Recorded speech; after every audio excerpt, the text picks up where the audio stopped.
President McNicholas, live stream is now in progress. You may turn on your mic and open the meeting. Good afternoon and welcome to the May 18th, 2022 regular board meeting of the Capstone Unified School District. The meeting is now in session. Time is 4:06 p.m. Per CDPH and CalOSH guidelines, the use of masks is strongly recommended but not required when indoors at the district office. Members of the public may attend this meeting in person or participate by phone. A registration link has been posted on the board meeting agenda page of our website for those who plan to call in to address the board meeting this evening. Mrs. Hayes, please call the roll. Trustee Bullicus. Here. Trustee Castellanos is absent. Trustee Davis. Here. Trustee Hanachek. Here. Trustee Jones. Here. Trustee McNicholas. Here. Mrs. Hayes, before the board recesses to closed session, is there anyone who would like to speak to a closed session agenda item? There are none. Thank you. The board will now recess to closed session to address the following agenda items. A, public health emergency consultation with agency counsel. B, conference with legal counsel, anticipated litigation, significant exposure to litigation, 5 cases. C, conference with legal counsel, existing litigation, significant exposure to litigation, 3 cases and 1 case. D, conference with labor negotiators, CUEA, CSEA, Teamsters, CUMA, and unrepresented employees. E, conference with real property negotiators, Property Pacifica San Juan, Property South Transportation and Groundskeeping Facility, Property Paseo de Colinas property. F, liability claims, significant exposure to litigation, 2 cases. G, expulsions, 2 cases. H, public employee discipline, dismissal, release, 1 case, and principals, multiple sites. I, public employee employment appointment, principal middle school, principal adult transition program, Bridges Community Day High School. J, public employment and evaluation performance, superintendent. The board will now recess to closed session.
President McNicholas.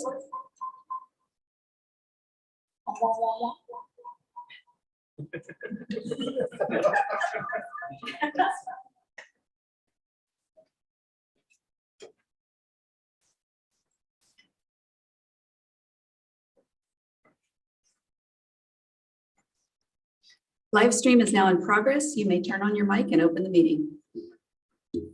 Good evening and welcome to the May 18th, 2022 regular board meeting of the Capstone Unified School District. The meeting is now in session. The time is 7:07 p.m. Per CDPH and Cal OSHA guidelines, the use of masks is strongly recommended but not required when indoors at the district office. Please note that we have Spanish interpreters attending this evening's board meeting and they are available to anyone in the back of the room. Tenemos asistencia de intérpretes en español disponible. Members of the public may attend this meeting in person or participate by phone. A registration link has been posted on the meeting agenda page of our website for those who plan to call in to address the board this evening. Oral communications, which comes early in the agenda, is an opportunity for the public to comment on issues not on tonight's agenda. By board policy, the total time allotted for oral communications is 20 minutes with a maximum of 3 minutes per speaker. But the per speaker time may be less if there's a large number of speakers. Under California law, board members cannot respond to non-agenda oral comments. As a reminder, we ask you as the audience not to engage with Ms. Padilla, our student advisor. Please allow her time and space to speak unhindered and afford her the time and same respect that we offer to all student speakers who attend board meetings. Please note if there are any students registered to speak this evening on any agenda item, we will hear them first before any adult speaker. Please note agenda item 13A2, public hearing resolution number 2122-63, approving an increase in statutory school fees imposed on new residential and commercial industrial construction pursuant to Ed Code 17620 and Government Code 65995 has a typo. The supporting documentation should state that is located in Exhibit 14A10. Please note that agenda item 15A13, resolution 2122-65, resolution and order of biennial trustee election specifications of the election order has a typo and should state this is a biennial item, not a new item. As a reminder, per board policy 9323, meeting conduct, requests to address the Board of Trustees will be accepted only until 30 minutes after the start of open session. Please note, as board president, I am proposing to add a special meeting on May 25th and June 1st, 2022. Staff has added an item to the consent calendar to agendize a revised board meeting schedule for 2021-2022. Mrs. Hayes, will you please call the roll? Student advisor Padilla. Here.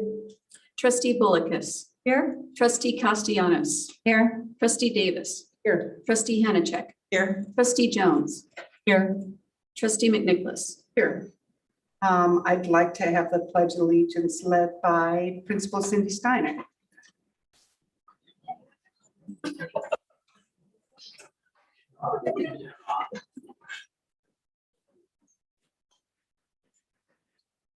I pledge allegiance to the flag of the United States of America and to the republic for which it stands, one nation, under God, indivisible, with liberty and justice for all. Thank you. May I have a motion to adopt the agenda? So moved. Second. Moved by Trustee Davis, second by Trustee Hanachek. A roll call, Ms. Hayes. Student advisor Padilla. Aye. Trustee Bullicus. Aye. Trustee Castellanos. Aye. Trustee Davis. Aye. Trustee Hanachek. Aye. Trustee Jones. Aye. Trustee McNicholas. Aye. Motion carries 6-0. By roll call vote to adopt the agenda with the preferential vote of aye from Student Advisor Padilla. Mrs. Hayes, please read the report out of closed session. On agenda item 3A, public health emergency, no reportable action. On agenda item 3B, conference with legal counsel, anticipated litigation, trustees voted 6-0 to approve staff recommendation on the following ADR cases. Case number 2022-0124, 0202, 2022, 0317, 2022, 0419, 2022, 0420. On agenda item 3C, conference with legal counsel, existing litigation, trustees voted 6-0 to approve staff recommendation on the following OAH cases. Case numbers 2021-120373, 2022-010809, and case number 2022-020674. On agenda item C4, trustees voted 501 to approve staff recommendation. On agenda item D1, no reportable action. On agenda items D2 and D3, trustees gave direction to staff. On agenda item 3E, conference with real property negotiators, no reportable action. On agenda item 3F, liability claims, trustees voted 6-0 to approve staff recommendations on the rejection of government claim numbers 2109196 and number 2109250. On agenda item 3G, student expulsions, trustees voted 6-0 to approve staff recommendations on case number 2022014 and case number 2022015. On agenda item 3H, public employee discipline dismissal release. On agenda item H1, trustees voted 6-0 to approve staff recommendation. On agenda item H2, trustees gave direction to staff. On agenda item 3I, public employee employment appointment. On agenda item I1, trustees voted 6-0 to appoint Josh Willickson, principal, Shore Cliffs Middle School, if effective July 1, 2022 for the 2022-2023 school year. On agenda item I2, trustees voted 6-0 to appoint Lucy Coppola, principal, transition programs, effective July 1, 2022 for the 2022-2023 school year. On agenda item 3J, public employment and evaluation of performance, trustees gave direction to staff. This concludes my report. Thank you. I'd like to recognize Ryan Burris, Chief Communication and Public Engagement Officer, to present tonight's extra milers.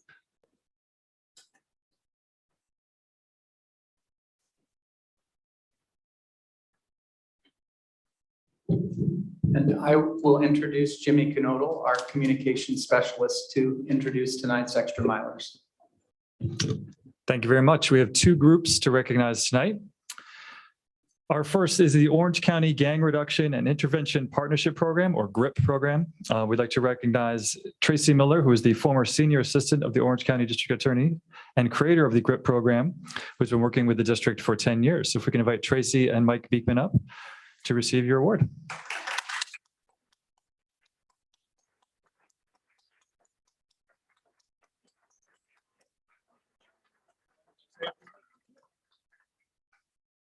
Trustees, I just want to say a few words. I've known Tracy for quite a long time, about 12 years now. It's been, you came down and she started to work a program that would help kids who are at risk.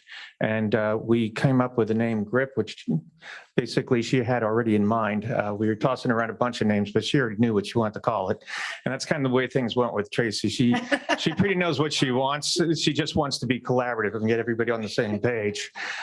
So basically, we kind of built the program as we were doing it, and principals came together and they identified problems, and we came up with solutions. We came up with incentive programs. We had a turkey incentive program. We had the Angels incentive program, and it was a great opportunity for kids to be able to network with law enforcement in a positive way. And over the years, the program just grew and grew. And we started it in San Juan Capistrano. We opened another program in San Clemente. When we took the kids to the Angels for the Angels incentive, I think we only had a couple hundred kids coming at first. But at this point, we're at maybe 2,300 kids going to the Angels game. So it's been a real positive thing. I probably should have data, but we had basically an increase in academics, decrease in truancies, and a decrease in disciplinary action. So it's been a real partnership because we have a lot of entities involved. We have the district attorney's office, we have the sheriff's department, we have community-based partners, and of course, we have our great principals and schools that are supporting us, and the families that come in and support their children as well. So it's a team effort, but I'd have to give kudos to Tracy because she's the team leader. So thank you very much.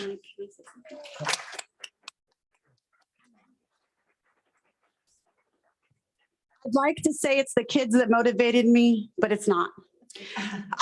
Although when I look in a child's eyes and you tell them you're going to hold them accountable, their face goes like this. But if you tell them, I have hope for you in your future, even the toughest gang member will cry. But that's not what motivated me.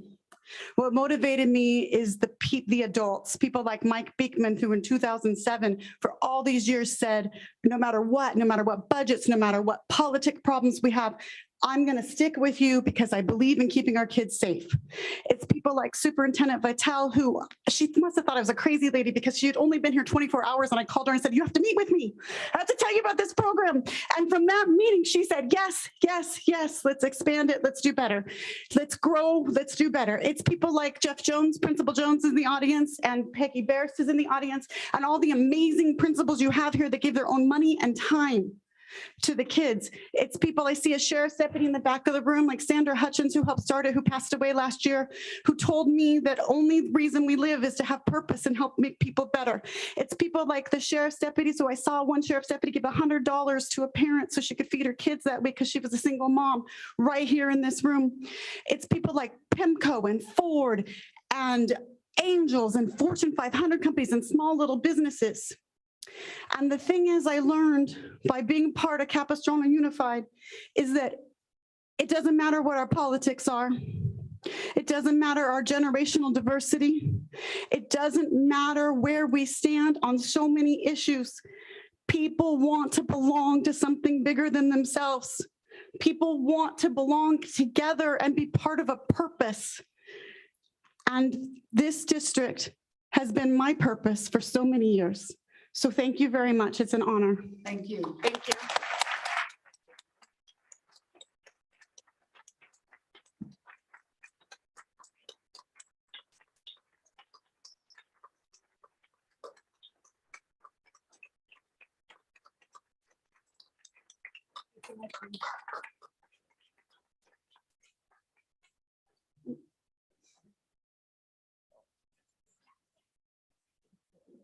Tracy, I remember you telling stories about you going knocking on doors of houses to find why kids weren't coming to school. We did that a lot. A lot. And they all got here eventually. Well, when somebody like you comes and knocks on the door and says, what can we do if you can come to school? It kind of works. That works. It works. So Thank you. Thank you very much. I Yeah, appreciate thank you. that. Thank you. Have everybody in? Let's smush together a little more. Yeah. Got everybody? 1, 2, 3. Thank you. Thank you so much.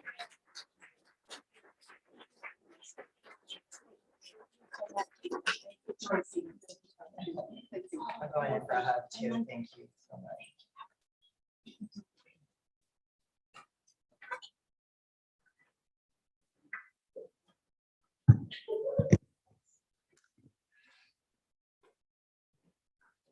For our second group tonight, this year, the district middle schools began using iReady, which is an online learning program for diagnostic assessment and personal instruction.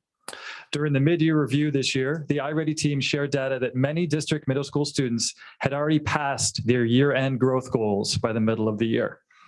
Tonight, we want to recognize the district middle school principals who are here representing their teachers, teacher leaders, support staff for their tremendous academic growth achievements. I'd like to introduce Jen Smalley, our Assistant Superintendent for Secondary Education, who can speak more to this iReady growth.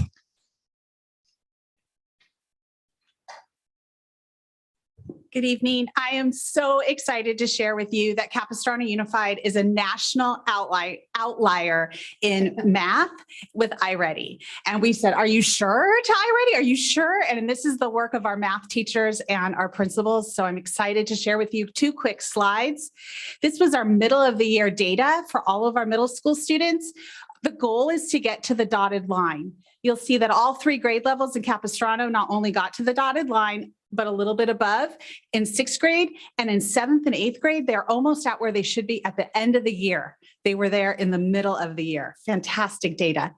And then on the next slide, we extrapolated our English language learners. Our 6th graders didn't quite meet where we wanted them to go, but they over doubled their growth in just that first semester. And then again, our 7th and 8th graders exceeded the growth, especially our 7th grade English language learners. We're so incredibly proud of our students and the hard work of our math teachers and our principals.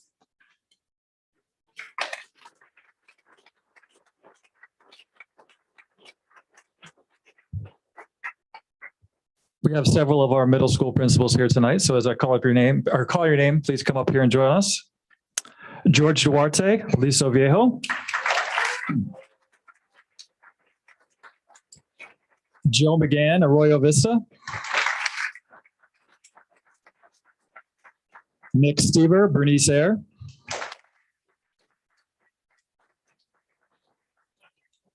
Dana Aguilera, Carl Hankey.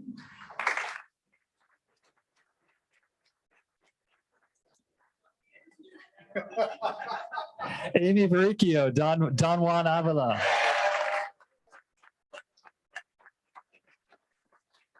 Josh Wellington, Essentia.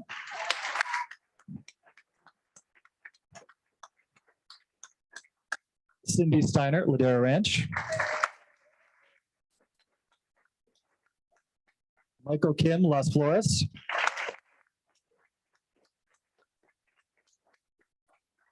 Catherine Thompson, Marco Forrester.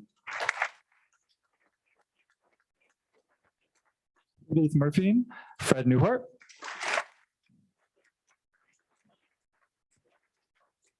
Jeff Jones, Nigel Hills.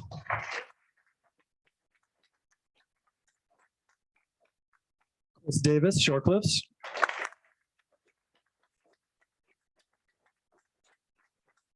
Michelle Benham, Vista Del Mar.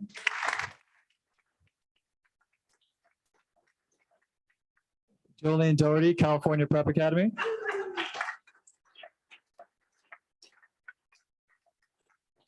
In addition, we would like to recognize Suzanne Bartow, who is a professional development specialist for iReady.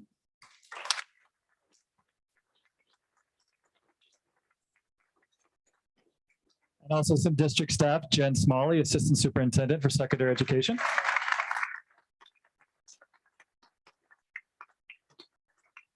Megan Weiss, Executive Director, 6 through 12.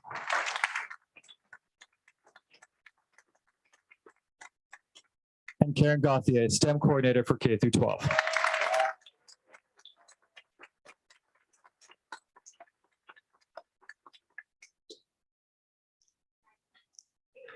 Come around the front, guys. Yeah, we'll line you up in the front there.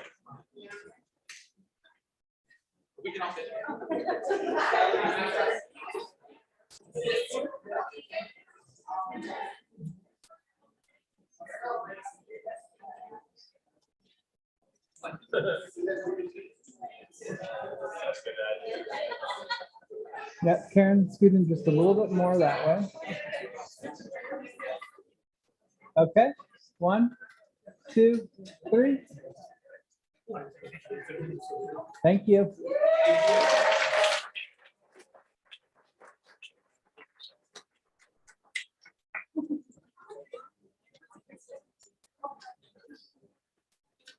And that concludes our special recognitions.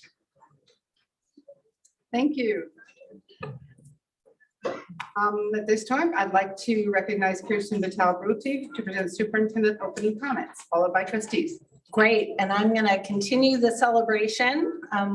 Welcome and good evening to our last board meeting of the 22-23 school year. Only 10 more school days left this year. So tonight I want to share some celebrations. Marco Forrester Middle School math teacher Sergio Sanabria was named Orange County Middle School Teacher of the Year.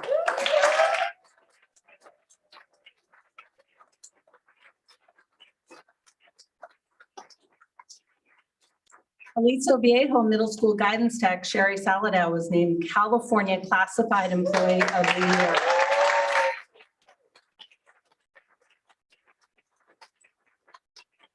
We are heading up to Sacramento tomorrow to celebrate her and to celebrate her incredible work with our students.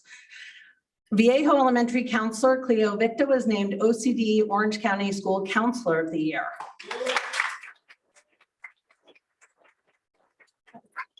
Ascensia Elementary teacher Leslie Whitaker was nominated for the Presidential Award for Excellence in Mathematics and Science Teaching. Andy Waldecott, Director of Instrumental Music at Capo Valley High School, is named San Juan Capistrano Educator of the Year. Aliso Viejo Middle School teacher Jennifer Adams was named a finalist for the Parenting OC 2022 Top Teachers and Employees.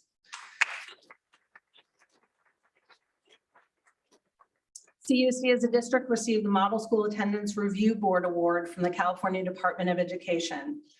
CUSD was also named one of the best communities for music education by National Association of Music Merchants Foundation. Bernice Ayer and Marco Forrester Middle Schools received the California Pivotal Practice Award. This recognition is being awarded in place of the California Distinguished School Award this school year. Super exciting. And the Orange County Department of Education awarded Aliso Viejo, Ladera Ranch Middle Schools, along with Los Flores Elementary School, with outstanding PAL awards. I want to congratulate teachers Kaylin Rodriguez, Amanda Hatcher, and Kim Belmont for their amazing work on peer assistance leadership programs that were honored this year.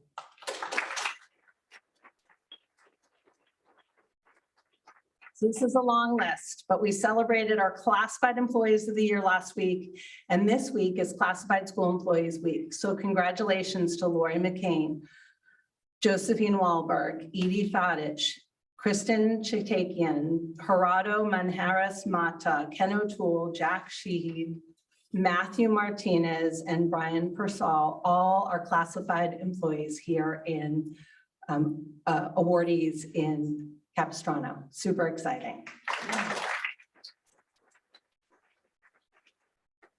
Yesterday, I sent a letter to our classified employees reminding them that they are the foundation of our district success. Our classified staff is dedicated, flexible, and always working to meet every student need and keep families informed and engaged.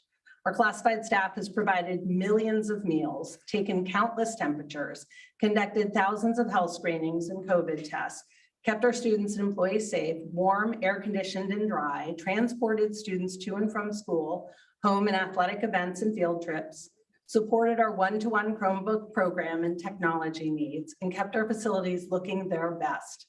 So thank you, thank you, thank you for your incredible work during this Classified Employee Appreciation. You are greatly appreciated for everything you do.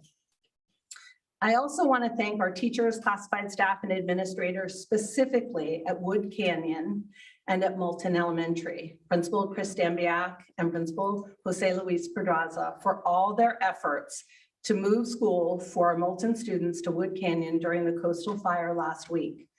Late Wednesday night, Ed Services leadership, along with all the district departments, worked with Mr. Dembiak and Mr. Pedraza to ensure that we could support students and families without any disruption to instructional time. Our teachers and classified staff were extraordinary, doing whatever was necessary to ensure all of our students could share the campus for as long as necessary. We had the option to cancel school, but our belief has always been the best place for our students is here in the classroom. The work of these two schools was recognized by a surprise visit Friday afternoon by State Superintendent of Public Instruction, Tony Thurman, who spent about an hour at Wood Canyon speaking to students, teachers, staff, offering support to families and staff who were evacuated because of the fires. I'm happy to share that on Monday, Moulton Elementary reopened, and while we were deeply saddened by the loss of property due to fire, we were very, very thankful that there was not loss of life. As I close, I want to thank our Capistrano Unified Council, PTSA, for their partnership and support this year, especially with our Raise the Base campaign to raise base funding for every student in California. Our state leaders and legislators are actively discussing this for the first time in years. And while there is still work to do, we made incredible progress getting over 200 superintendents and districts to join us in our efforts. This is work we'll continue to do because the increase in funding would help every student in our district and would continue the incredible investments we've made with state and federal COVID dollars, including ongoing class size reduction, increased social emotional support with additional counselors, credentialed physical education teachers in elementary schools, and more time for teachers to collaborate and develop strategies to support all students by name, by need. These strategies are funded for the next couple of years, and our hope is that we can extend that work. Finally, I want to thank our trustees, parents, students, teachers, classified staff, and administrators for an incredible year. I'm deeply grateful that we get to work together to support 44,000 young people, and I hope that all of you enjoy the end of the school year and a wonderful summer break. Before I end my report, I just want to congratulate Josh Wellickson, our new principal at Shore Cliffs. Josh is here tonight, was here tonight, so congratulations to Josh. And Lucy Coppola, new principal at ATP, and want to appreciate Chris Davis and excited to place him as a new principal and a new opportunity at the June 15th meeting. And that concludes my report. Thank you. Trustee Bolkus? Yes. First of all, I want to say at the end of the school year, it has been so wonderful and an absolute joy to be at the schools for all of the different award programs, musical concerts, PTA festivals, the achievement awards. Today I was at Newhart for their bike rodeo. And it's incredible to be there and seeing those smiling faces and to be a part of so many activities that are so much fun at the end of the school year. And as we look forward to senior awards and graduations. I have two items that I would like to, and I have to give a shout out to Titan Sports. Our boys volleyball team had a win in 5 at CIF. And both our boys volleyball and the girls softball have made it to CIF finals and the baseball will be at Cal State Fullerton this weekend and softball in Irvine. So a big shout out to Titans at Tesoro.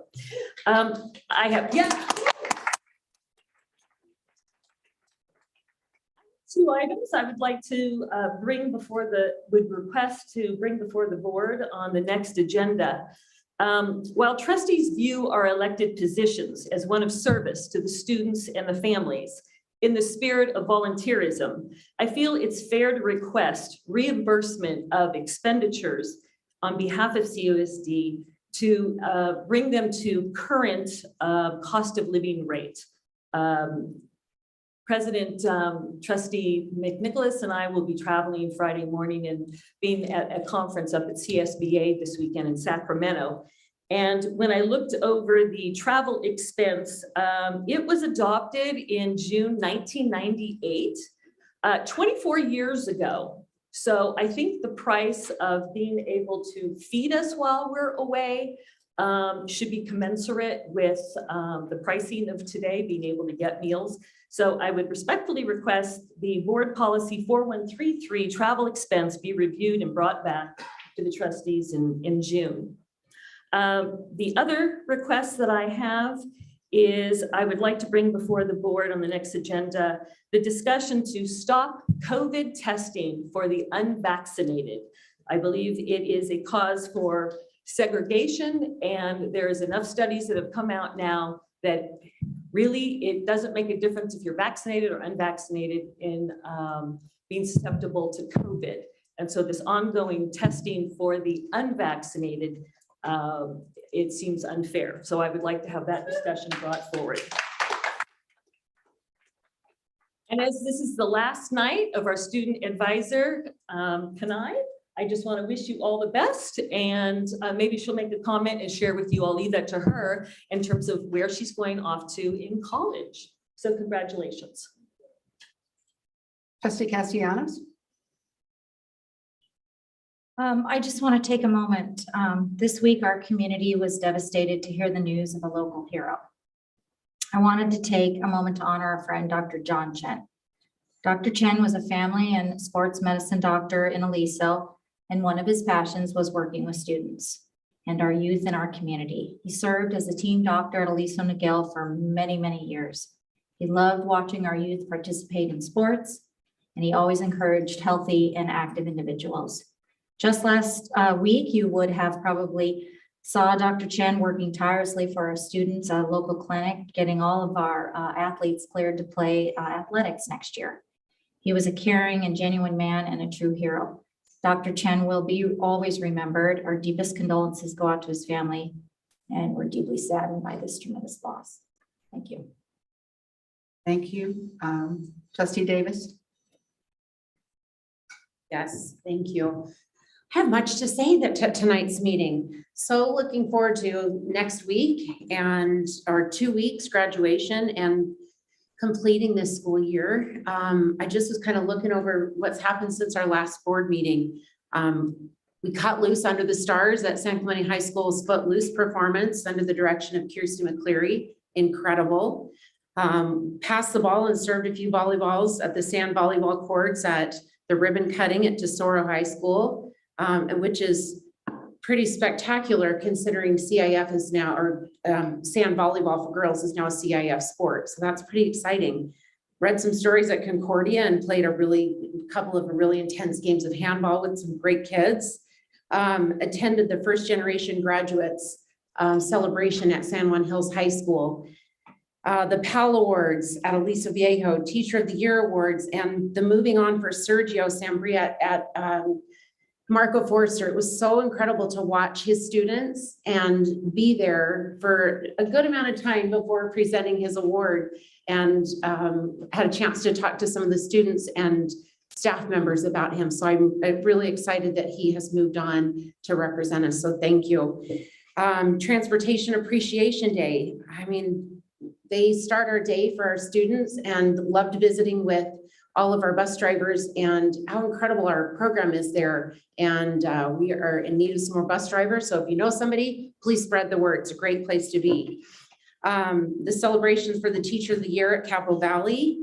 The award celebration at San Juan Hills High School last night, where one student received 5 awards, and just incredible to watch the families and the joy that was there. Classified award celebration, Concordia's open house, the principal celebration and drive-through, visited Omar's open house. Sorry, I have so much. Was able to tour the CTE campuses, and I am overjoyed with what we're doing there and the opportunities that are ours within our district. So I joined members, so this one I wrote out. Joined the members from the College and Career Advantage team to tour the innovative career and technical education labs across the district. Some of the highlights were the middle school CTE labs that were located on every middle school in CUSD. We visited one in particular at New Hart Middle School, had an opportunity to have a couple of their students tour me around the room and share, with no ask, but they were able to tell me every part of what they did, and their excitement and engagement for it was amazing. We saw students working on CNC mills and lathes, 3D printers, animation software, architecture programs, making t-shirts, embroidery projects, and using robotic arms among the 18 different modules that are offered in the courses. All I could say was, wow. Every time I turned around, it was wow, wow, wow. We walked out of the room after talking with the students. It really was impressive that these middle school students are able to try out so many different career options before high school, before college. Next, we toured Citrus Valley High School in the engineering lab, the auto lab, and the robotics lab, where an award-winning robot is showcased in the window. And we were able to send a team to Houston for world champions. Incredible. Students were working on animation and video game development. In sports medicine, they were working on a test related to wound treatments for sports-related injuries. Did you know that we have adult courses offered on the upper campus dedicated to the CCA Training Center? These courses are in pharmacy tech, surgical tech, EMT, medical assisting, dental assisting, and they are free, FREE for adults, and most can be completed in a semester. They all include an internship with local business partners, and most students are hired by their intern site. If not, the teacher helps to place them for employment. I spoke to the students, we're all really excited about their careers that await them. And on that note, I also would like to share my love and support for Dr. Chen. He was a huge partner for our program, for the CTE programs. So it's a huge loss for his family, for our community, and for our district. At San Juan Hills High School, we visited the building and industrial trade classrooms where students were busy building a tiny home. Students learn all aspects of the construction trades, including electrical, plumbing, and welding. The students were engaged and excited as they worked on separate aspects of building this tiny home. CCA is working with organization in the community to donate these tiny homes to the homeless. And they actually are completely building a tiny home right on there, and we have kids climbing up and fixing the roof and adding, and I mean, it's just incredible, incredible. We also witnessed a mock crime scene investigation taking place in forensic science, where we're instructed not to walk through the crime scene or we could be suspects. I look forward, we ran out of time and didn't get to my high school, San Clemente High School, and I look forward to that tour. And I've been there, but I look forward to seeing it through those eyes as well. And see the culinary arts, the auto, and the engineering, just to name a few. These CTE courses are offered on all of our high school and middle school campuses and provide top-notch opportunities for students to explore future college and career paths. It just was an incredible opportunity to see and be on campuses and see things that are happening in the day-to-day lives of our students. I just want to commend our staff, our district staff, principals, and teachers at both Moulton and Wood Canyon for the excellent support of the students for the fires. We rallied together and brought the two schools and put them on one campus, and they had a beautiful experience for a couple of days. So I commend our staff and our teachers and principals that made that happen. And my heart goes out to the families that are affected by these fires. And yeah, I'm extremely saddened to hear that SB 866 moved on, which allows children at the age of 12 years and older to be vaccinated without parental knowledge and support. As we saw in Los Angeles, with giveaways and free pizzas and treats, etc., to entice children. I am adamantly against this, and I am for choice for families. And I believe that when you're 12 years old, you are very much still a child and should be under the direction of parents. So moving forward, I look forward to San Clemente High School's Senior and Achievement Awards tomorrow night and graduation coming up in 2 weeks and round off the end of this great school year. Thank you. Thank you, Lisa. Trustee Hanachek. No comments? Okay. Trustee Jones. Yes, very quickly.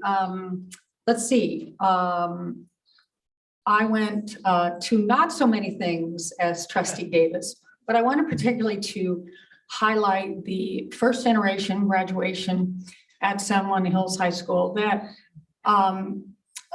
Jennifer Smalley started 4 years ago. I've been to all 4 of them.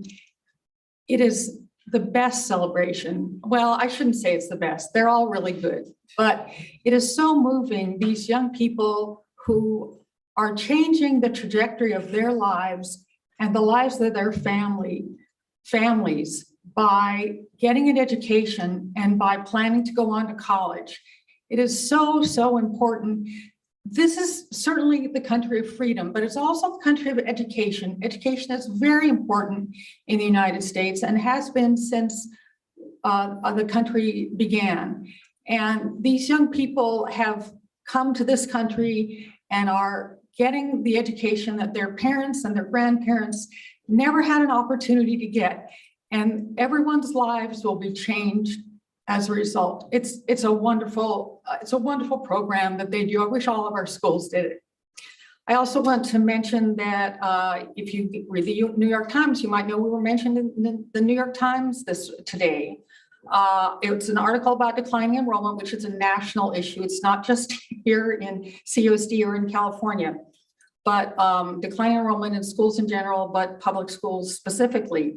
And it was mentioned that the mandatory COVID vaccine bill has been put on hold partly due to concerns raised by districts like CUSD, that so that what the work we did on that has, I think, made a difference. That got put on hold partly because of what we as a board and you members of the public did in contacting members of the legislature. I was also going to mention Dr. John Chang, who in addition to all those other things he did, he offered internships for our CCA medical students. And I would like to suggest that we adjourn tonight in his memory. Thanks. Thank you.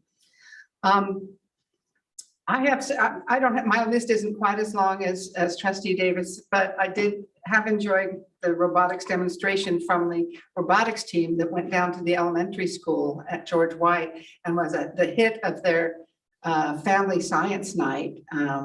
Was the robot shooting beach balls out into the audience. So, and really enjoyed a night of the arts at Niguel Hills with both music and art. And, you know, it's just so good to get back on the campuses. And the end of the year is so uplifting with all the teacher awards, the employee awards, the employee recognitions, as we go towards senior awards and 8th grade awards and graduation. It's just what a wonderful way to end the school year. I do want to say a couple things that are not school district related, but are dear to my heart.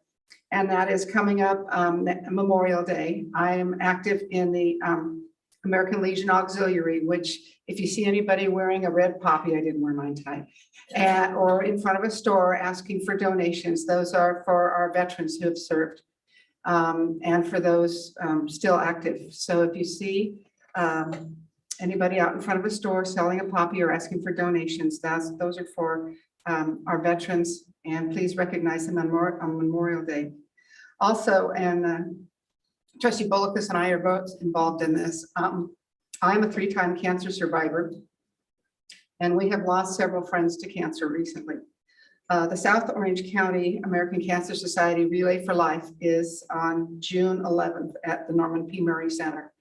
And I will be there with the team, and Judy will be there with the team. And from 1 p.m. to 9 p.m., it's a great event. We recognize, remember those we've lost, we celebrate those who are surviving, and we promise to fight back against this horrible disease. So those are my public service announcements not related to the school district. Tonight is Kenai Patty's last board meeting with us. Kenai's current GPA is 4.5. She has participated in San Clemente High School athletic water polo and swimming for all 4 years. Kenai has served as a co-task force leader by mobilizing students through community events, workshops, board meetings, social media, and civic engagement. She creates change by creating a more inclusive student culture that shows appreciation of diversity. Her passion for activism and proactive change in her community has been channeled into her role as lead for San Clemente High School Student Against Racism Task Force. 2 of Kenai's passions are problem solving and math. She has taken computer science courses concurrently in high school and in college, where she has learned to use languages of abstractions to solve real world problems. She is ready to take the next step to college to become an independent, contributing member of society. Kenai will be attending University of California at Santa Cruz in the fall, and we wish her all the best of luck in her next chapter of her life. And we understand you have a birthday coming up this weekend, so happy birthday to you, and thank you for being our student advisor.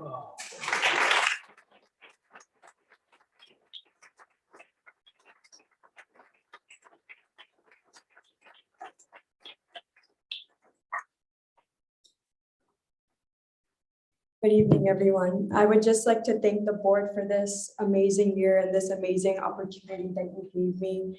I remember my first board meeting not too long ago, where like I was just like very nervous, very scared to be like sitting like amongst these amazing women. And but they really like showed me like how like all of this works, and just like sitting here like every month and like listening to them, it's just like really like sparked a like fire like within me to like do something like this, like similar to this, like in the future. And it's just like really like been an inspiration, and like, you know, like sitting with you guys and like just seeing what you guys do. And so I've decided that like when in college, I want to like do something like this, and I want to be an advocate for students, just like you guys are an advocate for parents and students. So thank you so much, and I'm very grateful for this. Thank you.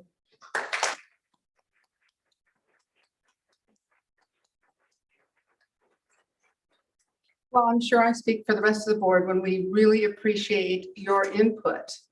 Sometimes you are the adult in the room when things get a little crazy. So we really appreciate your viewpoint and your input. Thank you so much. Yeah. Trustee Jones? I don't think the other trustees know this, but Kanai asked me to help her with her college essays, so I got to read them. And I learned so many interesting things about this young woman. One of her essays was about how she was told at, I forget what grade level, that she really wasn't prepared for advanced classes and she shouldn't try them. And instead of being insulted by that, she took that as a challenge and decided she needed to change the way she approached her academics and her life in general. And she did. And as you hear, she just graduated with or is graduating with a 4.5 and going to a UC that not everyone gets into. And I thought that it was such, I was just bowled over by her essay. The maturity that she showed. I think you were in middle school when this happened, right? I mean, I'm not that mature even now. And it was just an inspiration to me. And I could see that we had very definitely chosen the right person to be our student advisor, someone who was that self-reflective at that young an age. I was so very impressed. Thank you for being up here with us.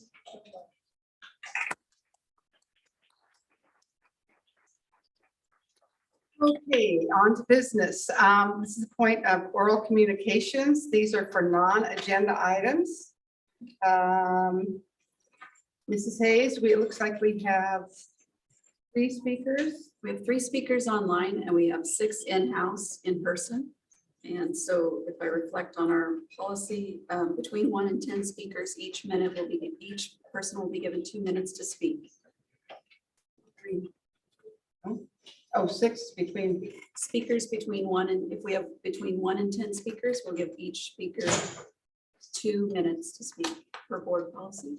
Oh, I'm sorry, I misinterpreted. I thought it was 1 to 7. 1 to 7 will be given 3 minutes. We have 9 total. So that's between 1 and 10. Okay. All right. So it's 2 minutes then? 2 minutes for our adopted policy. Okay. And our policy says we go first to in person? That is correct. In person first, and then. Okay. Thank you. Well, Mrs. Hayes, I will let you manage the speakers and hold them up. Okay, I am going to call all 6 speakers who are here with us in the room to line up. Marfrin Santoki, Adrian Romero, Jennifer Baker, Keith Hancock, Jeff Long, and Jean. And please forgive me if I mispronounced your name. First speaker, please come forward. Good evening. My name is Mafrin Santok, and I am an elementary music teacher here in CUSD. Thank you for giving me the opportunity to speak to you. One of the amazing things about being an elementary music teacher at CUSD is that we created the model for elementary music used by so many other districts. Over the last almost 40 years, we have refined our program, improved it, and overcome every obstacle in order to ensure that the quality of our program does not diminish. Next year, we are being thrown under the bus. Our tried and true program of almost 4 decades is being overhauled. Upon looking at the proposed schedule, we know that it will be a huge disservice to students. Practical issues such as adequate time for teachers to travel between schools, availability of rooms to teach in, and offering students the choice of music classes are not being considered. And why? We were told that we are not efficient. We are a staff of 27 full-time teachers servicing every student at all 35 elementary schools. Every child grades TK through 5 in CUSD gets music, all 19,700 of them, with only 27 teachers. And not only do they get music, they get options. 4th graders have a choice between general music and strings. 5th graders have a choice between strings, band, and choir. It sounds impossible that we can cover this many students and let them all take music classes of their choosing, but that is how efficient we are. I personally teach at 7 elementary schools and see almost 800 4th and 5th grade students a week. I've only had the pleasure of being in this district for 8 years, but several of my colleagues have been around almost since the block music program started. Anytime a problem has risen, our staff has come together and worked it out. We have worked it out so that the quality of the program does not have to be sacrificed. But this time, we are not being given that option. We are having schedules written out for us that do not include ACE time, lunch breaks, or adequate travel time between schools. Is that time? Thank you very much.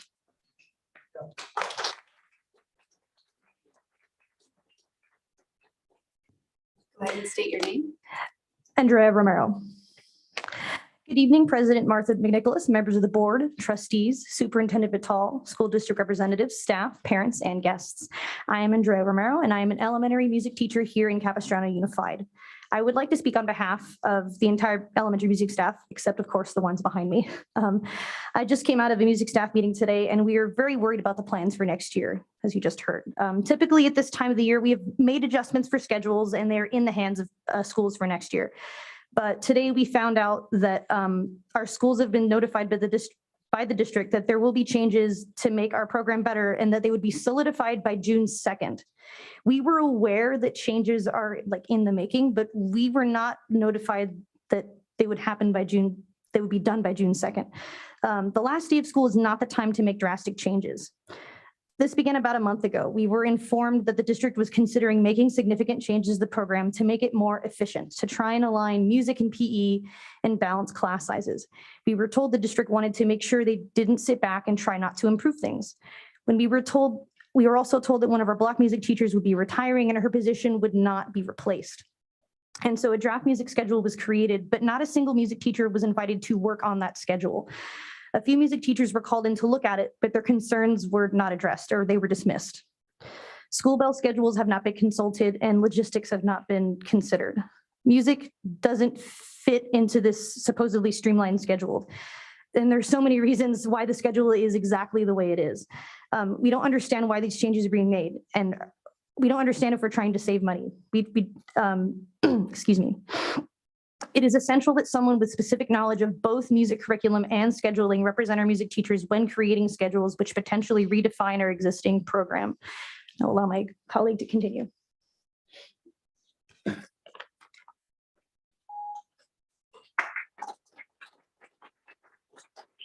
Next, we have Jennifer Baker. Hi, I'm Jennifer Baker. I'm a primary music teacher for Capistrano.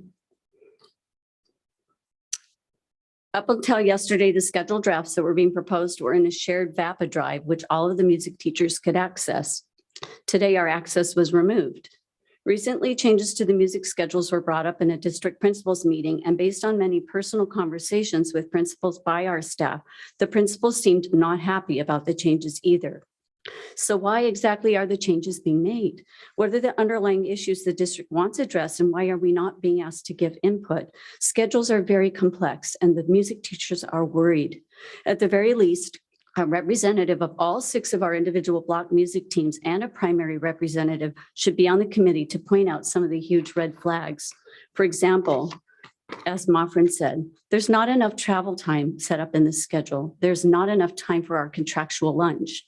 There's inequity in teaching loads. The drafts that we have been able to see show one team with all the large schools and no small schools. This is an unreasonable workload and physically unrealistic. In addition, primary music would be distributed among the block music staff and primary teachers. Many schools would have several primary music teachers, and some grade levels would also have more than one primary music teacher for each of the teachers in their school. And in the current scenario, primary music would change to one lesson every other week for 40 minutes, which is not developmentally appropriate for this age level. How are the 4 to 7-year-olds supposed to do that? Our CUSD music students, which are all of the kids in our school district, have come through a very dark period during COVID. Only just recently have things begun to come back to normal. We're excited to play, we're excited to sing, but we're really concerned. It's also been proposed that teachers combine 2 music classes in the same room. This is unacceptable. We can do better. So we want to bring these concerns to you and hope that we can find some solutions. Our next speaker.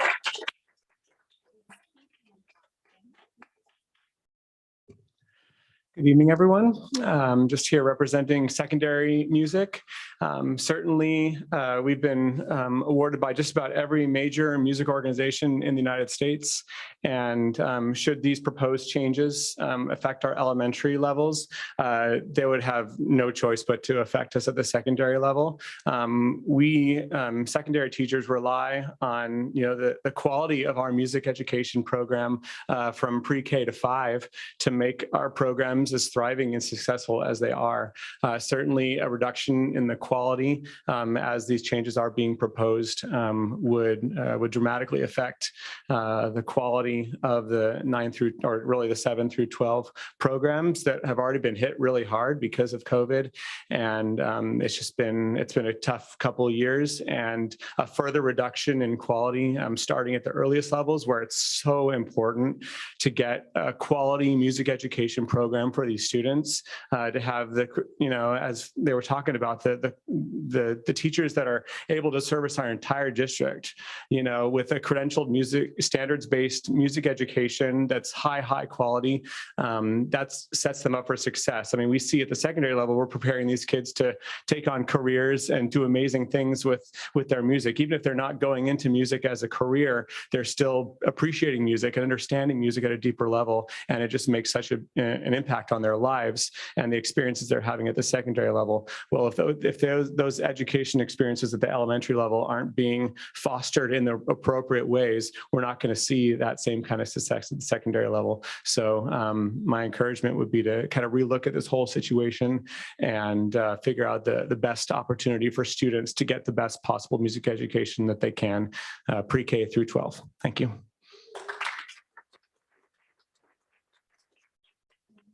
Is Jeff Long. Jeff, go ahead. Good evening, trustees, administration. I'm Jeff Long. I'm one of the block music teachers. I teach 4th and 5th in San Clemente and Dana Point.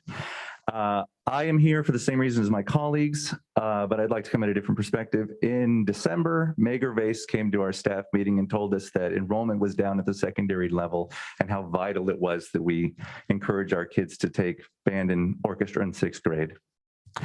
And then approached us with the idea of this district music festival, which everyone was so complimentary of last board meeting, which I thank you for that.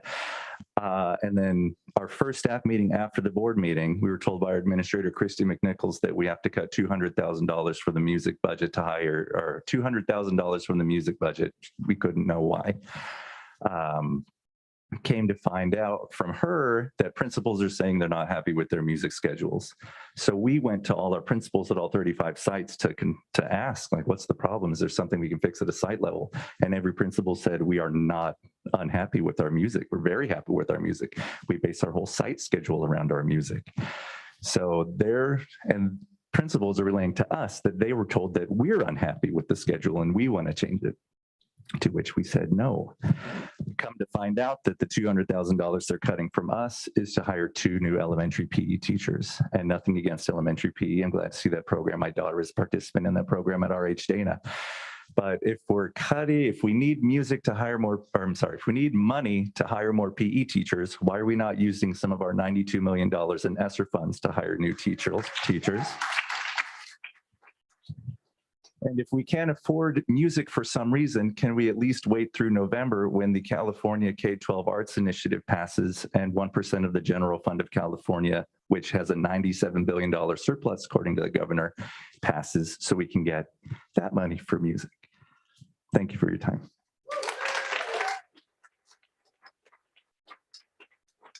Nicholas, before we go on, I believe this next speaker doesn't have to do with music. I wonder if the staff could respond to what has been said. It seems like Dr. Merwin. Yes, thank you. I am very sorry for the confusion that there's an assumption that the plans have been finalized. They have not been finalized. We are looking at plans. We will be meeting with the music teachers again to discuss this, to hear their concerns and see these issues with them.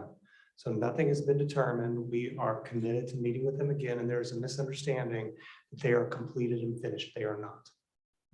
Can we then have at a future board meeting an update, since it's been presented for the public, so that we know where we are with our music? It is extremely important for our families. Thank you.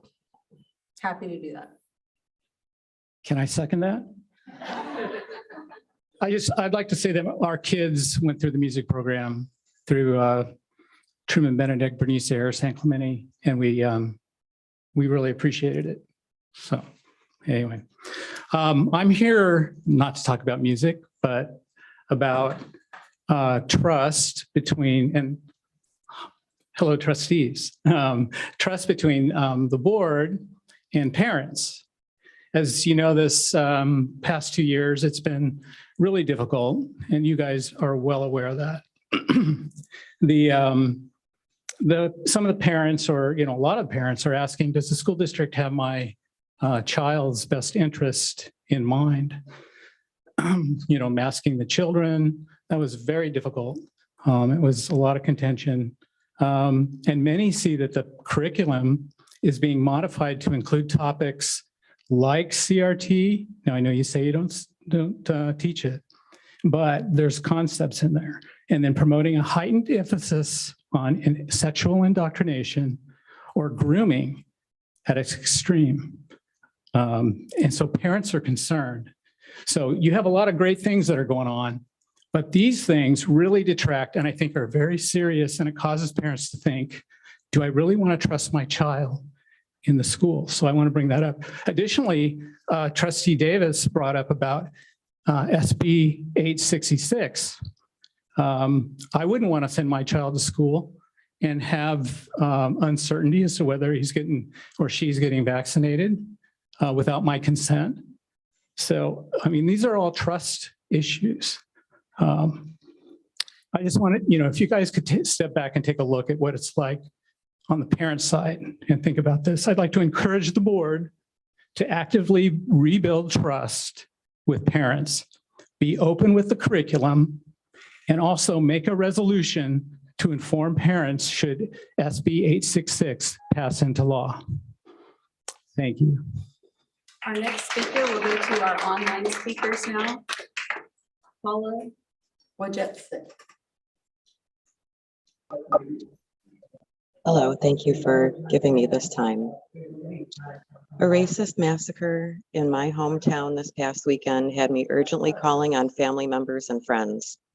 A friend of our family did not answer that call, and the world is forever changed by yet another senseless mass slaughter. Teaching children about cultural proficiencies is fundamental to ending racism, hate, and the normalization of violence. This includes subject matter and resources that prompt students to ask questions about the history of our country. Resources must include age-appropriate content to satisfy their questions. Young people observe the racial disparities in our society, and they want to know why people are being murdered when going about their daily lives. If kids don't learn about it from good academic sources in a safe environment, they will search for answers online. They will learn from memes and chat boards. Students need to be able to learn how to research information they find to reject lies and baseless theories. Ensuring our children have a quality public education is your responsibility as the trustees. Giving them the appropriate tools to learn in a neutral and safe environment is also part of that responsibility. And I'm calling on you to keep these acts of domestic terrorism front and center as you make your decisions that impact children's ability to learn and the resources available to them in our schools. A safer world depends on it. Thank you. Our next speaker is Michelle Gloucester-Campbell. Michelle, go ahead.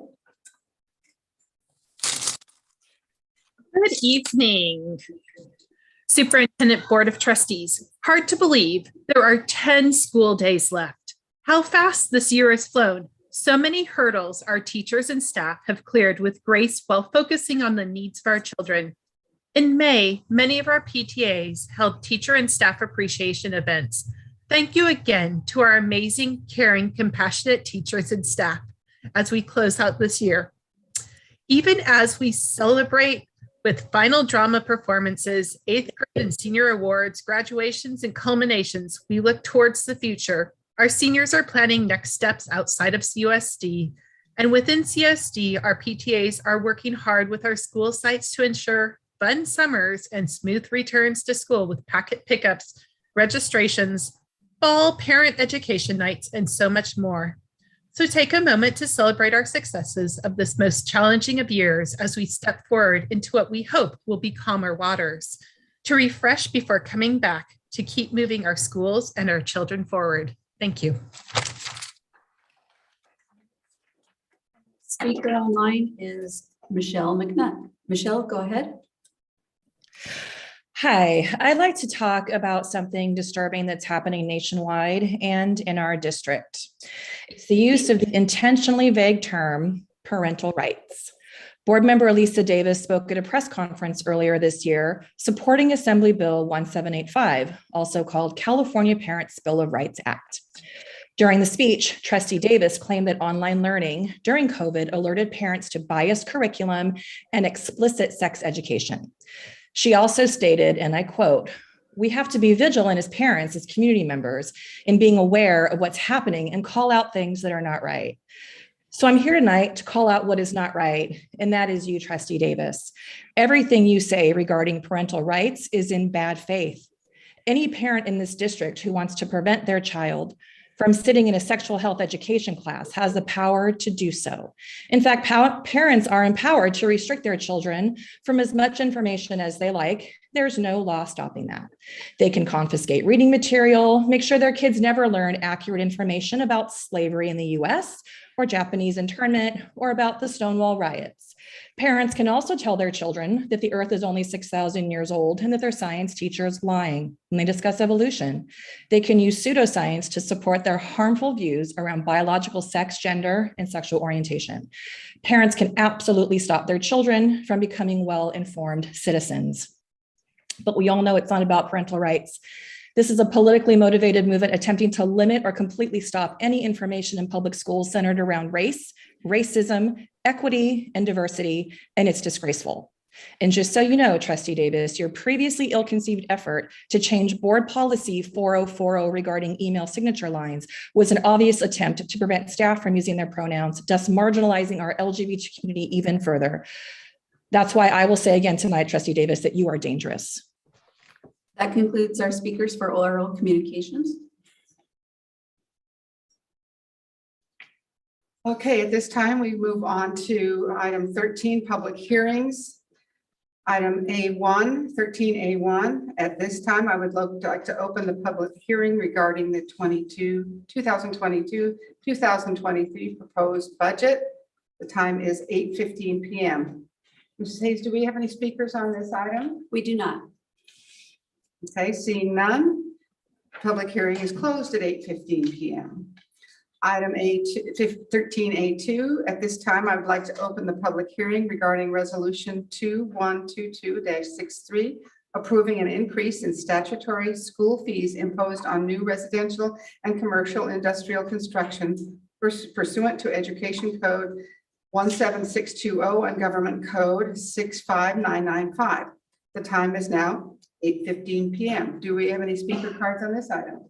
We do not. Seeing none, the public hearing is now closed at 8:15 p.m. Item 13A3, at this time, I would like to open the public hearing regarding 2022 to 2023 Local Control Accountability Plan. The time is now 8:16. Mrs. Hayes, do we have any cards on this item? We do not. Seeing none, the public hearing is now closed and the time is 8:16 p.m. We move on to the consent calendar. Please note that per board policy 9323 and in accordance with law, the public has a right to comment on any consent item. At the request of any member of the board, any item on the consent calendar shall be removed and given individual consideration for action as a regular board agenda item. Each speaker is allowed 5 minutes on multiple items or 3 minutes for one item. Mrs. Hayes, do we have any speaker cards for the consent calendar this evening? We do have a speaker card, one card. Want to apologize. I have a typo in my script. It says 5 minutes, but our board policy is 3 minutes for all items on consent. I'm out of the number. Okay, so 3 items, 3 minutes per item. Okay, per speaker. Okay, so we will hear the speaker first. Okay, Michelle Plasso Campbell. And I actually have 2 items on consent. If you want me to address both of them right now? Both of them in 3 minutes. Okay, perfect. Both of them are shorter than that. Good evening, Superintendent, Board of Trustees. In the past month, PTAs across USD have donated over $167,847.38 to our schools. Donations have been for library furniture, library books, podiums, PE equipment, support staff for our libraries and computer/STEAM labs, field trips, assemblies, technology, science camps, playground equipment, substitutes to cover classrooms, iPads, Meet the Masters, innovation labs, more library furniture, and field trips for every grade level to all places imaginable. Our community and PTAs are proud to support the work of our schools, to support schools and help enrich the excellent academic programs available in CUSD. In addition to this, our communities and families donated to run teacher and staff appreciation events and luncheons whose costs are not included in the number above. So thank you so much to everyone who's donated to our schools. We greatly appreciate your work and your work in PTA. And my second one is on item 14B2 CIC appointments. So good evening, Superintendent, Board of Trustees, Special Education Community. Thank you for approving the renewal of my CIC voting member application and the appointment of Beth Davis as a voting member. I look forward to the insight and wisdom of all of the voting members and our continued commitment to serve the needs of our special education community through our work with the Special Education Local Plan Area Community Advisory Committee. It will be an exciting next 2 years. Thank you. Thank you, Michelle. We have no other speakers. Okay. Do any trustees have any consent items they would like to pull? Trustee Bullicus? Trustee Castellanos? Trustee Davis? Trustee Hanachek? Trustee Jones? And I have none. So may I have a motion to approve the consent calendar items 14A1 through 14D4? Motion to move forward. Second. Moved by Trustee Bullicus, second by Trustee Castellanos. Mrs. Hayes, please call the roll. Student Advisor Padia. Aye. Trustee Bullicus. Aye. Trustee Castellanos. Aye. Trustee Davis. Aye. Trustee Hanachek. Aye. Trustee Jones. Aye. Trustee McNicholas. Aye, motion passes 6-0. Okay, we are on to discussion action items, and I noticed there appears to be student speakers here tonight. I would like to suggest that we do our capital advisors presentation first, and then talk about moving up the item that have student speakers here. Is that agreeable to the board? Okay. So with that, we will move on to item 15A1, Capital Advisors Group. Superintendent Vitale-Brockley. Just want to introduce Kevin Gordon from Capital Advisors here to give us information on the May revise and the work we've been doing on Raise the Base. Great. So welcome. Terrific. I like your button. Yes, isn't it clever? Madam Board President, members of the board, Superintendent Vitale-Rutley, it's great to be with you all today to give you a little bit of overview of what's been going on. A lot of the developments that I'm going to talk about have literally been having in the last probably 3 weeks, culminating with the governor's release of his May revision last Friday. But the events that led up to that have been really, really encouraging. Now, there's no question that the issue about raise the base, which the button that I'm wearing is sort of was minted here in Capstone Unified, and the superintendent did sort of eloquently point out earlier, but I want to really underscore it for both the board and the audience that are here today, that it's sort of the birthplace of this movement was in this district, motivated by an incredibly energetic PTA, significant support from the board, individual board members that were very active in this as well.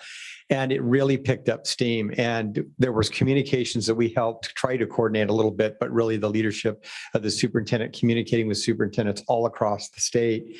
And while there's 200, a little bit more than 200 school districts that are sort of active in the effort, completely recruited by the effort that was started here, there are probably hundreds more who support the cause, but there are issues about whether you go to the board and process issues, that sort of thing, but there's just broadly held support. But the other thing that was really important about the effort was galvanizing the support of some of the major statewide organizations. And you'll note that sort of after we got really involved with this, then we started seeing real activism on the part of CSBA, the Association of California School Administrators, County Superintendents Association, a lot of other people who want to be on board of what looks to be like a very successful bandwagon. But what happened is we talked about it in this boardroom, about the challenges that we were having, and some of the audience members have talked about some of the fiscal stresses that they've seen this district go through in the last couple of years, including some of the things that I know you're grappling with now, which is that when you look at the adoption of a budget today, you have to go off of what is, not what we hope will be. And so all you had to go on as you craft this budget was the governor's January proposal, and not a bad proposal, but loaded with one-time money or completely restricted money, not the latitude for this board and the community to make sure that priorities that were important to you guys, like a number of the things that have been talked about tonight, get funded. And not only a bunch of restricted money and one-time money, but there were big chunks of money that this district didn't even get. So what came of that was a strategy to say, look, if we can increase base funding, which in the governor's January budget, out of almost $16 billion increase year over year, just a crazy amount of money, tiny amount of money was going into the base, only a 5.33% proposed increase at that time. So the challenge was with this button, raise the base, and the whole campaign about raise the base, and a campaign, frankly, that's been going on for several years and was not getting any steam. This district got involved with saying, you know what, we don't want to condemn any efforts that have been made before because people have really tried their best, but it needs new life. It needs more energy. And got involved with really raising the consciousness of what this issue was all about. And by doing so, we started out literally, it was just right after the governor's January budget was announced. We had staffers in the Capitol building, people tweeting publicly, some really kind of not so nice comments about those that would say that that wasn't enough money, and they weren't hearing us. It wasn't about it not being enough. It was the choices they made about how to distribute the money and the characteristics of it being so much one time and a lot of restricted money. We want money in the base. And a really important issue that this district helped articulate, that it wasn't about tax increases. It was about proper use of the money that we're going to be coming into the general fund already. How do we focus that right? And so when we said the way you allocate money matters, the distribution of the money matters, we started to see changes in attitudes in Sacramento. And I just about fell on my chair 2 weeks ago when the state assembly said, first of all, just incredibly eloquent speeches by the chair of the Assembly Education Committee, Patrick O'Donnell, who has not been, wildly enthusiastic about efforts by Assemblymember Al Marasucci, who was carrying a bill that we all supported, 1614, that was about raising the base on LCFF. And there's no one you can find who is more incredibly energetic now about raise the base than Patrick O'Donnell. He's just like leading the parade. So he was there. Other people in the Capitol were there. The tougher folks were the chairman of the full Assembly Budget Committee, Assemblymember Ting, and even the chair of the Education Budget Subcommittee, Kevin McCarty, not leading the parade, not doing that sort of thing. So a couple of weeks ago, Assemblyman Moritsuchi's bill, who we all supported, got pulled, and we thought, what's going on here? And all of a sudden, the content of our mission was put into a bill, AB 1948, the authors being Chairman Phil Ting and the chairman of the Budget Subcommittee, Kevin McCarty. And then we knew right away we were going to win this, on the Assembly. These two people who had not been very enthusiastic before, and sort of the stars are sort of aligning. So then they end up putting into that bill, not the 5.33% cost of living increase that was put in January, but a 15% increase as a COLA. Now, I don't know that we're going to see a number like that, but for the Assembly to get behind that effort, and it's all the leadership of the Assembly to get behind that effort, created momentum. So then it was the Senate's turn. So over in the Senate side, they're kind of figuring out what they're going to be for. And they decided not to go with a percentage, but a dollar amount. So they said, we're going to take the COLA, which needed to be actually upgraded. There's a formula that determines the COLA. So it was a 6.56% COLA plus about $5 billion they would add on top of that right away for the coming year, and another $5 billion for the 2024-2025 school year. When you add it up, it ends up being about 14%, really close to what the Assembly did. And we were saying, we like a fight in Sacramento over who loves us most. So, and then the next term was going to be the governor. And we thought, I was really, really wondering whether the governor would go along with this, because he just hasn't been an enthusiastic supporter of base funding. And then the governor's May revision came out, and there in the May revision is what is about a 10% increase. So our reaction is, that's fantastic, but you can do better. And look at the Assembly, look at the Senate.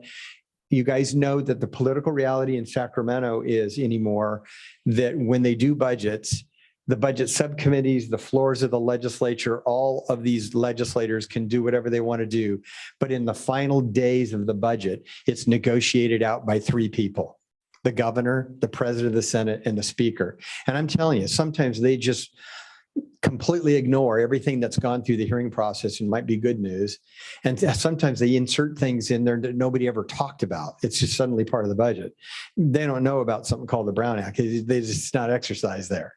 So, but what we know is that because all three have a position, that the worst case scenario is a 10% increase in the base. Now, what we have to watch out for are the little things that we also want to advocate for, and this district has been real active in advocating for, that would undermine that 10%. Like if they don't do something about helping us with our increased obligation on STRS and PERS, that the state sends us a bill, this district, a bill, requiring us to just pay it. And we've got to figure out a way to pay this extra money. And it can be up to half. One year, it was almost all of the amount we had gotten in a cost of living increase. And then for the benefit of the board, but also your public that's watching this, it's real important for everybody to understand what a COLA is.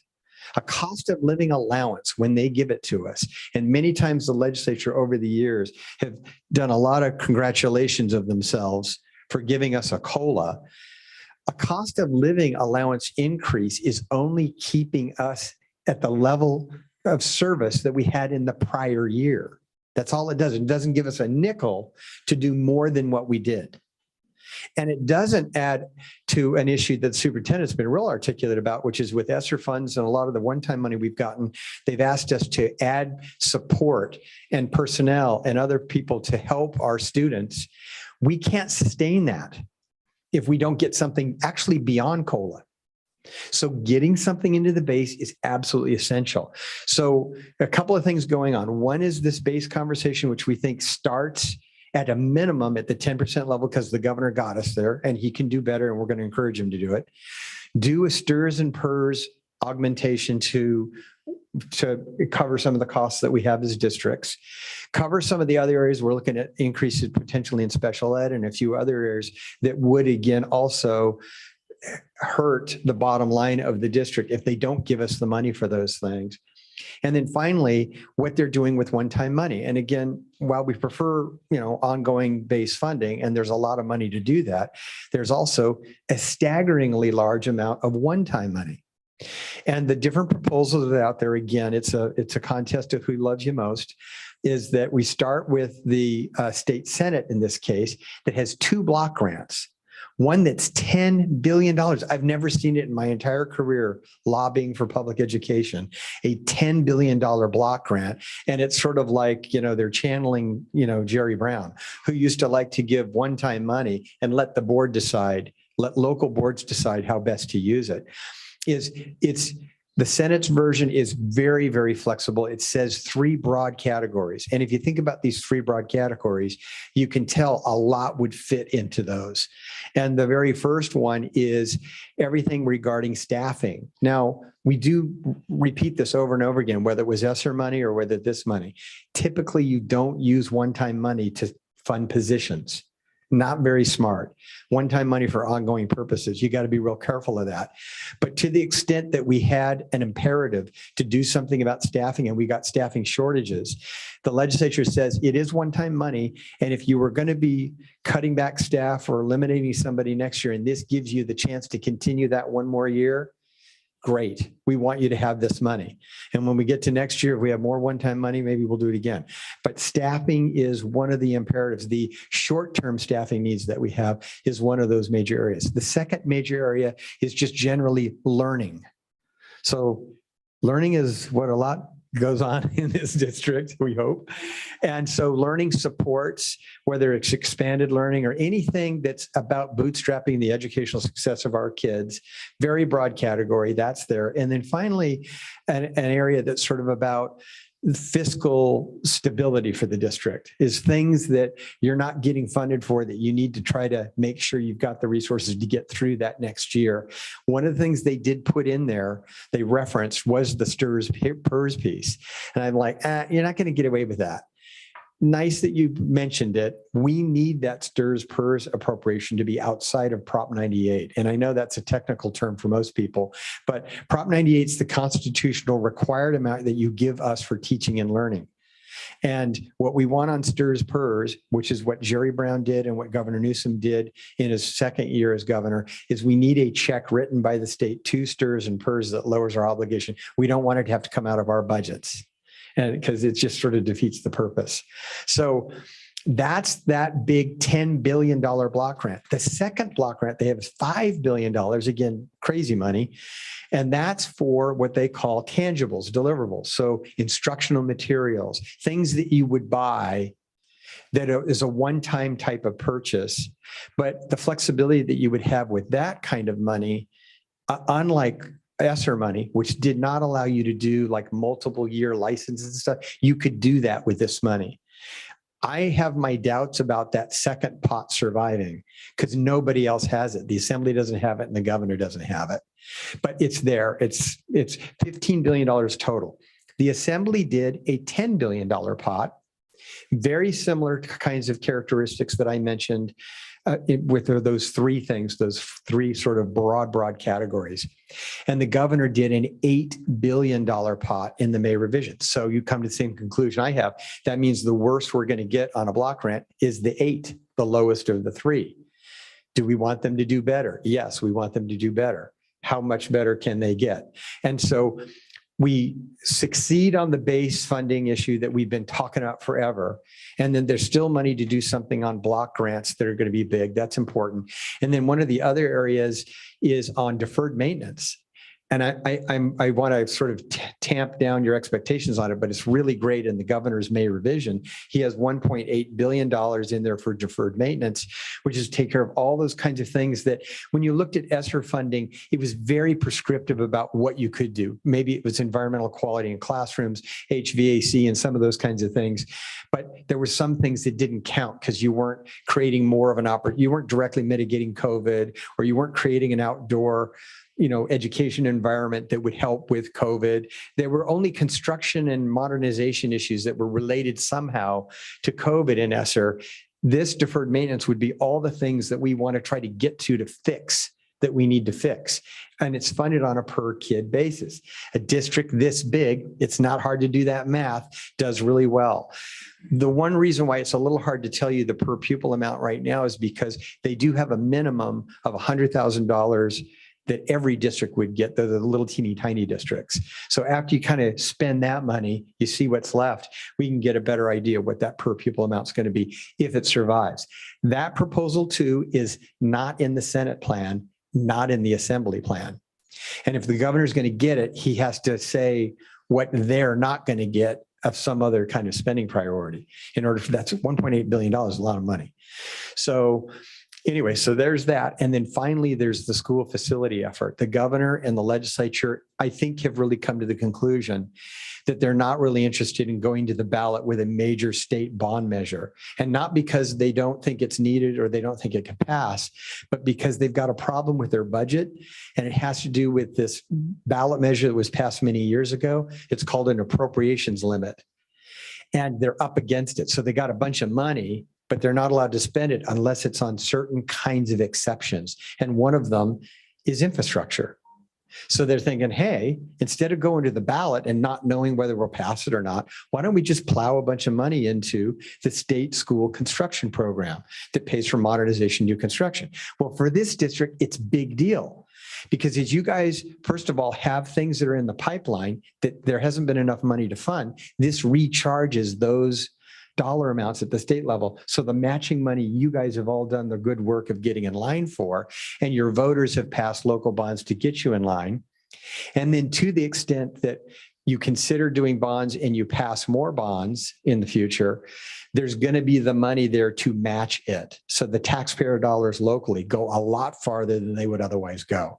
So just, I spent my whole career, many of you know, I come up here and I, sheepishly have to deliver bad news, but this is a very, very good news outcome. And there's 1,000 districts in California. This district made a difference on the base funding issue. And we're so proud of this button. And I'll tell you, your superintendent, I had to laugh last week because the state superintendent came down here for a very serious reason. And I understand he was here because of the fires and wanted to be on the front line. It was really great of them to do it. But man, she did not waste an opportunity. Before he left, he was wearing one of these buttons in his suit, raise the base. So thank you so much for not letting that opportunity pass. So I'm going to stop there, see if you guys have any questions. We are going to have a detailed budget workshop that's going to be starting next week. And they're free for anybody that wants to tune in. So at Capital Advisor's website, you can register, and it's for community members, parents, school board members, anybody. We typically get superintendents, CBOs, and school board members. CSBA is a big partner with us, so is AXA. And we're going to drill down to each of these pots about what our forecast is and what's going to happen. You guys got the advanced little presentation on it. So I'll stop there. Yeah.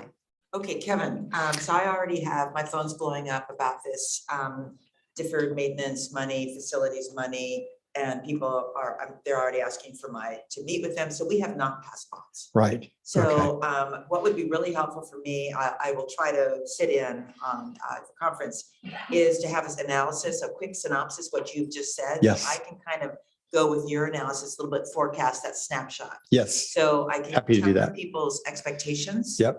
And try to sound like I can understand what this, we're talking about. Right. So It is a good idea to temper the expectation because the bummer about, I love that deferred maintenance pot, but it's the governor's idea, but the Assembly and the Senate, they've got budgets where they basically spend all the money. So the only way for them to go with the governor is to cut something else that's a big priority for them. So things there, anything to do with the deferred maintenance in the school facilities effort. Yep. I know these will be fleshed out and more, but I need it like now. Well, one of the things I can do is we'll go into our presentation. We'll actually cut out those two sections. I'll just get those to you. So we'll do that tomorrow. Okay, we'll get that to you. Thank you. Great. Evan, Absolutely. what was the deferred maintenance? 1.8 billion. What was the and the school bonds? facilities? There are different proposals. You're good to ask that because I didn't say the number. So the governor's got a package that gets real close to $5 billion. He uses money out of each of 3 successive fiscal years to cobble that together. And then he adds like $1 billion for early ed facilities. But altogether, it adds up to almost $5 billion is what his proposal is. The Assembly wants to do $10 billion. So they're really going to look at one of the criticisms that the legislative analysts, the nonpartisan legislative analysts just made about the governor's plan is that they said, well, you've got a pretty good balanced plan, but he's short about 3.5 billion on that appropriations limit of having a plan for that. So I think there are going to be some legislators who say, let's raise the number of dollars we're spending on infrastructure and maybe the schools could benefit from that. So we'll see where that all washes out. But yeah, that's the bond plan he has is $4 to $5 billion. The deferred maintenance piece is 1.8. And one last thing I forgot about was school transportation.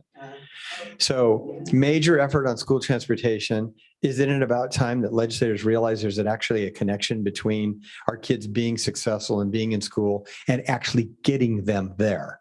Is that they've been starving this district and districts all across the state with regard to almost no real meaningful support on school transportation.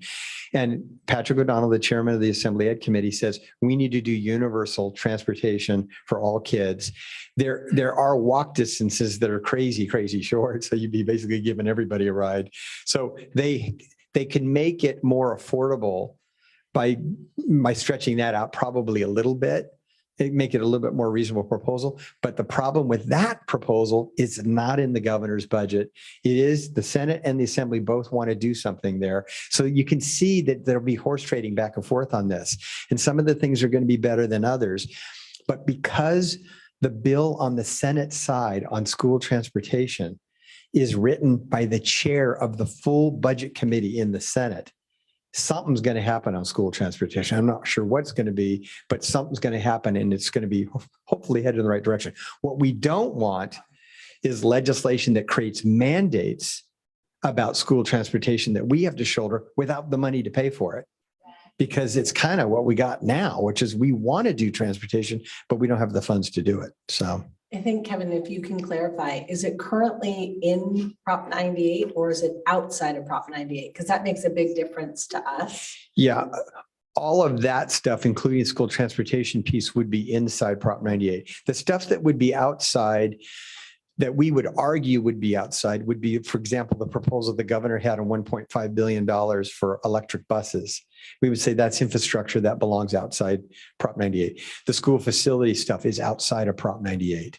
The deferred maintenance, interestingly, is inside Prop 98. So, Starts to take up our money. yeah, so Construction and modernization is also, would that that's also- outside. facilities also Yeah, outside, yeah. And which we argued very strongly keep outside. I have a bunch of questions, but I'm going to save them for next week on the. Okay, great. But I also want to tell you that she gave Tony Thurman the button before she even shook hands, she put a button on it. So it was when he got there, not when he left. He sent me a picture with the button on, said, I hope you're happy. Yeah, so that was great. Yeah, it was pretty good. Anyway, thank you. What's interesting is I think the superintendent may see him again tomorrow. So he's going to say, you're stalking me. So I think there's a possibility. Yeah. So, yeah. All right. What happened to the button? Let's So, bring another one. Just yeah, in take case another one, he yes. Doesn't have his handy. Okay. Thank you so much, Kevin. It's a pleasure to be here. Okay. All right. Thank you. Thank you. It's great to be with you all. Okay, we have a lot of good stuff tonight, but Ms. Hayes, can you identify which items have student speakers? The next item that has student speakers is 15A7, and that's where all our student speakers are. So 15A7 is the Aliso Viejo. Now, does it make sense to do that? Do we want to do the update on facilities first, or you want to go straight to the Aliso one? Okay. So this is 15A7. This is a resolution 2122-68, resolution of the Board of Trustees of the Capstone Unified School District of intention to form a school facilities improvement district, SFID number 3, Aliso Viejo school bond measure. Mr. Hampton, would you like to present this, please? Thank you, President McNicholas. So as you mentioned, the facilities presentation will reference this as well. But this is the, so in order to have a bond measure, if you say you had a district-wide bond measure, it would just use the boundaries of the district. You don't have to form any special boundary. But because the Aliso Viejo, the proposed measure is for the city boundaries of Aliso Viejo that are within the Capstone Unified School District, you have to go through a process of forming that boundary. And so it's the first step of this is the intent to form the boundary. Then the next step is the next meeting would be a public hearing on that boundary, and then the final approval of forming the boundary. So this is simply just to form a boundary to be able to have a bond measure within that boundary. So without any background of our facilities update, trustees, that's, I mean, that was a previous item, but we want to let the people speak, and then we'll kind of go backwards. But aren't you asking us to vote at the end of this before we've had the facilities presentation? That kind of doesn't work for me.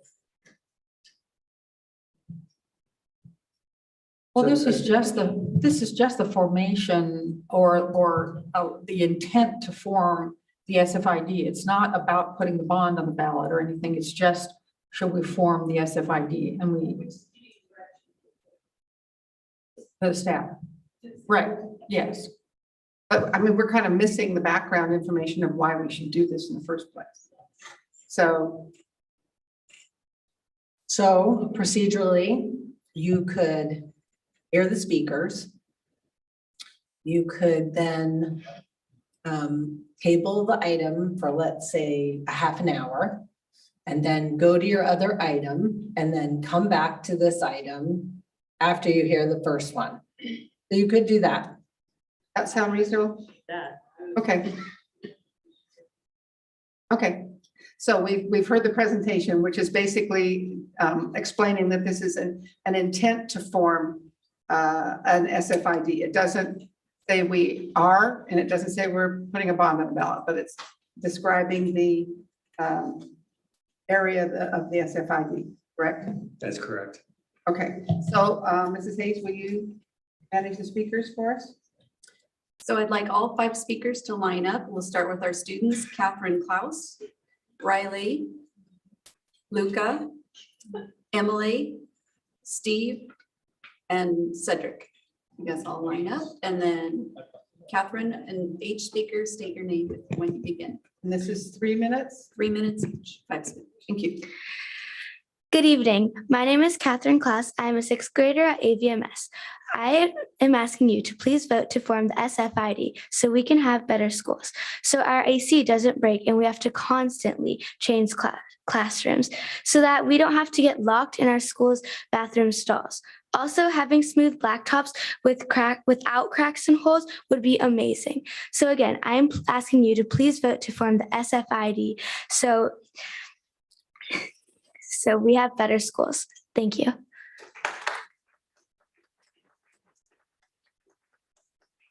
Riley, go ahead. Good evening, Superintendent, Board of Trustees, and hello, my name is Riley Kozinski, and I'm currently a junior at Aliso Nagel High School.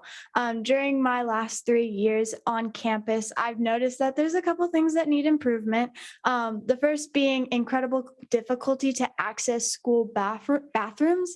This is due to soap not being there, bathrooms being broken, toilets being broken, and even sinks being broken.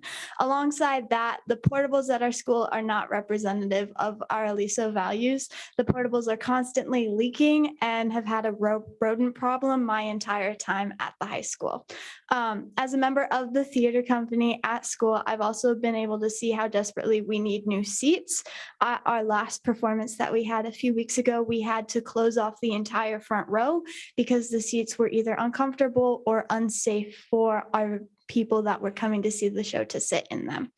I love Aliso Niguel, but the buildings and facilities at the school don't represent our values. The new science building is amazing, but it only is used by a handful of students. I wish to make Aliso Niguel amazing for all students, so please vote for SFID, and I thank you all for your time.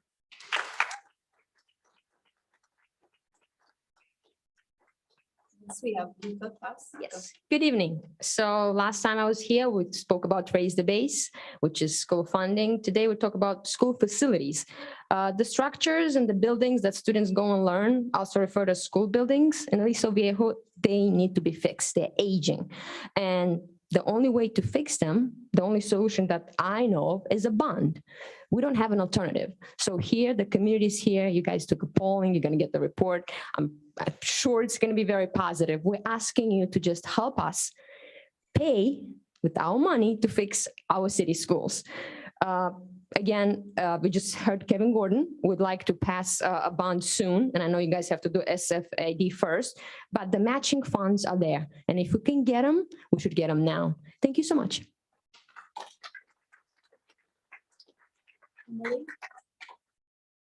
Hi, I'm Emily Cravens. I'm a proud parent of 3 students in Aliso Viejo. I have a 2nd grader at Oak Grove, I have a 7th grader at AVMS, and I have a junior at ANHS. There's been a lot of talk about the bonds and doing all of this. And I think one of the things that we've heard a lot is that there's a lot of work to do with the bond. And you've got a group of parents. In less than 24 hours, we put together this group just to come to the board meeting. Imagine what we can do when we have the time and the resources behind us to get a bond passed. We're willing, we know the work that it requires to do it, and we want to do it because we believe in our school, we believe in our students, and we want the best for them. And that's why you should pass the FFID. Thank you.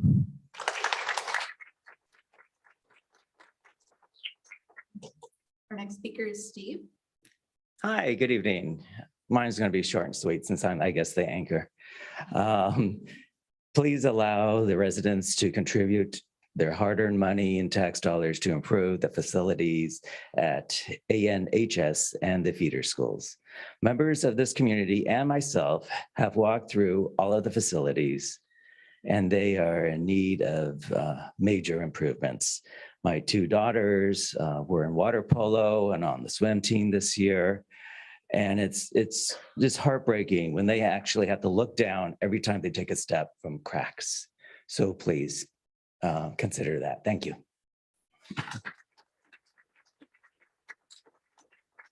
We did have one more card, Cedric. Did Cedric have to leave? No, just. Yeah. It passed. He supports. Thank you, Cedric. That completes our speakers. Yeah. So Trustee Bullock, would you like to make the motion to table this and go back to the other item? I would like to make the motion to table this and come back to it. Okay, so I don't have a specified time. Do we have to specify? You can say immediately after the completion of 15A4 facilities goals update presentation. I'd like to go ahead and vote on this now. I don't really think that the facilities update presentation is going to make a difference in how we vote. Is there anyone who thinks it'll make a difference? I'm happy to vote on it now. Well, hold on. Yes. Hold on. Trustee Bullock has made a motion. Do we need, I'm waiting for a second. If we get no second, it will die for lack of a second. If we get a second, then we go back and discuss. Second. It's been moved and seconded, moved by Trustee Bullock, second by Trustee Davis. I'm going to take a voice vote on this, Mrs. Hayes, on whether we table this motion and go back and review 15A4 and then immediately come back to this. All in favor, say aye. Of which? In favor of tabling. Okay. All in favor, say aye. All opposed, say no. No. Okay, the noes have it. So that means we're going to vote on this now. Then I will entertain a motion. I so move 15A7 for the second. Thank you. Okay.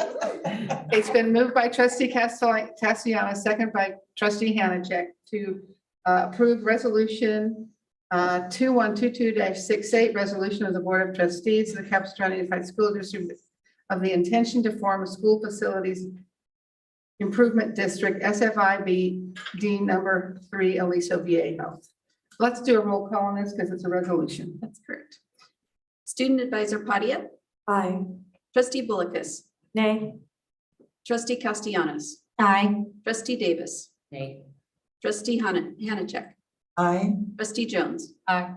Trustee McNicholas. Aye. Motion passes 4-2 with a preferential vote of aye of Student Advisor Padia. Okay,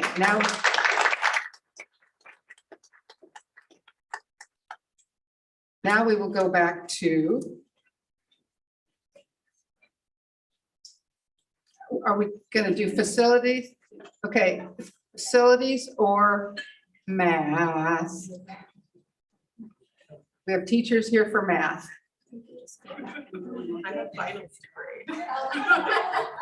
Okay. Okay. All right, we're going to 15A2. We get back to it. I'm sorry, my Dana Hills friends. This is going to be, I don't control everything.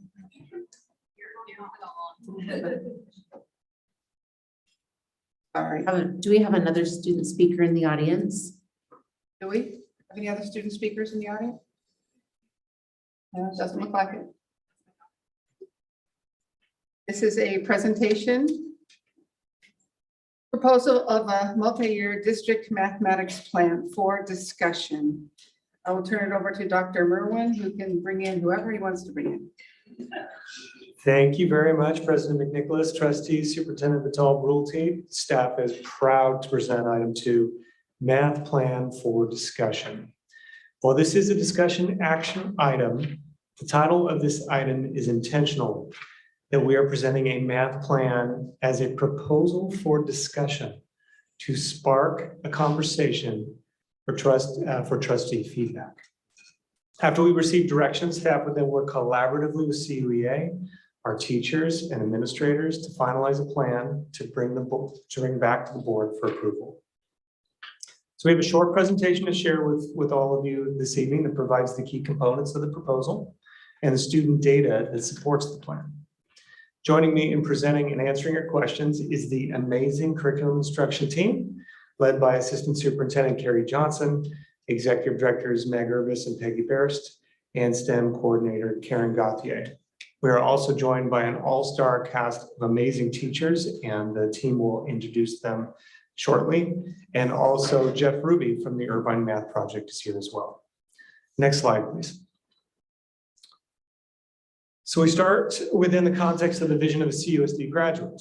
Trustees will recall last June, we shared the vision of 5 key attributes that every graduate would develop and refine as they progress through our schools, from preschool through high school, to help them be successful in a rapidly changing world. One of the attributes, as you can see, it's going to pop out there, see it is, was innovative problem solver and critical thinker, with an additional focus on creatively exploring solutions and analyzes and interprets data from multiple sources. This attribute is developed through mathematics. So during the same board workshop last June, you may recall that the board directed staff to prioritize a review of middle school acceleration and math pathways for students to ensure access. So in response to this direction, we're excited to return this evening with a math plan for discussion. Next slide, please.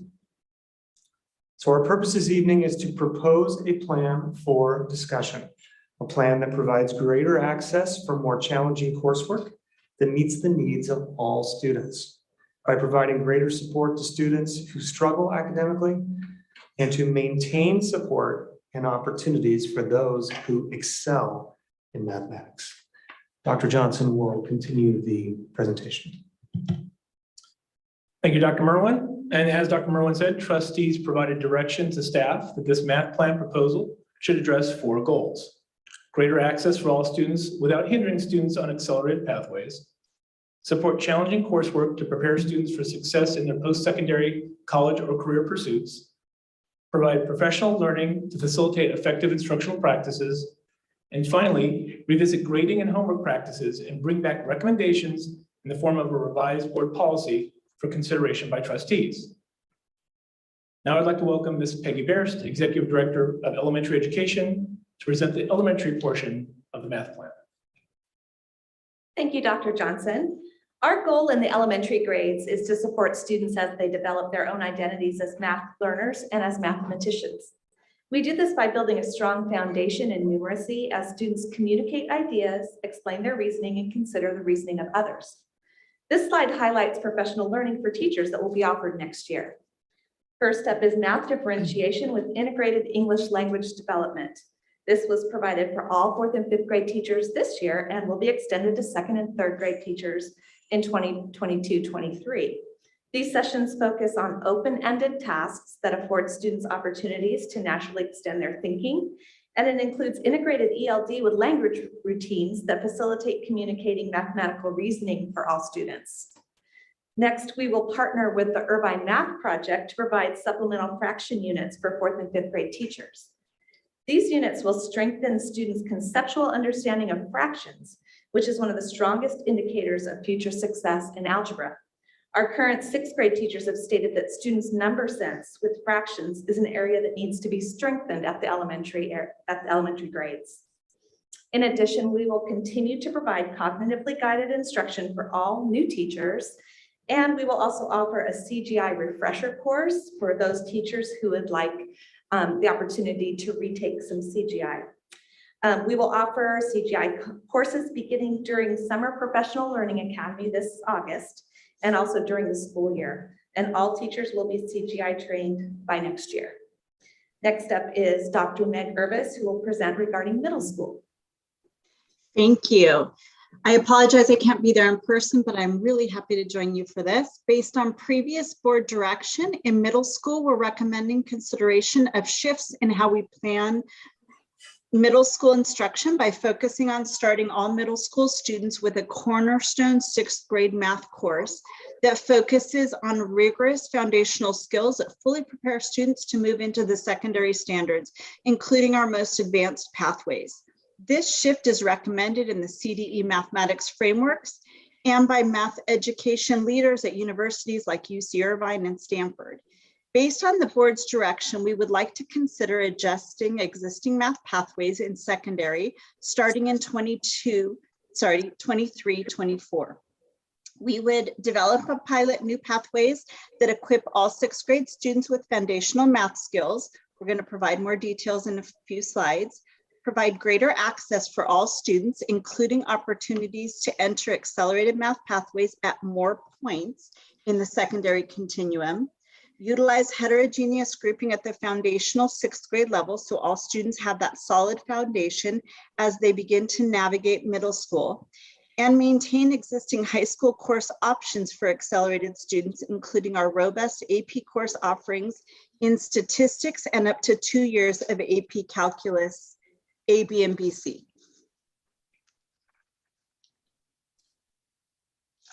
This chart shows the percentage of students meeting the UC math subject area requirement, which includes 3 years of college preparatory mathematics.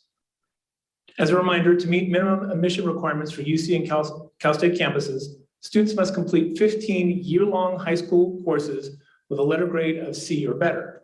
These courses fall into several subject areas labeled A through G, including history, English, math, science, languages other than English, we refer to them as world languages, visual and performing arts, as well as a general college preparatory electives category. This chart represents the percentage of CUSD students completing 4 years of mathematics. It should be noted that the 3-year math requirement to earn a CUSD diploma went into effect for the class of 2020. And you see the bump up there in 2020 and 2021.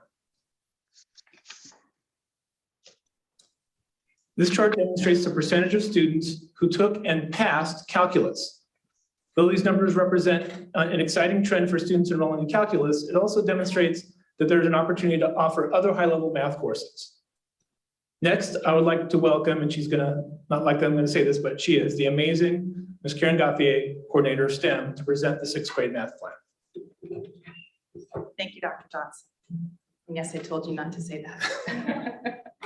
So research has shown that students' mathematics experiences in middle school significantly affect the likelihood that they persist in pathways that prepare them for the broadest range of math courses in high school and college. Middle school students build their mathematical identities about math coursework that will have long-term implications for their college and career achievements. So we would like to open up the discussion with our math leaders and staff to go slower, to go farther. The math framework recommends that content not be skipped, but instead compacted, and that the compaction should not begin until 7th grade. Our 6th grade content is the first year students are introduced to new math content with proportions, ratios, and percents. These new math topics are essential and predictors of future success in algebra. Pre-Common Core math standards in middle school spiraled, and that means certain math standards were reintroduced over several years so that the practice of skipping 6th grade math was less problematic because the skills and concepts were repetitive. The Common Core math standards are like building blocks. They follow a very specific pathway on a coherence map. Mastery of these standards is expected in each grade level in order to have a foundational understanding of the next year's standards. None of these standards should be skipped at any grade level. I would now like to turn it over to Dr. Ernst. Thank you. This graphic in front of you represents an example of both standard and accelerated pathways. The graphic is definitely not an exhaustive list, but meant to highlight sample pathways being proposed. It is important to note that these proposed pathways do not skip standards, as some of our current model does with 6th grade, but rather compact standards differently with the same options for students available by 11th and 12th grade, those same high-level end of journey classes. The first row represents our standard college prep pathway, which results in students meeting A through G requirements and graduating college and career ready in math. The second row is an example of how a student who has been in a standard pathway as they enter high school can still join an accelerated pathway that ends with an advanced placement course if that is the student's goal. We all know those students who get through middle school and find their stride in high school, ready to take on the rigors of advanced courses at that point in their K-12 career. This ensures they have that option. And then we have our third example, which shows how we can compact standards in new ways to provide the same outcome of the highest level math at the junior and senior level without skipping foundational skills. This new model of compacted accelerated courses is similar to options provided in neighboring districts and based on work with teacher leaders and UCI's Irvine Math Project. However, we have not yet named and unpacked the courses. That would be the work done with our teachers, department chairs, and colleagues from Irvine Math if we receive board direction to do so.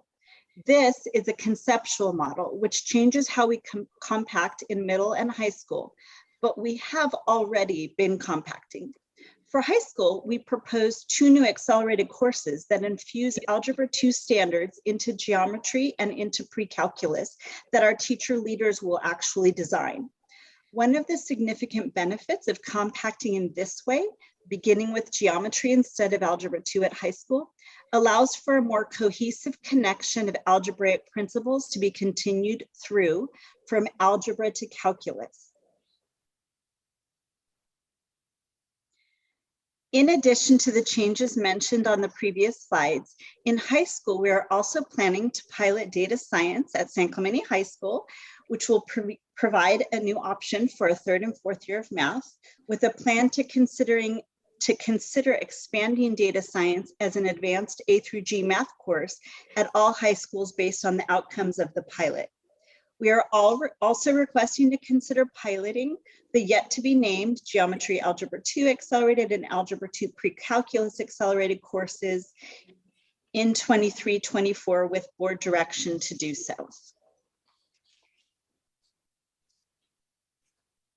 It is important to have a coherent district-wide plan for math learning. For the plan to bear fruit, principals need a deep and shared understanding of effective math instruction and student learning across all grade levels. To this end, we'll begin in the summer at the Kuma retreat with an in-service on effective math instructional practices, and then throughout the school year, conduct learning walks by family with principals from all levels. Begin in fall with elementary, followed in winter with middle schools, then concluding in spring with high schools. And then finally, next summer, I'm holding an overall debrief and planning for next steps in the summer. The last point here you see is a grading and homework task force will review and revise board policy 5121.1, grades and evaluation of student achievement, and bring back to trustees for approval. Thank you for your consideration and discussion of this proposed plan. The entire curriculum and instruction team, CUSD teachers and principals, as well as representatives from the Irvine Math Project are here to answer questions. I also want to point out specifically, Mr. Dave Chamberlain, who is a long-time TOSA and has helped build our math program as high as it is.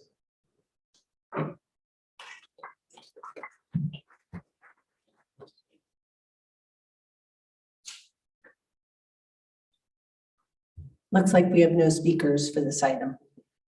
Okay, no speakers on the math thing, okay. Trustees, trustee Hanchett. Thank you. This looks phenomenal to me, and especially when I look out in the audience and I see teacher Laura Campion, who guided my children. I feel like this would be so much better for them when they were at both different levels.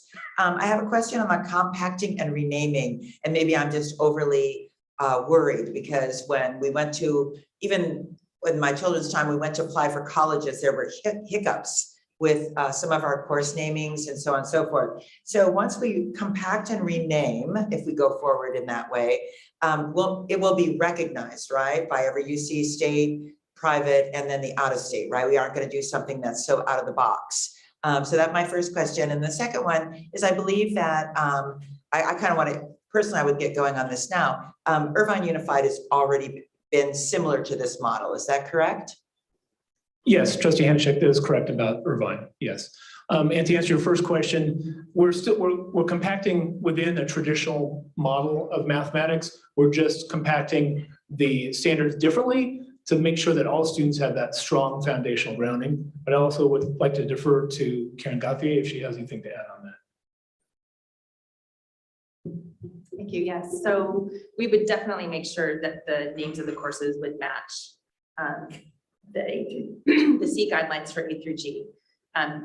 Currently, right now, I apologize. I don't know what, I can pull it up on my computer in a second. Long Beach Unified, not Long Beach, I'm sorry, Laguna Beach High School also offers these same two courses that we're considering doing in high school. I don't know exactly what they call it, but I'll look it up and report back to you. Any other trustee questions, comments? Trustee Castellanos?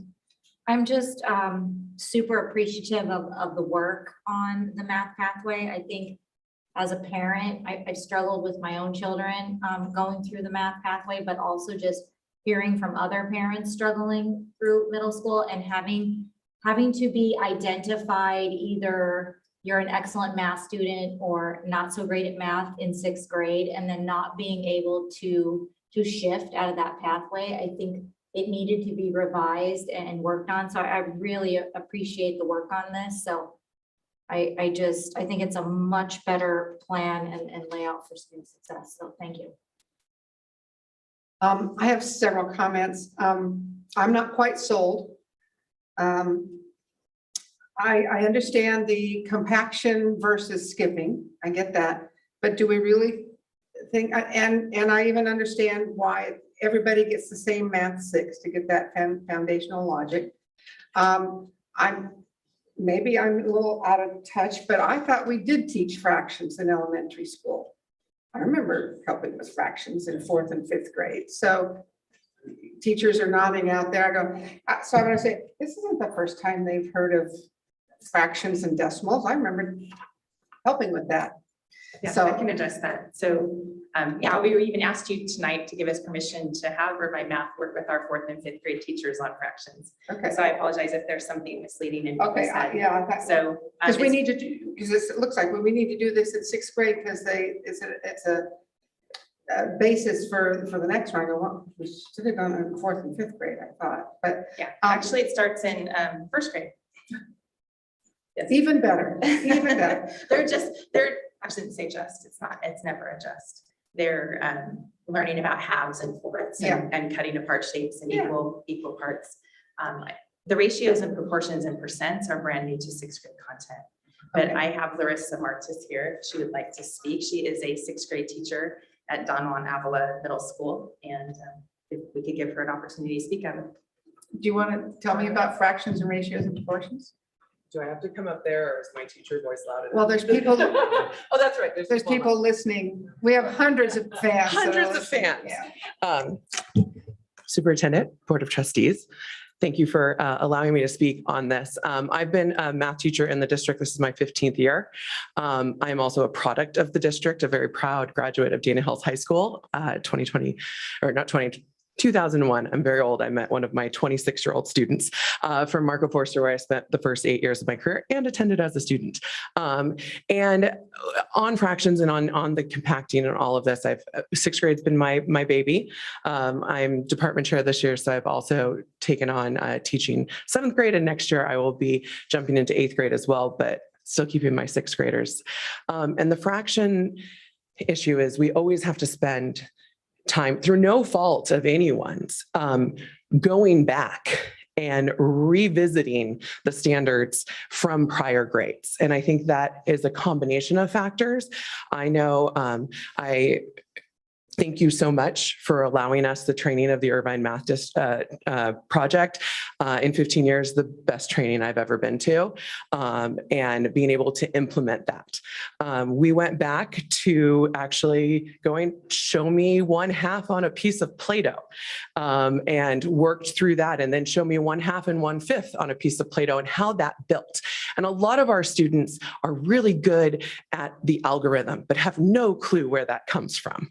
And really going back, and it's always interesting with my ones that just miss that acceleration and they're like, but why? I'm like, well, some of you don't show your work, so you miss step 3 in your head. But a lot of that is that foundational understanding of what they're actually doing falls apart. And so when you get that foundation and build, we are always going back. It was fascinating at our last curriculum scope and sequencing we just had, which was fantastic. And with Karen and our partners with Irvine Math Project, we're going to continue that this summer. We went around the room, and as a sixth grade teacher, I was like, what do you learn in calculus? I'm like, well, I remember what I learned in calculus, but it was a constant need of all of us to go, well, then we have to reteach that. And then we have to, reteach that through that whole go slow to go far. Like, we need that foundational understanding that builds to the algorithm. And it's beautiful. Every family member is sick of me teaching them fractions again, and going through the steps to really understand. And my students who were always like, but I just know that I keep change flip. That's all I know. And I'm like, but why do we do that? Why do we do that? And where does the common denominator come from? And this is just a little piece. We're at my school, one of our priority standards changed this year due to our work with Irvine Math Project, and really seeing that the need and the building from the fractions into the ratios, because now they're seeing a ratio and they're like, but that's a fraction. But it's a whole different mindset. So that foundation of the fractions, I have never seen such foundational understanding. And then we didn't make them simplify. We explained equivalency.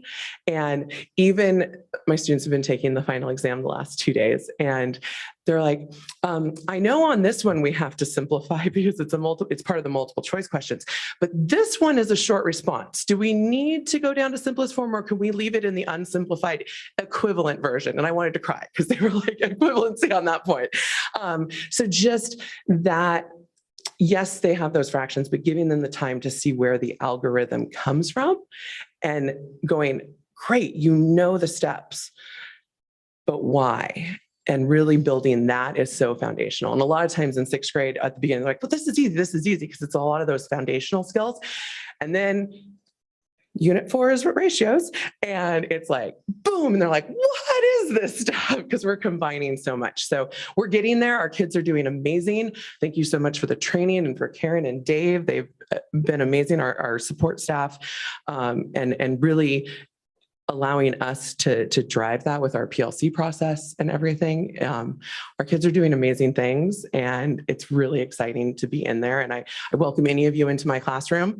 I have an open door policy. Just please excuse the ASB stuff on the side. You never know what you'll find, but thank you. I think I was in the Common Core training for parents. Yes, yes, I did that. Yes. I think I remember that, yeah. Okay, so it really starts in elementary school. Yes. The whole CGI and why you do it, not just here's the algorithm. I get that. So but by the time you get to 7th grade, you really think you can compress 7th and 8th grade into 1 year? If you have a good 6th grade base. So our 6th graders are already doing that in Math 7 Accelerated. That is a combo of half of 6, half of 7. And so our kids walk into 7th grade and, okay, here's a fraction. Oh, and we're going to make it negative, and we're going to combine it with decimals, and understanding those pieces. So it can be, I think a lot of times we still like to add stuff and add extra stuff. So a lot of our work this year has been really unpacking those standards to what part of it is that we're using. I know at DGEMS we're working on vertical alignment and really taking those standards of like, they're going to know this, or you will know by need, by name, who doesn't have it for the following year. And instead, yes, because they'll have that foundation, they'll have that understanding. We won't have to keep reteaching the stuff that we've touched on so much with the spiral of it. And we've been used to teaching so many standards for so many years that compacting to on an accelerated pathway is appropriate that time. They need that number sense in order to build into everything else we do. Okay. Any other trustee questions? Otherwise, I'm going to keep going. Oh, Judy, trustee Bullicus. Let me insert here because we're on that subject of where I have questions. Okay. So I'd like to understand why I've sat up here for going on 5 years now, and we have seen the scores of math, improve a little bit, and then they hit 5th grade. 5th grade, year after year, we'd see, oh, it takes a dive and it goes back up. So now with iReady and all, I don't know that we've received those numbers. I mean, we've had where we've gone to schools and told them about how wonderful they've done in picking up those numbers. But when I'm talking to high school teachers about this plan, and they say it should start in elementary and, should be building, can you talk to me about what happens in 5th grade? Have we fixed that? Because if you're a 6th grade teacher, so at what point are they getting the fractions to the ratio? And is this something we should start sooner? What happens in 5th? I'm a 5th grade teacher. There we go. I don't mind answering that question. And then I have a little comment on it as well. I'll just come up. I will listen to any expert I that's ever apologize. explained this. It's hard to explain, but before I do that, can I thank everybody I'm from Moulton Elementary School. We had, unfortunately, yeah, they walked into my class, so And you were thank all of you for that. So you were good to see a teaching couple math over when we here, so walked in. thanks for coming. But as a 5th grade teacher, and I have another 5th grade teacher, she's in the back to help me on the next subject, but 5th grade is where fractions gets very difficult. And it's just very hard for 5th graders to understand it. We're not just dealing with halves and quarters and thirds. We're dealing with large numbers that you have to find a common denominator with 9 and 14 to try to make it equivalent. So it's not easy to do. And they just don't understand fractions. It's really early. They're only 10, 11 years old. So that's where I see being a major problem. And then you guys review a lot, but we're reviewing with the 4th grade, they do a lot of common denominator stuff, 1/8 plus 2/3, and you can draw it. But when you have 1/4 and 7/9, you trying to draw those two fractions in a problem is very, very difficult. So they're coming, that's where it becomes very hard. And it's just a lot of times it's above these kids. And then now I'm not going to blame it on 3rd grade, or I'm not going to blame it on 4th grade. Some 5th graders coming in still don't know the multiplication facts. They don't know their division facts. So we're reviewing that. And I'm sure you're seeing that in middle school too. And also as we're going to 5th and 6th grade, a lot of the math, as my colleague mentioned, sorry, I've never met you, you sound amazing. But a lot of that math, they can no longer visualize it. They do not have that foundation, 1/2, 1/4, 3/4, 1/5, 1/10. We can understand that. They can see that in their brain. They've played with something that looks like that.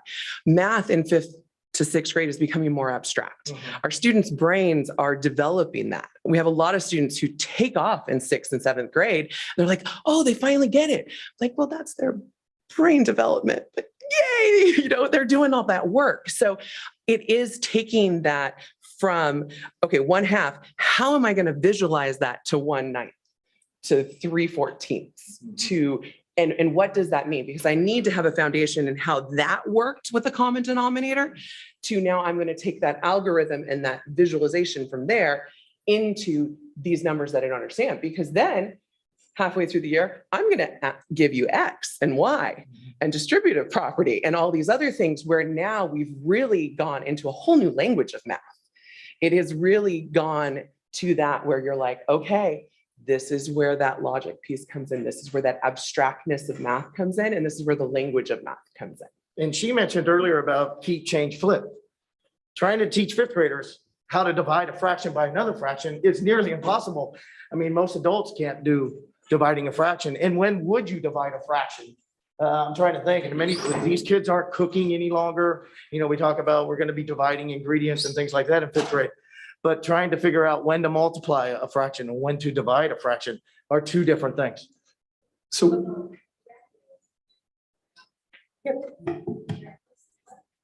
Let's hear from Jeff Ruby. Oh, so I wanted to address two things. First, the 5th grade issue of partly that is why we're talking about now doing some work with a couple of units in 4th and 5th grade on some of the hardest topics, so that in a sense also the theme of how we develop that understanding can flow more smoothly from 4th to 5th to 6th. There's a pretty clear delineation between what operations on fractions are taught in 4th grade and in 5th grade and in 6th grade. And when each course really takes responsibility in a deep way for understanding the operations and level of understanding that they're asked to do, it makes a lot more sense than saying each class should just do all of the operations and we'll do them over and over again for 3 or 4 years and hope that they'll get them eventually.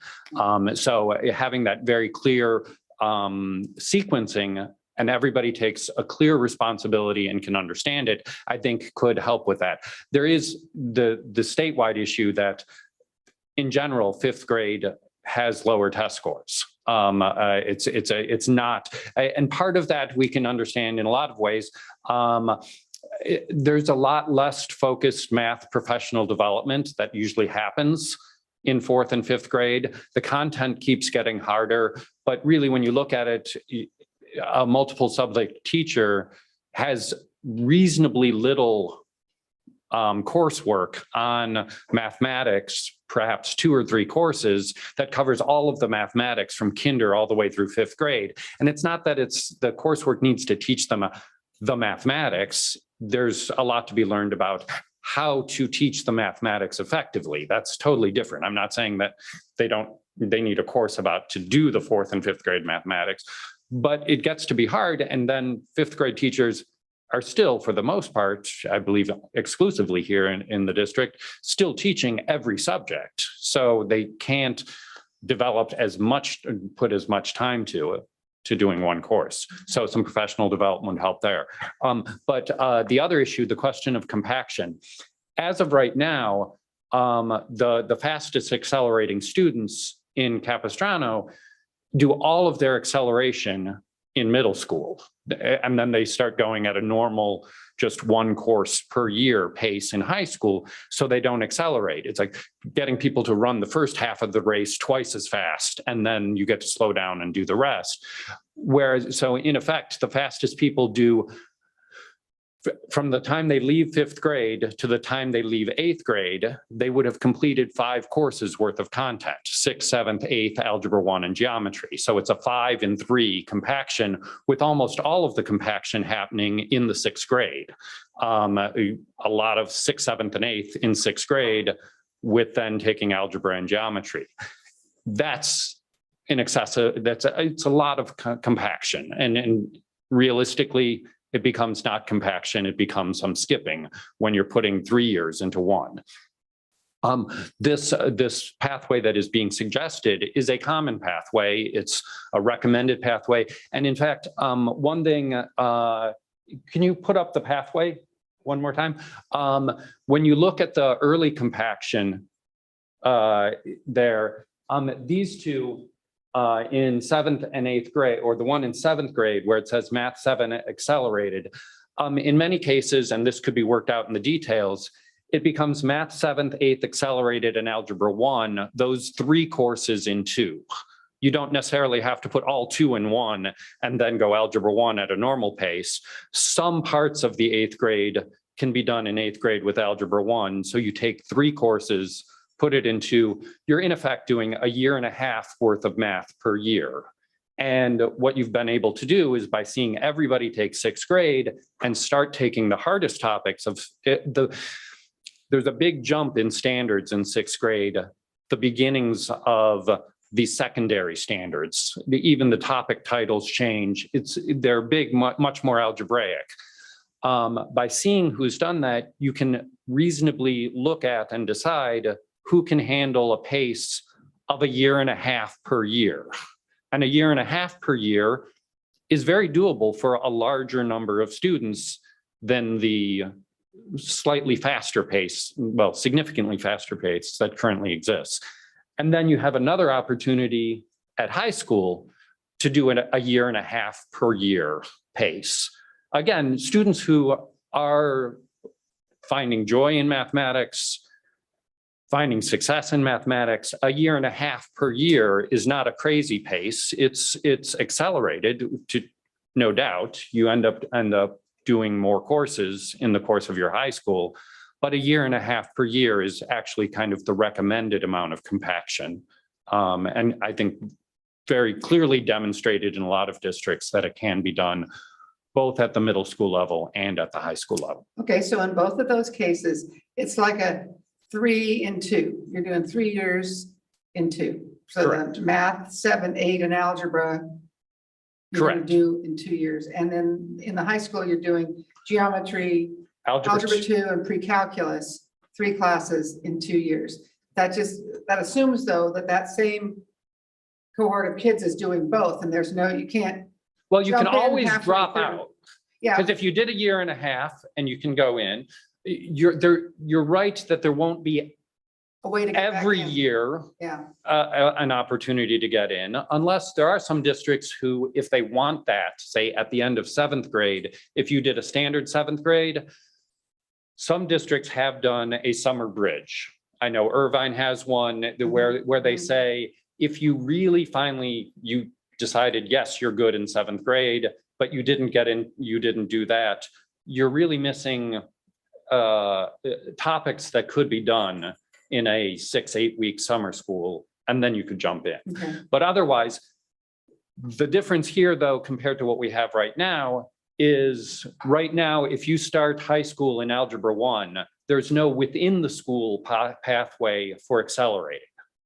There, you can always, like any place, you can go outside of the school and learn it someplace else, take a community college course, those kind of things. But you can't within the school right now. If you start Algebra 1, the next course you take is geometry, then Algebra 2, the best you're going to get is pre-calculus. There is no compacted pathway available within, but this would allow I that. have one more question. What happens to trigonometry?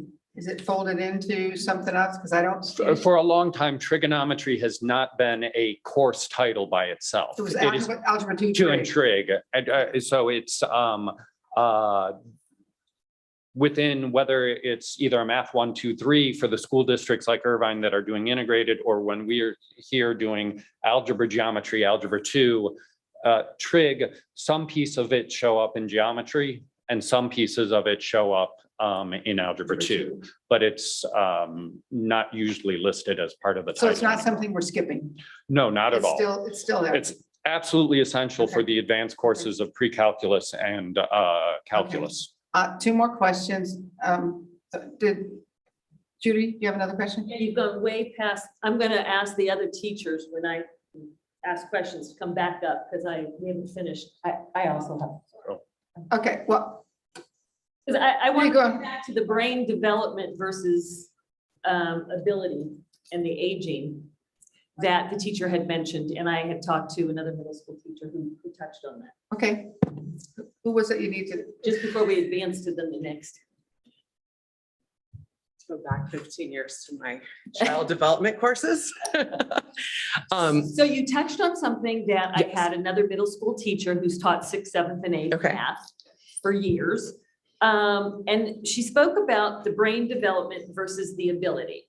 And one of the examples that was given, and I'm all for adding all these on-ramps, because that was the big issue. Because we know what the off-ramp is. You know, within 6 weeks, if you're not doing well, you drop the class, you know, and you take the next one lower. So the question goes back to, you're talking about the other teacher, the 5th grade and the fractions being very challenging. Okay, and in 6th grade, there's been the experience that, or in 7th grade, you've got this brilliant student who does really well in algebra. They're feeling good about themselves, self-esteem. And so now they're taking algebra 2 and trigonometry, and suddenly they need a tutor. They're like, what's wrong with me? And so I just kind of like to understand if we are getting the ability, because every child develops differently. And someone who hasn't done well in 6th grade by having more on-ramps, because maybe they'll hit high school and it'll take off because it'll click. Yeah. I also think that I'm a big proponent of this. And I'm a big proponent as a math teacher to give partial credit because students in multi-step math problems, it's not all or nothing. And this sort of plays to that. I also believe at one of our trainings, Dave, I think we were there together, where it said, can a student fail early and still succeed? Okay, I have 6th graders who might not show me proficiency on the timeline I have dictated based on what I'm doing. Now, granted, we're doing our intervention, we're doing all these other things, but we're still moving forward and, you know, paying catch up. But I need to reward the children and my students that now are showing me proficiency on these standards. So it's almost multi-tiered because we have our students developing, as you mentioned, at all different rates. So it's one thing to add the on-ramps for that student who wasn't quite there at the end of 6th to accelerate in that high school and not be on one path, as well as within our courses, make sure that we are not going, oh, you didn't get it on November 6th when I gave the test. Now you've shown it as it was building into as a pre-step to this other one, or you've gone to intervention for me and you've shown me this understanding, and whether I assess through multiple ways, reward that.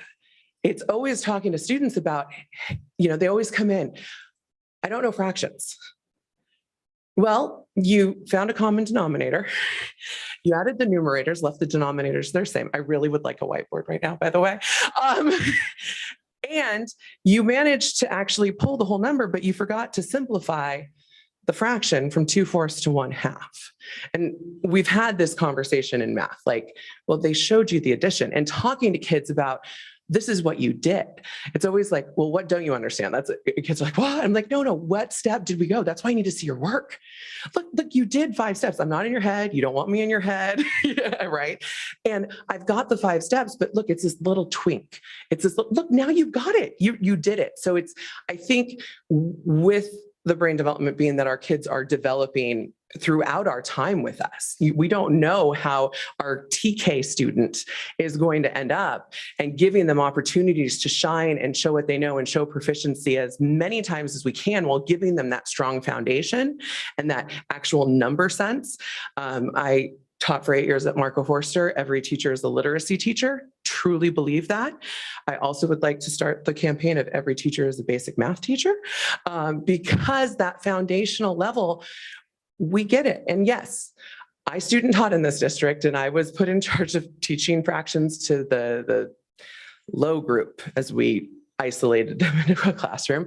And I remember sitting there with my other fellow student teacher and going, okay, those are 2 fractions, we're dividing them. I just changed them into decimals in my calculator. Like, I totally forgot this whole keep, change, flip thing. But then it's that foundation of like, okay, I have one half, I'm slicing it into I'm putting little fourths into it, and it just sort of kids are going to pick that up at different times. And we need to make sure that we are, yes, there's a schedule. It's always that assembly line. And, when, the Ford Model T was happening and the assembly line was this great thing and education was becoming where we led the world and everyone's going to go to school. Look what it's done. At Marco, we had a speaker who was like, well, we created our education system. And again, I'm quoting from 10, 15 years ago. So please don't, cite my resources, my recollection, but, we're still, when so much of our population went to agriculture, our population isn't going to the field of agriculture anymore. Some of the things we're still using are the potato peeler when we should be giving them, a little microchip this big to work through these problems. So it is really with that of like understanding. I know, I'm sorry, I'm all over the place with my comments, but giving them opportunities both within the course and in the course framework to have those accelerations and reward them, not just reward them, recognize them for being proficient and being like, yay, you've done this. This is how this built to this. It's always that eye-opening where they're like, that's why it goes like that, and working there. So if I can ask one last question. So just to hear it from you, would you say that iReady helps you in that? Because one of the other examples I was given is that a student should have been at an 8th grade level, like more like 3rd grade, but with iReady had improved to 5th grade. And so the teacher had said, look at your improvement. I mean, they thought, well, I'm still behind, but it's that congratulating them that look at where you've come. So has iReady, because we're talking about this math project, is that a piece that's been really helpful in middle school this first year? I love it. Okay. I love it. Because I get data quickly. I get comprehensive data quickly. I can drill down to it. The software, and I have not dived in as much as I need to. It was one of those that it's new, it is new. We were told we're not doing CASP testing last year. Here's this iReady thing. We're like, we just need to know how to do the test. We get all, and then using it this year, the conversation's been, I've used it for intervention.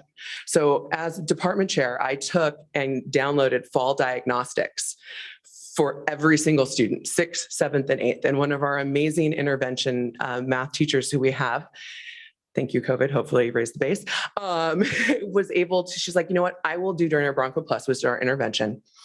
I will take the 7th and the 8th graders. And we took any student 2 grade levels or below.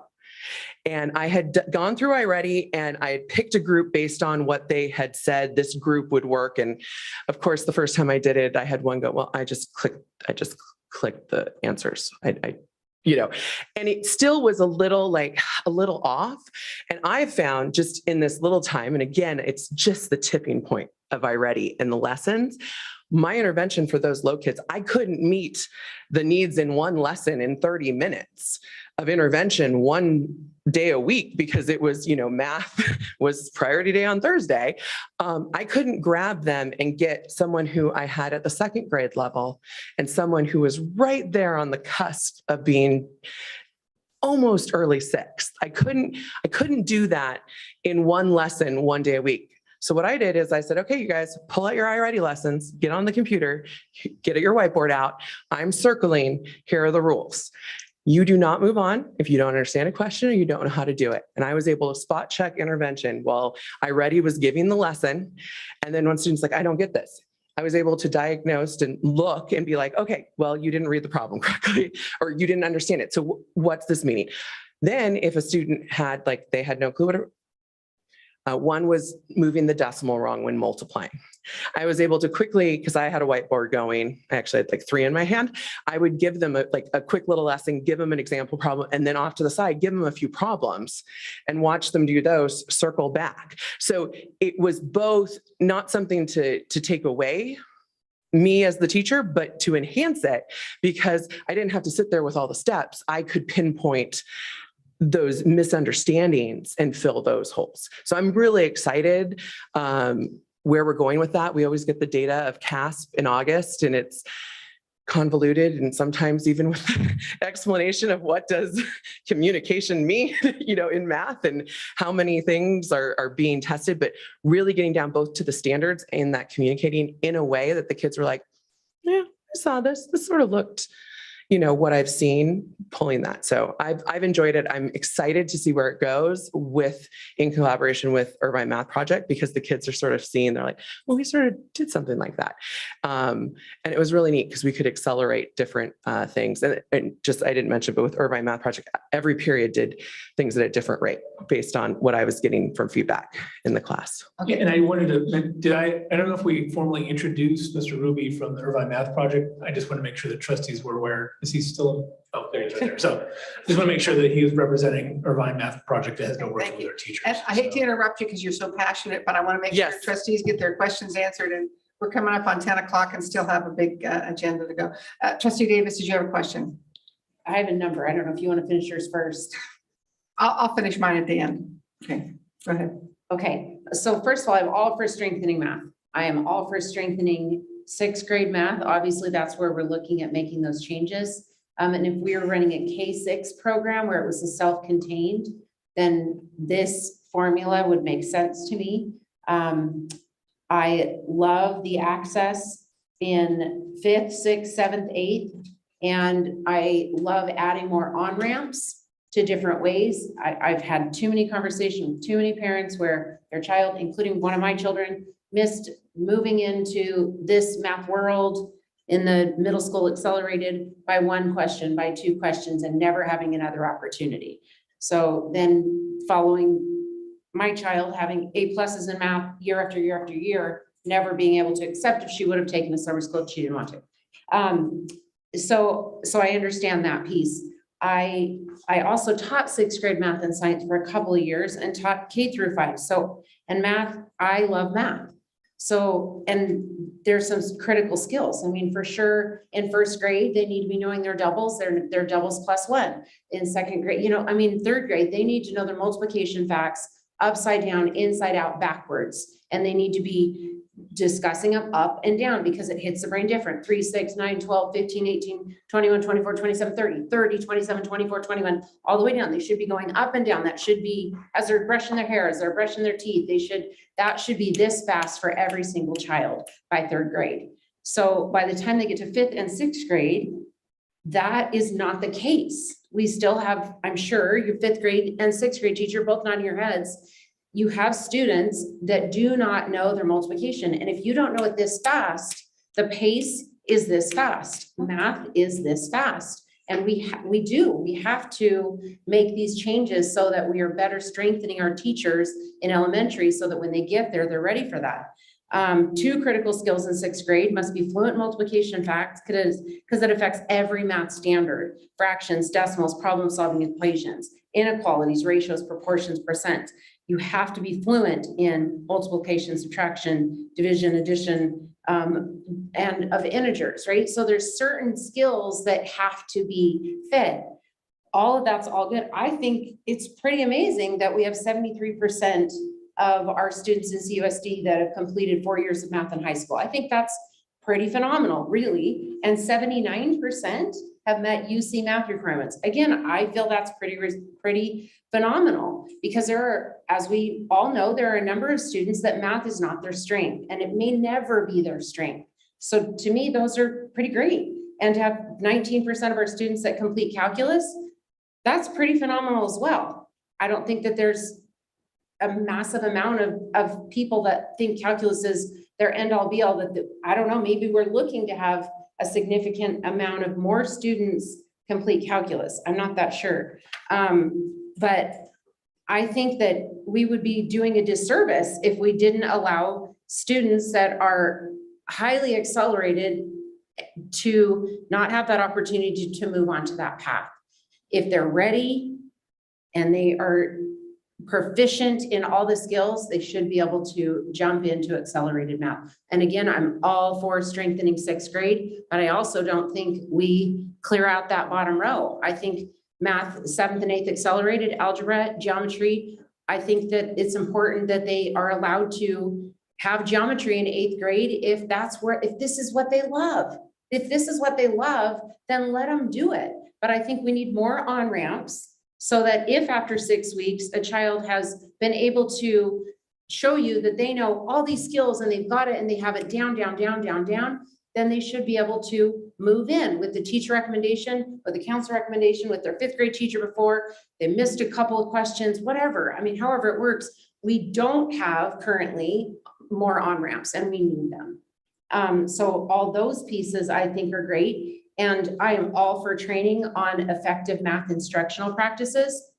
I'm sure we're doing that. I mean, we obviously are because that statistics say that. I talked to a number of teachers, and middle school teachers in particular said that they spend months and months focusing on those two critical skills and being fluent in some of those areas. So I have a billion pages of notes, but let me cover like 3 more things.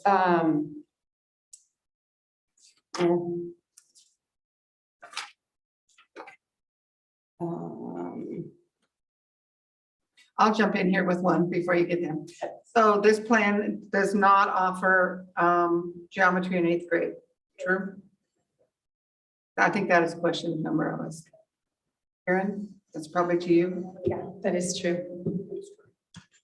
I think parents that would be really disappointed. I think we're going to get pushback from parents on that. So I was trying to look at how you can compact or summer bridge or whatever, because I think it doesn't offer geometry in 8th grade, but it offers something in some ways better by allowing you to double up in high school. That's, I mean, I think this is pretty genius. I thought I read somewhere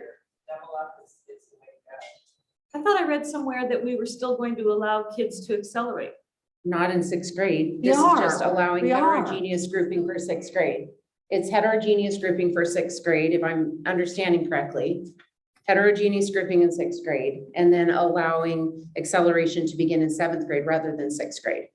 I think we will get huge pushback by parents if we choose not to. And I'm for strengthening math. I'm all for all of it, except not allowing students like the student last night at San Juan Hills High School that got 5 awards. And I'm just guessing, but likely he probably went into 9th grade ready for calculus, to be clear. There'll be students like mine that you're going to keep back. That's So what this I'm is on a board. math plan discussion, right? So maybe we can, look at that. How many students do we actually have that take geometry in 8th grade? If we have a samples data set, how successful were they? And or if they were successful, when did it trip them up? Because what happens is algebra 2 trig trips them all up if they don't have the foundations that you are all talking about. So I think one way of looking at it is, in order to get to the 2 advanced courses, if you want to have room for 2 courses, say both of those blue sections at the end of the bottom row, in effect, you have to double up or compact at least twice. A question might be, do you want to do all of the compaction in 6, 7, 8, and then no compaction in high school? Or does it make sense in a timeline of a student's career from 6 through the end of high school?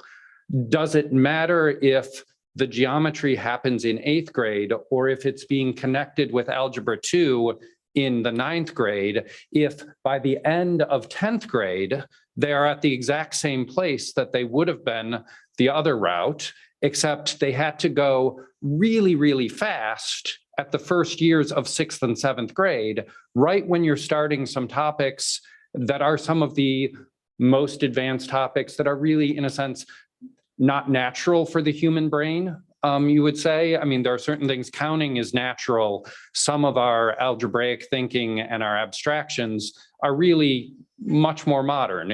They're not natural. And to compact twice in the 6, 7 range rather than once in the middle grades and once at the start of high school.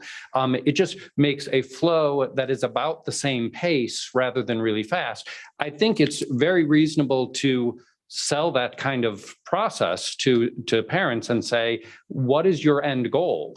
If you would like to have 2 years of AP math, that's about as much as, or potentially, some people actually end up doing 3, because if you take BC, it in a sense counts as 2, and then you can also take stats.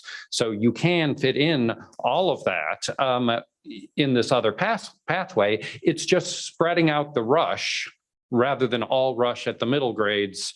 It's a kind of a healthier 1.5 per year pace, rather than a 2 to 2.5 per year that we're currently doing in 6th and 7th. Listen, I agree with you, but there are families that is what they're about, and they're great at it, and they do not want their child to have to wait to take courses that they're ready for. I'm not personally ready for any of this, but I think that there are families, and I don't know why we can't do both, why we can't add that accelerated in 6th grade and then keep moving on. I thought that was a genius explanation, because that to me is what parents do want to hear. I think that explains it very well. So I appreciate that explanation, that we are all getting to the same point. We're not, it's just where you want to increase the pay, compact, yes. And in high school, it seems to make much more sense to me as a parent than it does to do it in middle school, when so many things are changing in their lives, especially social emotional issues that we're having at the middle school. What are we doing to kids? Maybe this is a far better pathway. Same result at the end of the race, right? When we graduate, we're getting to the end just like we did before. We really aren't, there really is no difference. It's just where we're doing it along the path.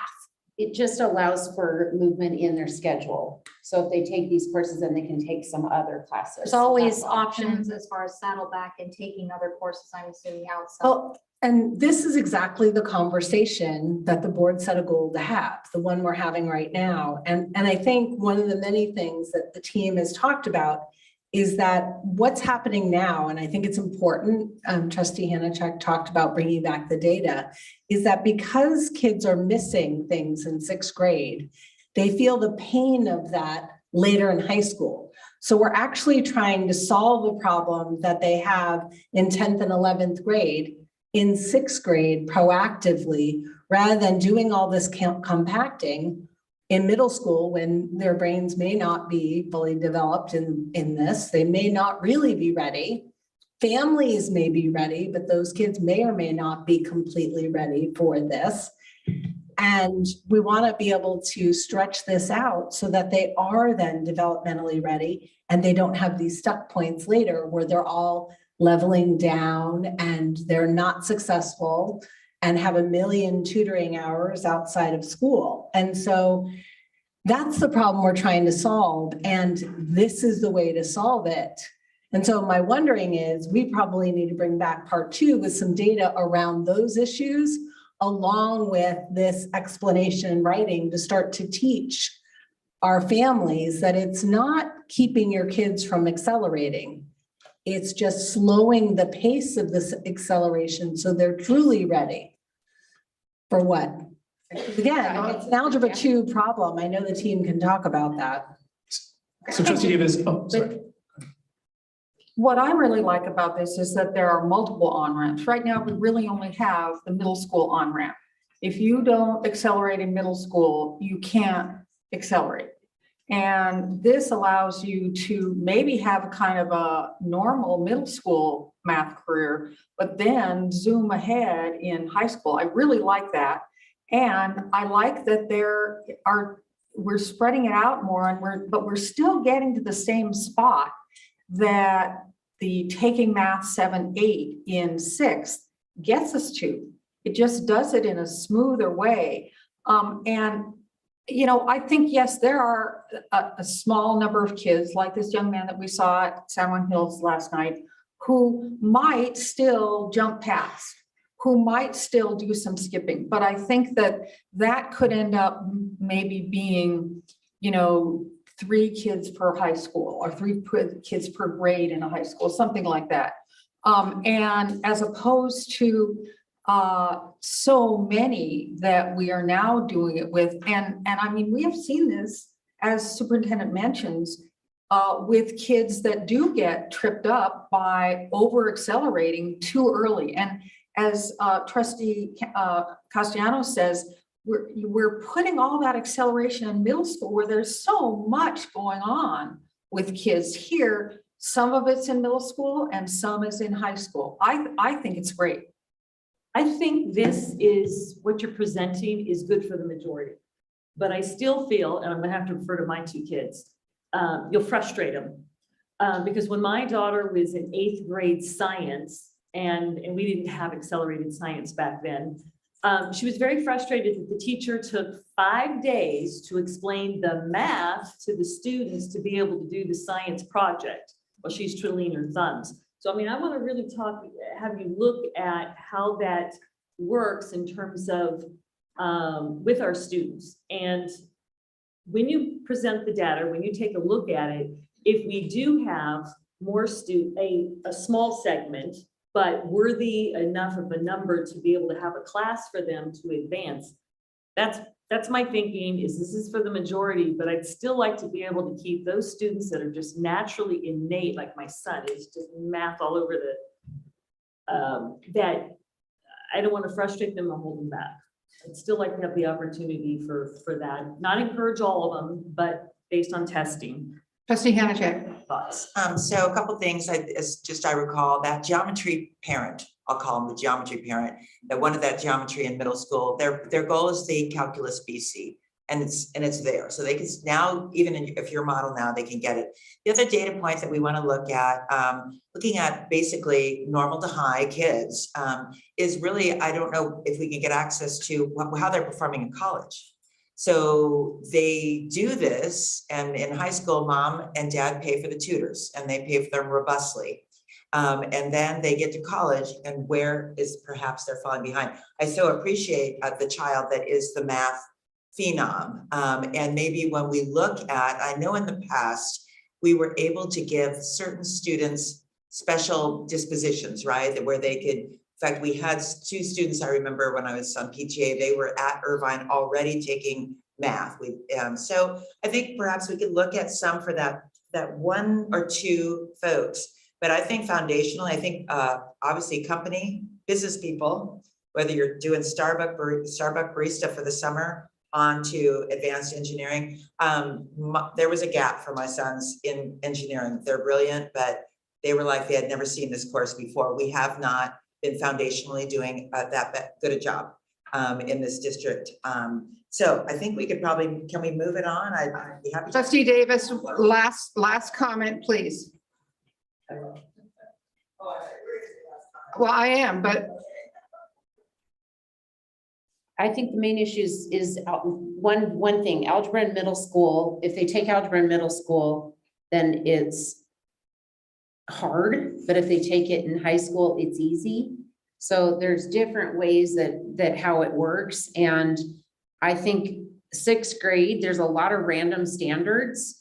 And I think that as you move from 5th grade and you move into 6th grade, it's not a very easy math transition, in my opinion. So I love that we're having this conversation, and I love that we are working and it's becoming a priority to strengthen math and to allow access for all students and help gather the foundation and the concepts so that it will move forward. thank you. So direction to staff here, you've heard there's a concern about not having the option for geometry. If we don't, then we need to be able to explain that to parents who are looking for high acceleration.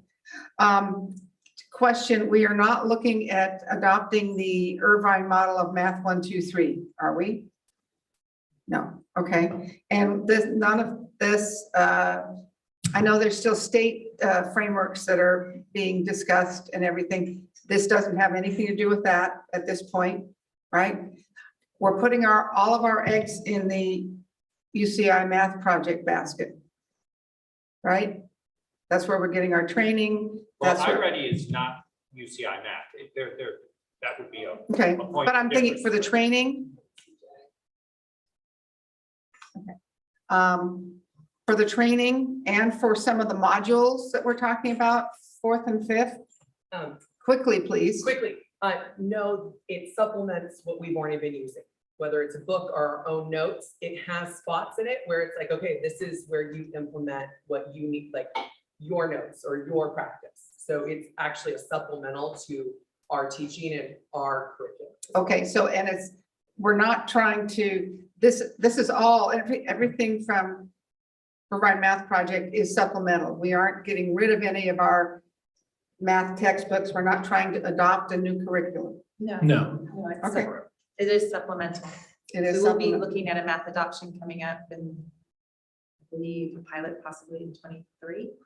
Okay, so the other thing, obviously direction to staff is we want to see some data on, you know, how many kids are taking geometry, how many kids are taking calculus. I mean, the numbers, that was one of my first questions. These all numbers look great. What's wrong? Keep going with what we're doing. But if there's a way to get it, we don't know how well they did in calculus. Maybe they all got C minuses, or, you know, how, I know state testing has kind of been off the board for a couple of years, but you know, how well are they doing this, or how many people have to drop back? That kind of stuff. I think that would help us. Yeah, I can tell you that some of the data we looked at the beginning of this year, I think it was around 7% of our middle school students district-wide were taking geometry. 7%? 7%. And we offer that at all of our middle schools? To your knowledge? Yes. So I'd like to also add that in addition to the Irvine Math Project, we have our own STEM coordinator, Karen Gauthier, who's been leading this work. And just a few final thoughts on this is, one, you're right, all the trustees are correct. We would, if we did make a change like this, we would have to inform our parents. The other part was about, I've had the discussions that Mr. Ruby talked about with those sixth grade in a prior district, those sixth grade parents, when you backward map from where they want to get to with the courses, the higher math courses, they were fine with it. And two, it's also, I mean, three, it's also about getting more kids into higher level math, right? It's not just focusing, it's not a zero sum game. It's not about just the kids in calculus. It's about getting more kids in math all 4 years, because that's what colleges are telling us. That's what companies are telling us, that they want kids to continue to have that mathematical thinking all 4 years in high school. So it's getting more kids in math as well and being successful. And I have one more question. Dave Chamberlain, I went to your math pathways about 15 years ago. And I have your original, what you said we were going to do in middle school. Are you okay with this? Yeah, I think more math pathways in high school is a good thing, as long as the details are worked out.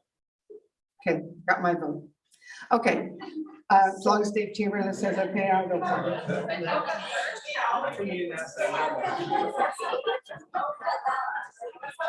Superintendent, sorry. We're gonna look at the data and bring the data back. And then the next time, this actually is just a preliminary plan. The next time we will ask the board to take action so that we know from a policy perspective which way we'll go in. So we will bring back the data, bring back the numbers, make sure you understand what's underneath this before we're asking you to make a policy decision.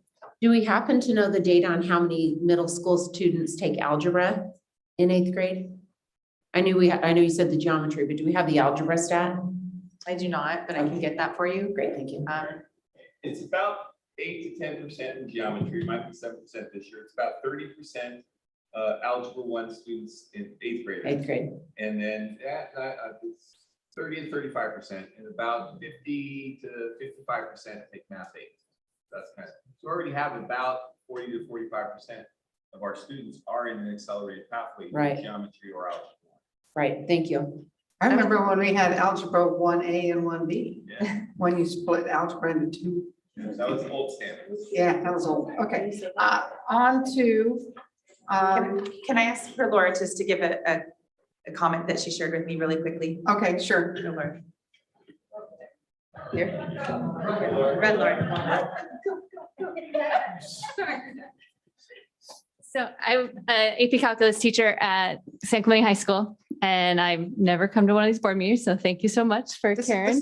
This is a fun one. It's very fun, speaking my language. But I have been a teacher in the district for probably 18 years. I have taught AP Calculus for the past 12 years, and the number of juniors in AP Calculus A/B I have probably the top 80% are fantastic. The other 20% struggle every single time. And it's just a memory dump every time they take a test. So it's pure memorization and they're having a really hard time conceptualizing it. And I feel like calculus is the first year where they're like, what? So I also know, being a department chair, that the highest drop classes on campus are Algebra 2 Trig Honors and Pre-Calc Honors, because once again, the kids have pushed so fast through the math classes that they just can't handle the rigor. And that happens across the board, that all the department chairs say the same thing, that we have to have enough, build a master schedule so the honors classes are so high and the regular classes are low numbers. So then we have enough room to drop So when them they down. drop, they have someplace to fall. So I am all for the proponent of starting at 6th grade, being more foundational and building those strong number sense that our kids do not have, to be able to then accelerate at a better rate than what's going on right now. Okay, thank you. We'll add the drop numbers. That's a I would really love good to see statistic. that. We'll add the drop Yeah. numbers.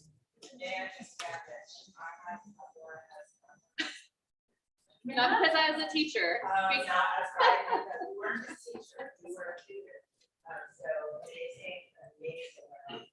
Sounds like we have an amazing collection of math teachers here too. Thank you very much. Okay. We're going to quickly go through 15A3. This is instructional materials recommended for adoption for elementary history, social science grades kindergarten through grade 5. This is Dr. Merwin. Thank you, President McNicholas, trustees, Superintendent Talberti, and thank you for that time for that great discussion. Appreciate the previous item. So we present item 3, instructional materials recommended for adoption, elementary history, social science grades kindergarten through 5. Just wanted to very quickly reinforce some of the data that's featured in the board report. As with any pilot, we survey teachers, families, and students for feedback. Given the fact this pilot was district-wide this school year, we were able to survey district-wide all families, all upper grade students in grades 3 through 5, and we surveyed all teachers twice, once in November and second time in January. As we shared in the exhibit, the results from each survey demonstrated a majority of teachers, families, and students responding favorably towards Studies Weekly. These results were then presented to the IMRC on April 12, 2022. During that IMRC meeting, a demo lesson was provided by Mr. Steve Silik, who you've already seen earlier tonight with the math, and also Miss Jennifer Pine, who two tremendous teachers from Moulton Elementary School. And the IMRC members at that meeting then asked them questions regarding the curriculum. After that discussion, the IMRC voted unanimously in favor of recommending Studies Weekly for approval with a vote of 10 ayes, 0 noes, and 4 absent. So to help answer any trustee questions, I am again joined by Assistant Superintendent Carrie Johnson, who is also the non-voting IMRC chairperson, and Executive Director Peggy Barrist. And again, we are pleased to announce that Mr. Silik and Ms. Pine have joined us this evening and are available to answer any questions as they presented that demo lesson to the IMRC. So we are happy to answer any questions. Staff recommends approval. Do we have any cards on this? No? Trustees, comments, questions? Amy? At first I was having the, where it's presented, I wanted a textbook. I guess I'm like really old. After interacting with this, being able to use the links that you provided us, I am very taken with this product. I think it's excellent. It's engaging. It is modern, and it's how young people are learning. It's the type of things that I just like how fluid it is as well. And I like, even if you were kind of an English language learner, your language base English wasn't there quite yet, to have the audio and to move along with when you're reading, especially I had a non-reader until he was about 4th grade. So the whole product, I really, I am so grateful that you all piloted for over a year, I guess a year, and the entire school district. It's obviously already being used in Irvine and Newport and other school districts. So I would like to move the item. I think it's excellent. I want to get going. And I'm really sorry that we had to even miss a year and not get it out there. So I would make a motion to move, move the item. Second. Moved by trustee Hanachek, second by trustee Castellanos. Is there any other comments or questions? I just have a quick comment. I think it's great and I'm looking forward to more training for our teachers for next year. I know that was a little bit of a glitch this year. And I really look forward to more training because I think as more teachers have more training and the engagement on it, I appreciate Studies Weekly taking the teachers' thoughts and helping pivot and navigate and adding and strengthening. And I agree with trustee Hanachek that it is moving in the right direction for what's needed for kids today. So. Okay, so it's we have a motion and a second. We can do a voice vote on this, right? All in favor say aye. Aye. Any opposed say no. Motion passes 6-0. Thank you very much. We're on to 15A4. Thank you, trustees. This is, oh, you're welcome. This is what I've been, thank you, Can I say teachers. one more thing? And I apologize. They know me better. Can I just thank you all again for the support for Bolton and for Wood Canyon? That was very good. We appreciate that. The teachers felt, like they were part of something, especially when you showed up and then the board showed up and then of course the superintendent. So. And you were teaching math while we were there. Yeah, you were teaching. I was. I had my whiteboards and everything Yeah, going on. you did. So. You did. Thank yous to all of you. You did it. You did it. Okay, this is, to me, this is, other than the math, this is the most important thing tonight. Well, I shouldn't say that. Everything's most important. President Nicholas, I'd just like to mention, we have 9 more items and it's 10:20. And I know this is important. I'm not trying to say it's not. I just want to mention it to the board members and staff that we still have a long way to go. Yes. Are there any, Ms. Hayes and Superintendent, are there any items later on here that could be pushed to our next meeting? If we ran into a. I'm pretty sure not. Okay. I'm pretty sure not. I think the JPA has a timeline, Mr. Hampton. I think all the rest are Clark's. Yeah, and they should go, most of them should go relatively quickly as far as Okay. the presentation, and a lot of them are items that are necessary for our budget process and things like that. Okay. But isn't 15A8 the LCA? I mean, that's just information only. Yeah, we have to do it tonight because you have to do it over 2 meetings. So it has to be done tonight. It's done the final in June before the budget. Okay. But we are, right now, we're on the facilities goals update presentation. Thank you. I will go through this relatively briefly. So this agenda item also includes a more comprehensive narrative of the long-term facilities goal for people's reading pleasure, but I'm not going to go through that. A lot of what the presentation has contains information that's in the narrative. So next slide. So the board earlier this year passed the facilities goal to create a multi-year facilities proposal that addresses possible solutions to our facilities needs. Next slide. And so in keeping with that, we've broken it down into major categories that we'll address throughout this presentation that is meant to be the multi-pronged approach to addressing our facilities needs. Next slide. So next slide. So one of the areas that's important with reviewing facilities needs in the school district is to look at the capacity. And as the narrative describes, as the school district grows, and as any school district grows, you reach this maximum your peak enrollment, and then you have a decline, which is what we're in now, and then you get into a period of equilibrium where you have a normal rise and flow in students, but you never really get that back to that point where you're at your maximum student. We see that in areas in the district like Ascensia.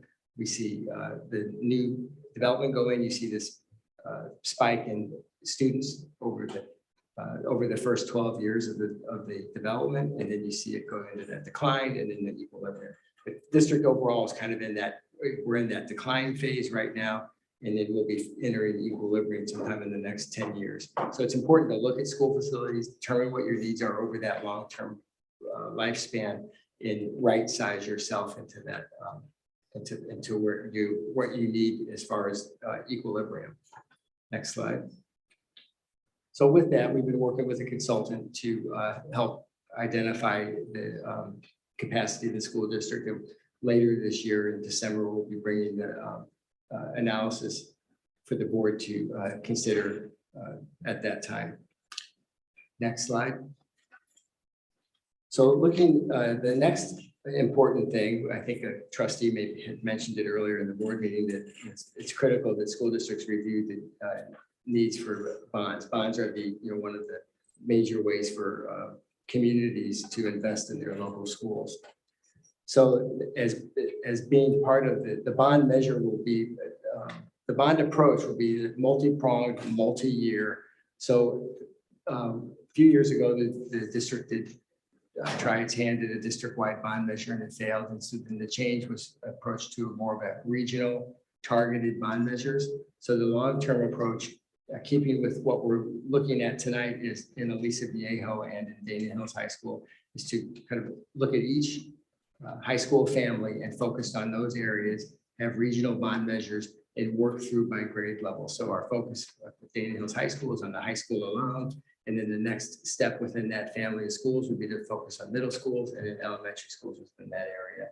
So for the most part, that's the general plan. And as mentioned in the narrative, that things can change over time as demographics change and people's feelings about things change, and grassroots efforts that come up as we've seen with Aliso, the city of Aliso Viejo and the parents that live in that area.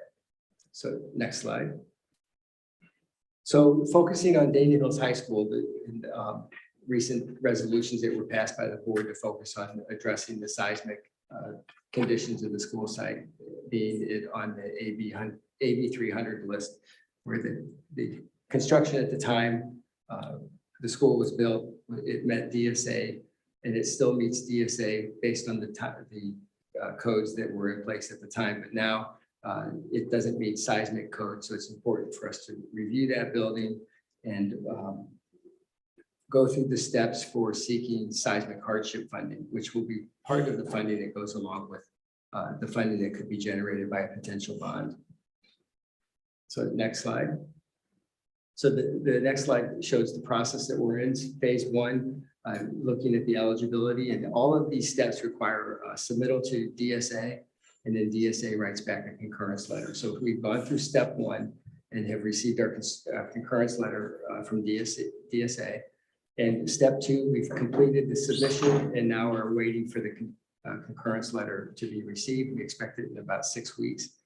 And then the step three, phase four, would be dependent upon the bond passing, so that we would have the funding to be able to then move forward with like a complete design of the building to submit to DSA.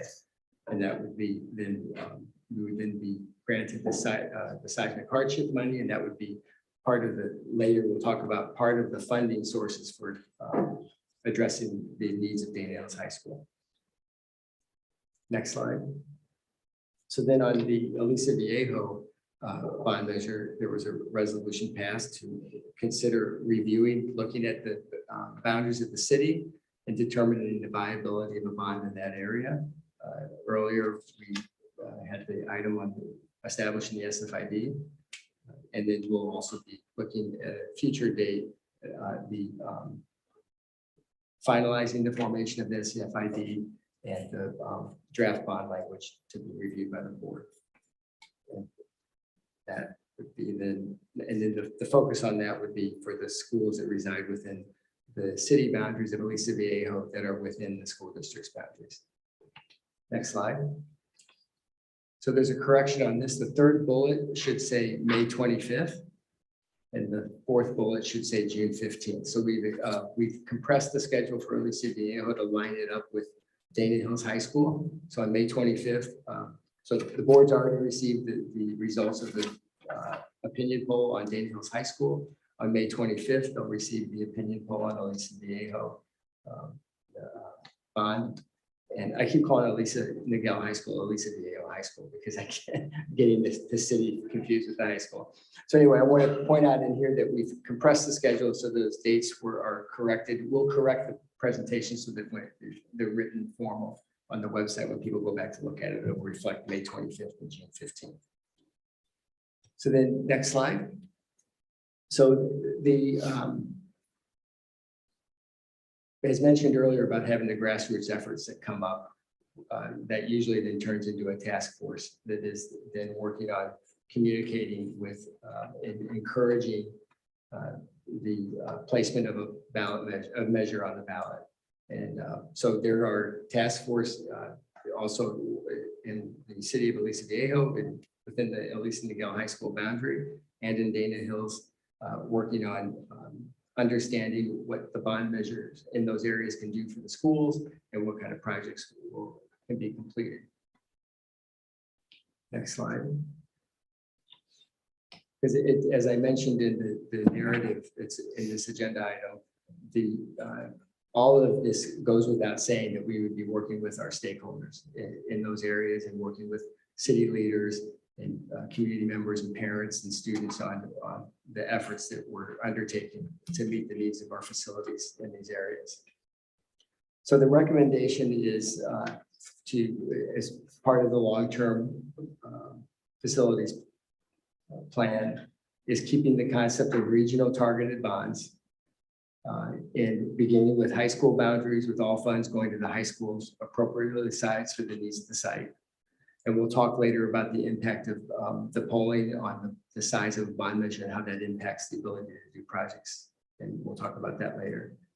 And then move on to the middle and the middle schools or elementary to eighth grade within those same school families. And then go on to that other high school boundaries. And some can happen concurrently, depending on the polling results within each of these areas. And then doing it by highest need first and then moving forward through all the schools. And again, as I mentioned earlier, these things can change over time. This is a long-term plan, and we know that people's feelings and about things can change. And this is what we would recommend at this time.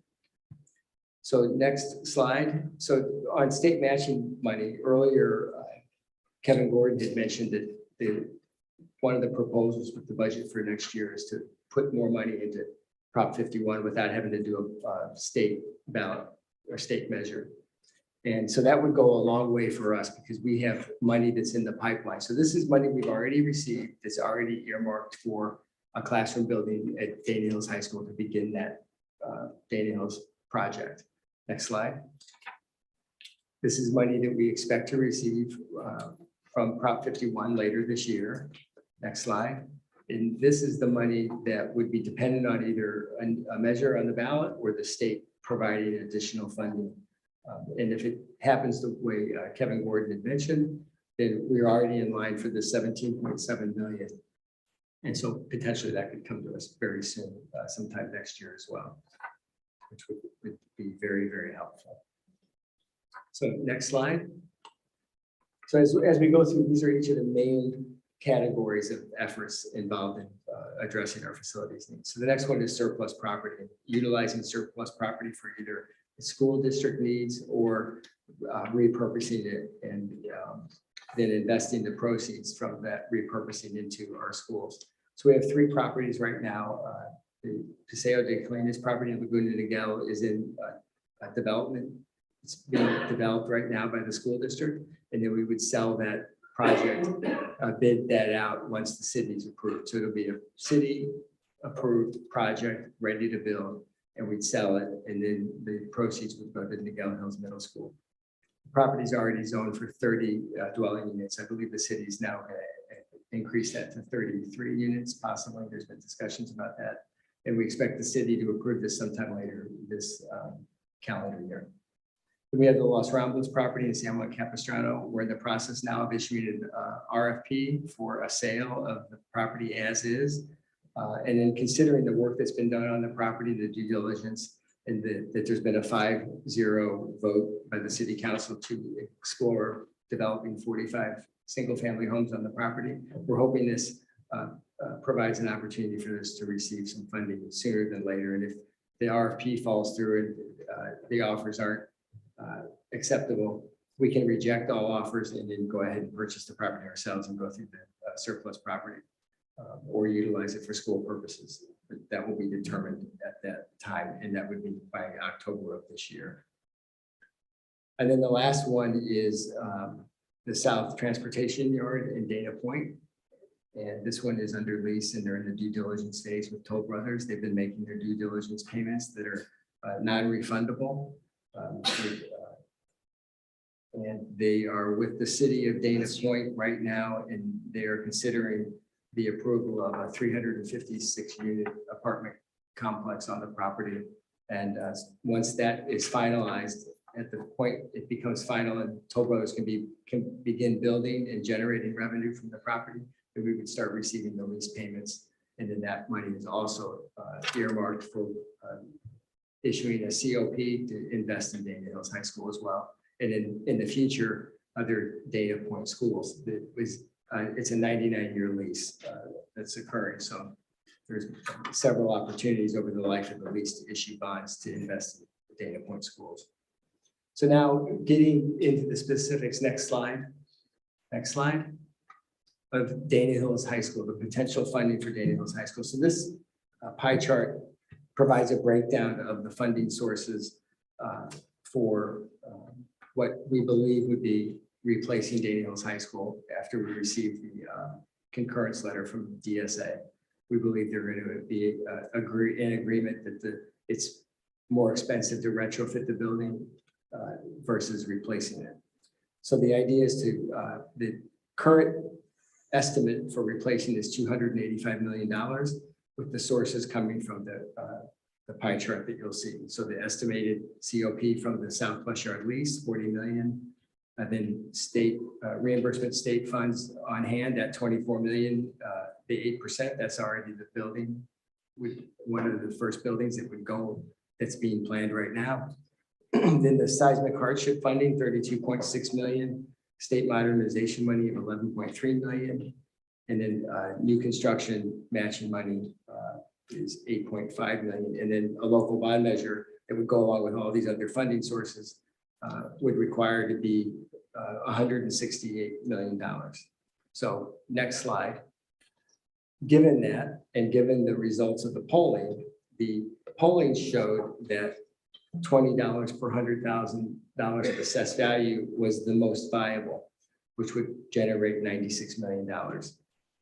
The measure would have to be at $34 to generate the total amount necessary for complete replacement. So that's one of the ironies and one of the difficulties that occurs with bond measures. You may not be able to do everything that you want to do based on what the community is willing to pay for.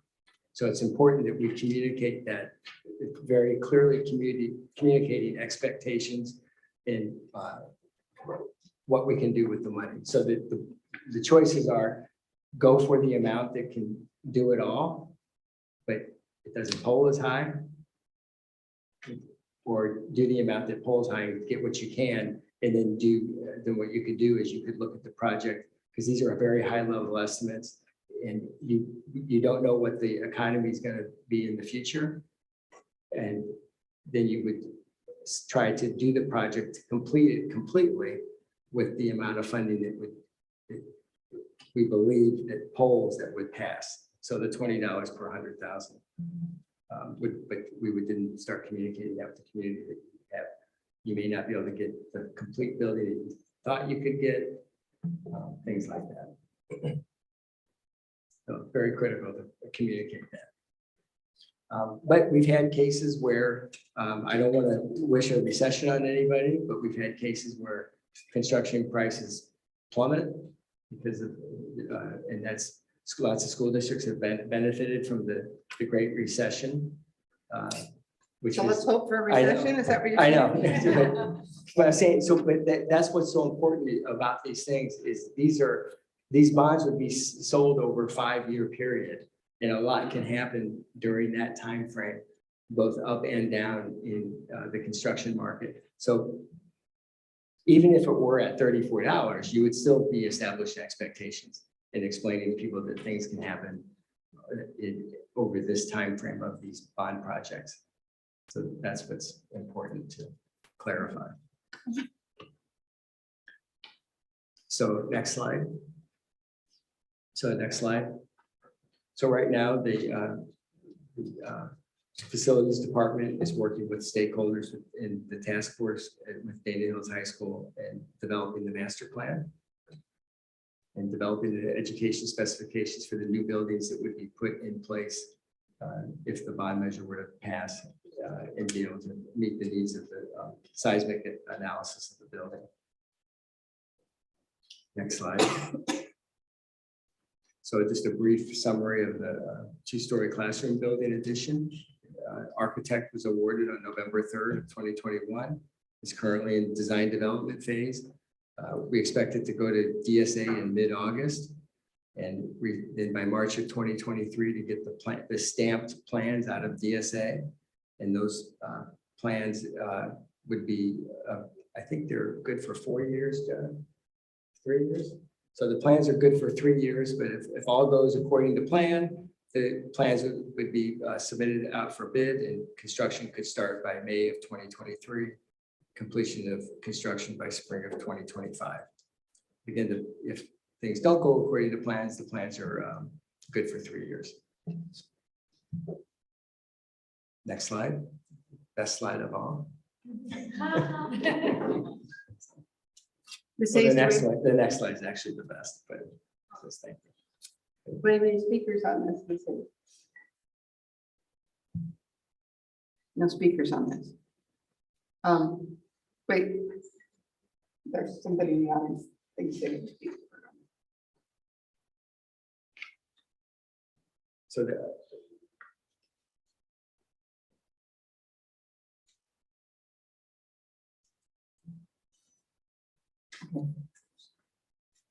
Yeah. I think some members of the audience just wanted to reflect that they didn't hit our new policy at the time to check in and pull up blue cards. So they would have spoken. They didn't get it. No, I think they signed up for A5, not A4. Okay. Okay, so trustees, questions, comments? Amy? I actually have a question. So as we go back into the cycles again, because this is the work that we have to do, farming task force, are we already have a system or a person in place identified where I could start parking people who might be interested in the fall of 2022, for example, the San Clemente High School task force? Where should I send them? Right now, the focus is on Dana Hills High School. Well, you had it in your right thing there, Clark. Okay, I will park them at my house then until you are ready to go to that other phase. We can refer them to John Forney. Huh? John Forney. Oh, tag you're at. Okay, thank you. I have a question on slide number 10. That was the seismic mitigation.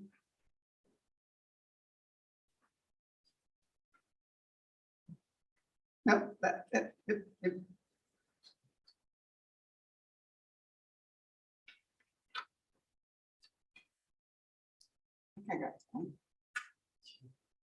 There it is. There it is.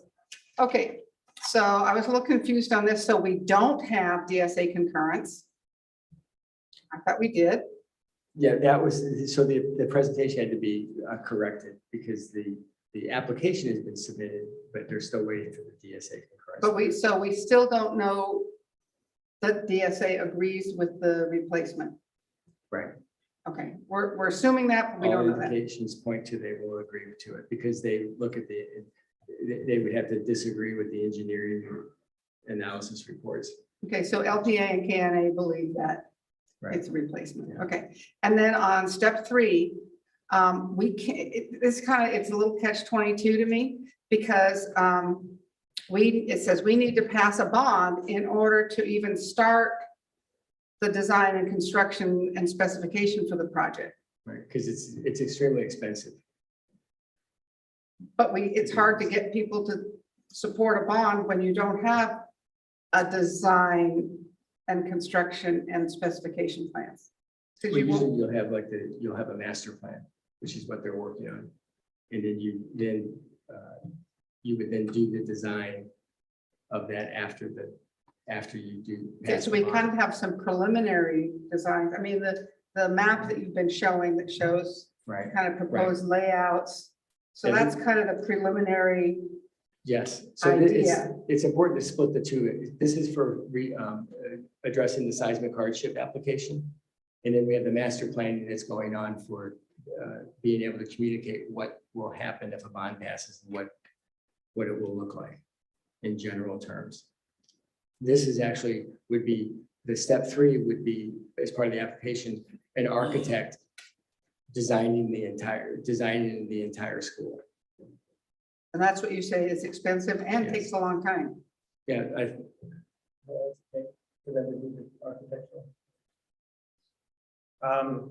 It could take half a year to do that work, but that's for the application process. So we do have, the nice thing about even what Mr. Gordon was talking about with the funding, potentially hardship goes to the very front of the line. So if the bond was to pass, we can engage with the architect to do a complete set of drawings that would be submitted to DSA. Kind of like what we're doing right now with PA3 school Rienda. And then as far as like showing what we would do, that's part of the master planning, that we would bring the preliminary results of the master planning to the next board meeting to start sharing that information out. Okay, so as in June, as in the Correct. meeting. Okay. Correct. Okay, it just seems hard to me to be able to convince people to vote for a bond when we don't have a design. But you have to pass the bond to have the money to make the design. Yeah, that's pretty typical how we would do it. You wouldn't do a full set of drawings before because they are extremely expensive. It could cost close to $5 million to put that kind of package together. That's for the design before you even start. For the full set, it'd be like a full set of drawings. This is what it would take to build the school that you would go out to bid with. And that's what's required from OPSC to be able to get your hardship seismic funding from them. Okay, okay. I'm just thinking from our last 2 bonds, we did not have full design specifications, but we had our facilities concepts. Yeah, so it's very important that the community can see a master plan of the site. And what that will show is where the buildings would be, what type of buildings. They'll do the full education specifications so people know exactly what we would be trying to do and put it out there. The step 3 here is just the full set of blueprints that no one would ever see or understand other than the builders and so forth. It's how you would actually do it then. Okay. Correct. All right, then on to the funding sources. This is slide 16 and 17. 16 is we have in our pocket, and that is going to build a 2-story classroom. I'm disappointed that we got the construction bid in November and nothing's going to happen. I mean, the next step isn't until this August. For the new classroom building at Daniels High School? Yeah. I can explain what we've been doing. So when the board approved in November to award the architect, we immediately engaged with the architect, set up our site, working with Dr. Baker and working with the site, and started the design process. So that takes time to develop the drawings to where's it going to be located. We immediately went out to the site. What's the best location? Potholing is, looking for utilities and so forth. So currently we're in the design development. So we have a rendering, we have the square footage, we have everything. Then it'll go to the construction document phase. And then from there, we'll submit to DSA. So this is the typical process in developing a building. That takes 9 months. It takes a while, yes. Okay. All right. Then the next slide, 17. the 6.88 million that we are in line for does not require either extra money that, No. or a new bond, right? Okay, and that at this point, we don't have, that's not designated for a specific site use, is that true? Correct. Okay, But we have, so there is a notation under here that we're working with Food Nutrition Services. it could be for a new central kitchen. Right, we're looking at the potential for that, but. Okay. Okay, but that would come to the board for approval. And then the rest of it were the ones on the next slide. That would be if either the state would have to pass a new bond and sell, or Or the they- state, like they said, just adds 5 Add million. money to the facilities. So pot. we're in line already, so it's. But we're in line for this too? Yes. Mhm. Okay, It's just they need to fund it. And then we can get the that's money. good. Then I want to go on to the chart, the new chart. This is 23, I think. The pie chart. Ask a quick question. Yes, please.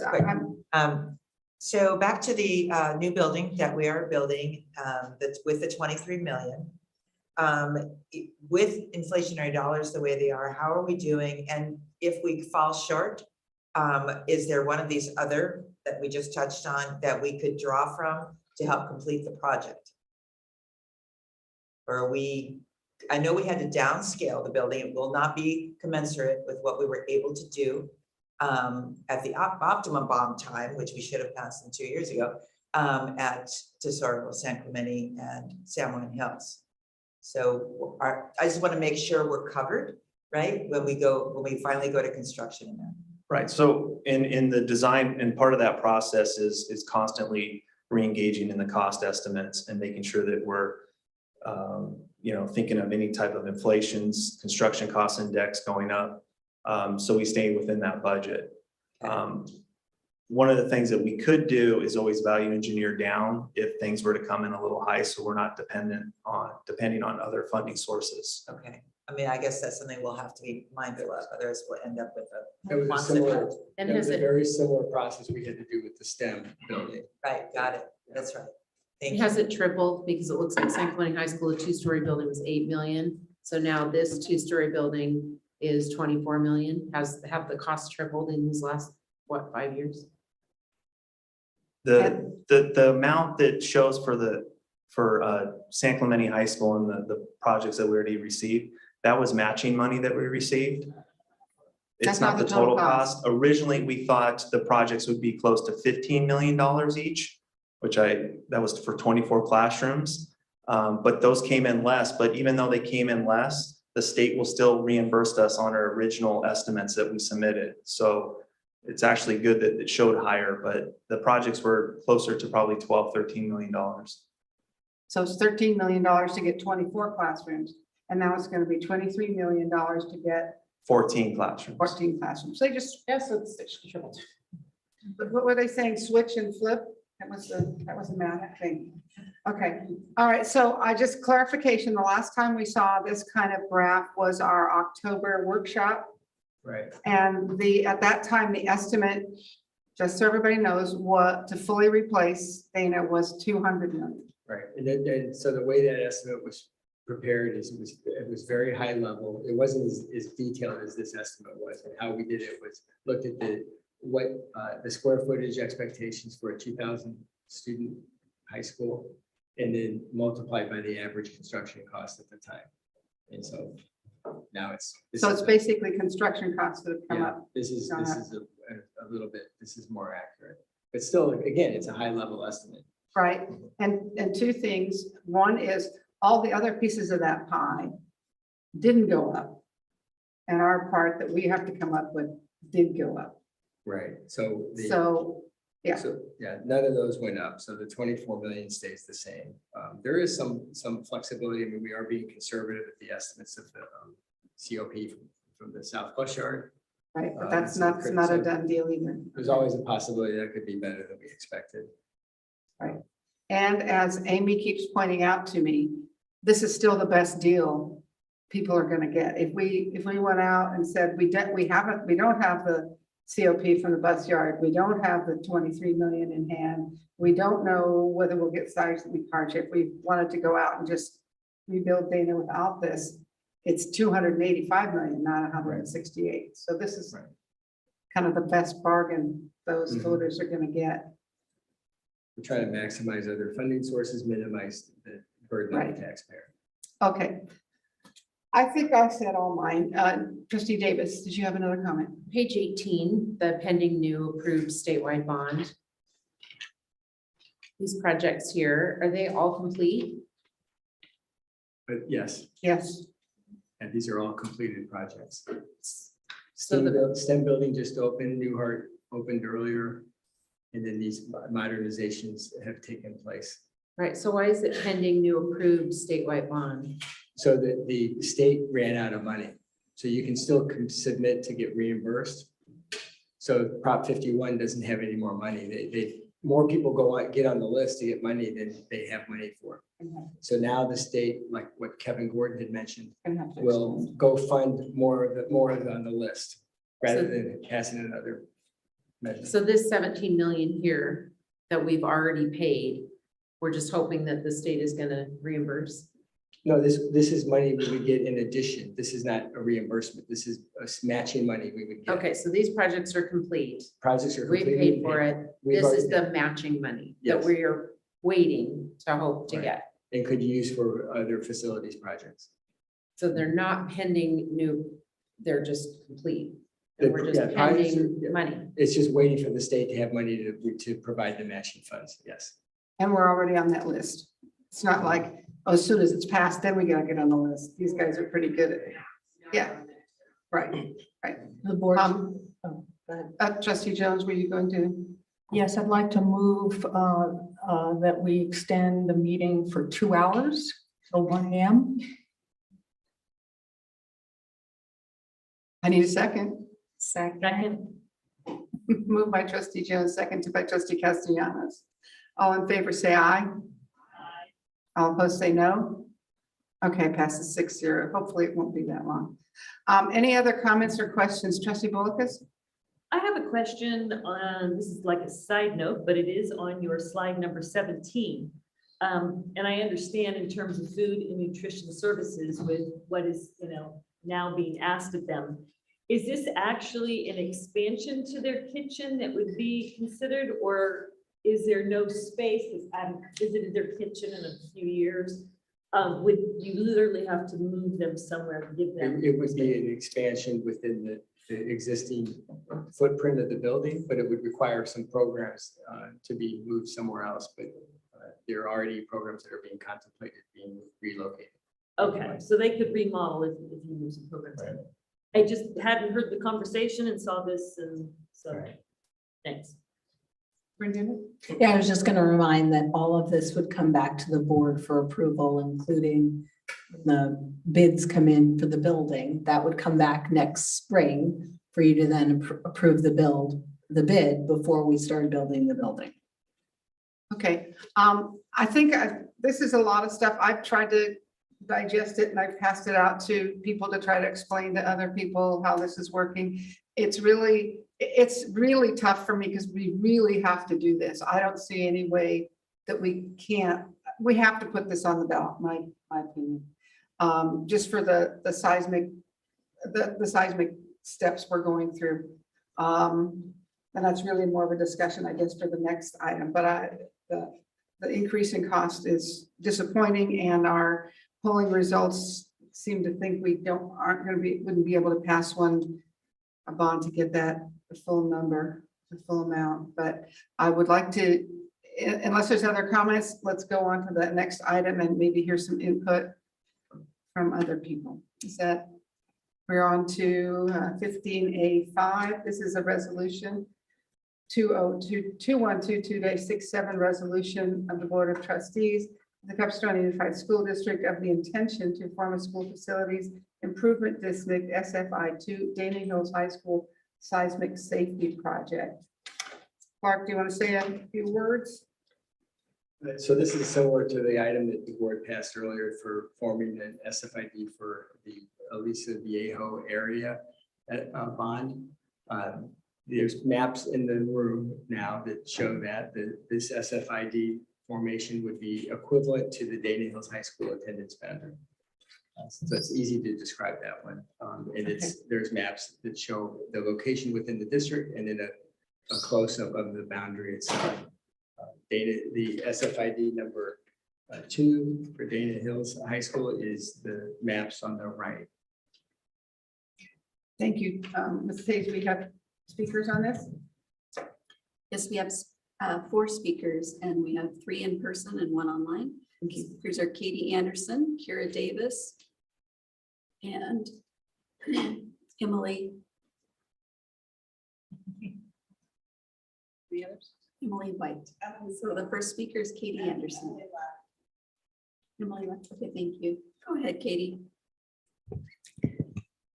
Good evening, Superintendent and Board of Trustees. My name is Katie Anderson, and I'm the incoming PTSA president at Dana Hills High School. But tonight, I'm speaking as a member of the Dana Point community and soon to be empty nester. I am very concerned that our school is in declining enrollment, and every prior attempt to approve a bond to rehab or rebuild Dana Hills High School has failed. I understand that one of your main concerns regarding moving this bond forward is whether or not we think we can get it passed. Based on the polling data, we are about in the same place regarding voter support as with previous bond attempts. However, I would like to argue that there are some key differences with this proposed bond that you must consider. Number 1, the money would go directly to Dana Hills High School and cannot be used elsewhere for other projects. Number 2, the cost of reconstructing our school is going up. This problem isn't getting any easier to solve, and it has to get solved. Number 3, there are a total of 6 funding sources that make up the proposed budget, and the bond accounts for 59% of the overall budget. We have a time-sensitive opportunity to get the matching money from the state based on the seismic replacement hardship funding that could account for 12% of the overall cost of the project. We can only get the matching funds if we pass the bond. As far as I know, the communities that feed Dana Hills High School do not pay Melrose, and the funds that provide basic maintenance for our school are inadequate. I understand that a major hurdle for some homeowners is the issue of paying more taxes. I believe in taking a step back to get perspective before deciding for myself if a proposed bond makes sense.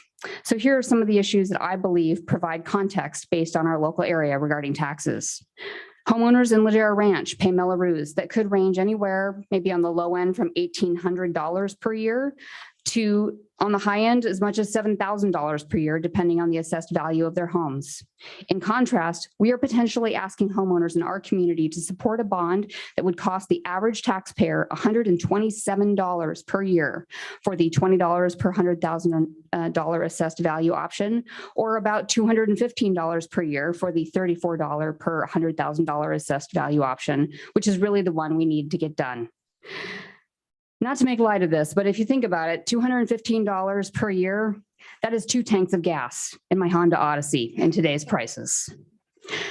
I am behind this proposed bond 100%, and I will do everything I can to educate our community about what it includes and how we can all benefit from it, even homeowners without children in the public school system.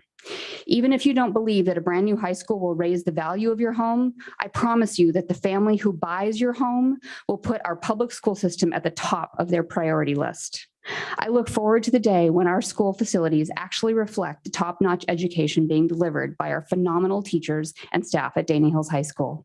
I hope that you will give us the chance to pass this bond, and our children deserve a chance to fight for this investment in Dana Hills. Thank you.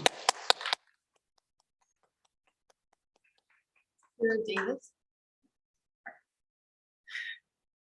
Try to be quick. I think I came to my first board meeting many years ago, and Dana Hills improvements was on the schedule then. So I don't know how long, like Amy's been working a long time to get these improvements through. And just being a layperson, it feels very confusing why this can't get done. And it also feels confusing that the only solution is a bond. And it's the only thing that you guys ever come to us with. And it just, if we couldn't get the bond passed in 2020, I mean, now when gas is $6.39 a gallon in some places and we're looking at record inflation, it seems impossible that we could ask the taxpayers to pay even more for these improvements that Dana Hills high does need.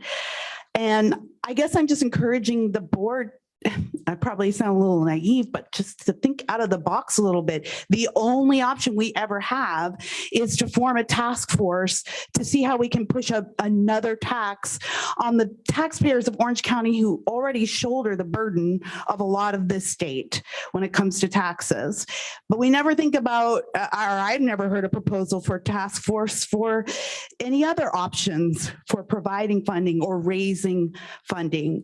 And so I would like to encourage the board and our administrators to think about that too, because it does seem pretty impossible that a bond measure could get passed. However, I am of the mind that Dana Hills really does need to be a priority. And I just can't believe that it's just years and years and years of this. As a taxpayer, it just doesn't make sense to me. We should be able to offer a solution to the taxpayers of Dana Hills a lot faster than that. And the solution doesn't always have to be coming to us to ask us for more. Families are already squeezed. And it does seem like, well, it's just a little bit of money, but that's what they say in the state about every tax that they give us. It's just a little bit, but those little drips is like Chinese water torture. It just adds up to a lot. So I, as a citizen of Orange County, I really do want the board to figure out a way to improve Dana Hills High. And I wish it could include some other options rather than coming to the taxpayer again. There just has to be a way to do this. But I think everybody who's advocating for the school, and again, I definitely support working to get the students the improvements that they need and deserve. Thank you very much. And on my docket, I have next as Emily White, but did Emily go home? Thank you so much. And online, we have Michelle Colossal Campbell. Good evening, Board of Trustees. Thank you for taking these first steps in a potential bond measure for both Dana Hills High School Seismic Safety Project and the Aliso Viejo Community Bond. I thought this item was going to be before the other one when I wrote my speech out. Before bonds can be put on the ballot, SFIDs need to be created to give us this option. Please pass both resolution number 2122-67, and I appreciate you having passed 2122-68 to create both SFIDs number 2 and 3 respectively tonight. By doing so, it gives us the option to move forward, but it does not bind you into doing so. So please pass this resolution. Thank you. Trustees, comments, questions? Trustee Hanachek? Thank you. I will move the item, but I also have a comment. So I appreciate how confusing school funding is. And so we have thought outside the box, and that was that slide that showed the myriad of funding streams and properties that we have leveraged to come together and make this a possibility, and that the taxpayer would be assessed as low as possible. Another thing that Clark has always said, and it's very confusing in the state of California how we fund our schools, that basically, I'm going to paraphrase it, you can help me out. Schools are built either by Melrose or builders fees, right? Basically. But the way State California is set up, after that, it's time for the community then reinvest. So as we've seen with all other school districts, maybe except for one in the state of California, our communities then get that message. They understand what they're investing in, and they have passed 1, 2, 3, or 4 multiple bonds. So I think we've got the point, and I respect that it's confusing. We've got a story that we need to tell better. But we, as a board, at least in my perspective, knowing that this is the only way you can modernize and give students the appropriate learning environment and staff that they should be in so that they can be competitive with all the other school districts, this is our only option. So again, circling back around what Martha and I have come to the conclusion, because of this myriad of different funding sources that you have put together, this will be probably ever the lowest assessed bond that a household will ever have to pay. So in that vein, this is what we do. This is the work we do to support children. So again, I make a motion to Move resolution number 2122-67. Second. Moved by trustee Hanachek, second by trustee Castellanos. Any other comments or questions? We'll do a roll call vote. Resolution. Student advisor Padia. Aye. Trustee Bullicus.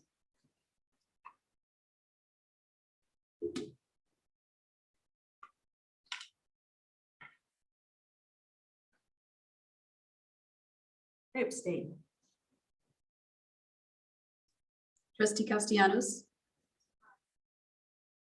Trustee Davis. Trustee Hanachek. Aye. Trustee Jones. Aye. Trustee McNicholas. Aye. Motion passes 4-1-1 with a preferential vote of aye of student advisor Padia. Did I say that right, Mrs. Hayes? Should be 4101. Sorry, 4101. Thank you. Thank you.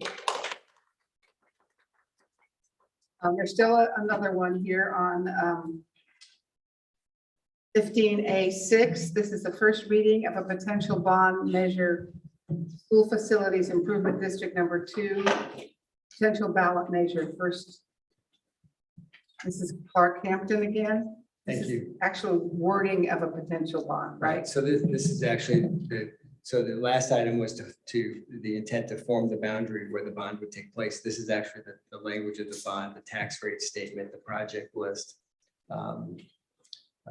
the ballot statement. So this would be the document that would be delivered to the registrar of voters to initiate the measure and have it placed on the ballot. This is a draft reading of it. If trustees have any questions, we do have a legal counsel, bond counsel here to answer any of your questions. Janet Miller. Do we have any speakers on this, Ms. Hayes? We do have one speaker. Michelle Plossel Campbell's with us online. Hi, Michelle.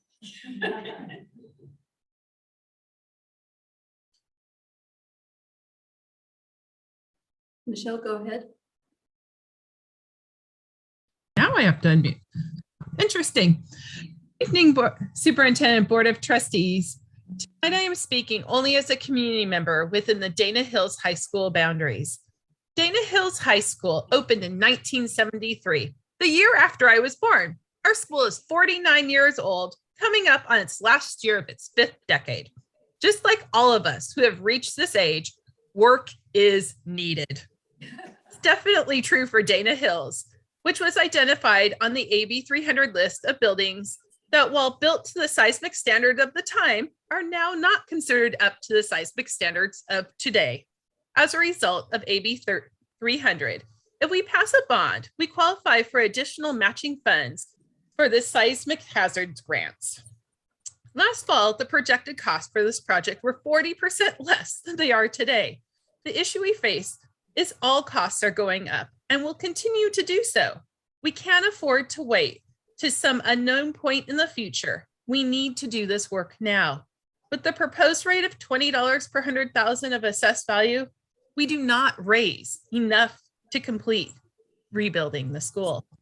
But it gives us something to start with and build trust with our community as we show what amazing things are happening, both inside our classrooms and on the outside. Thank you so much. Thank you, Michelle. Trustees, any questions? We don't need to take action. This is providing feedback. True? Yeah. Okay. Trustee Bullicus. I have a question in regards to, I'm trying to find the page here. This 2-story building at Dana Hills that we had already November 21st approved, we're moving forward on, and whatever page that's on here. Here it is. Slide number 28. We're moving forward on that, and that is related to the 300, the AB 300 listing of that one building that we're. So the new building that's being planned for. Yes. So that it's purely classroom, so we'd start moving kids into a new building, but this particular building would replace the portables that are on it. The kids would move out of those old portables and into this building. Okay, so it was only to move portables and not the building that, because not the whole school was listed as AB 300. Right, but wasn't AB there a 300 is the specific- main building and the gymnasium. So, but the main building is like almost the entire school. Okay, okay, thank you. Mhm. Trustee Jones? Yeah, so trustee Bullock's, what we approved on that new classroom building was the architectural plans, not the building of the building, just the development of architectural plans. That was mentioned earlier. Correct. And also the speaker said that the building is a Dana Hills High School building. It's really just a single building with some portables. Is not built to today's seismic standards, not built to today's California school seismic standards. It is probably built to the same standards or better standards than home construction today, but not to school standards. I mean, I don't need clarification on that. I'm just clarifying that it's not the same thing. There's school seismic standards and there's everybody else. And schools have to be built to a higher standard. So I just wanted to clarify that. And I also wanted to address Mrs. Davis's comments earlier. I don't like to call people out in the audience, but I think I think she's a brave person and can take it. I don't like this alternative either. I think this is a horrible alternative. I don't like the idea of bonds, but the way California structures school finance is there's no other way to build or replace or refurbish schools. There just is no other way in school budgets. School budgets are very specifically done in such a way that it really only allows, well, I kind of call it a starvation budget. It allows for salaries and books and, you know, heating and lighting. There isn't any extra money, and we would have to, in order to do the construction work that we need to do in this district, we would have to stop educating kids. And even at that, it would take us many years to do the construction we need because the needs are so vast and the amount of money we get from the state is so small. So it's a horrible way to finance schools, but that is indeed what the state of California tells us we must do. They do not provide any money for it. So I agree with you, it's bad, but there is no choice. So that's all I want to say. Thanks. Trustee Bullock? Okay, so I'm going to ask for your forgiveness because I did ask the question, as we all do prior to this meeting, to delineate so that I had a clarification on the two-story building and the total redo. And I'm sure you answered it, but you know what? I realized tonight I didn't have time to read it. Just been so crazy visiting schools and everything. So in regards to this, as Trustee Jones said, we approved that we're going to have a plan, but of course I'm looking at this and it comes down to completion of construction, 2025. So I was thinking we were already on board with that, but it is because of the AB 300 that we're asking for the seismic bond for the whole thing. So if we get this approved and then we go out for a bond, I mean, would we go and just build this, or wouldn't we want to then coordinate the whole thing and maybe put those monies? Can you explain a little bit then? And I'm sorry if you could just indulge me a little bit. I'm not up to speed. So understanding. I would look at the 24, or look at the 24 million. I'm going to get confused with 24 versus the number of classrooms. The classrooms that are being built with this new building are like the new buildings that we built at San Clemente High School, Tesoro, and San Juan Hills High School. They help put kids in a much better learning environment. So this building will put Dana Hills High School students in a much better learning environment and be one of the steps towards having all students in a much better learning environment and replacing Dana Hills High School with buildings that meet current seismic standards.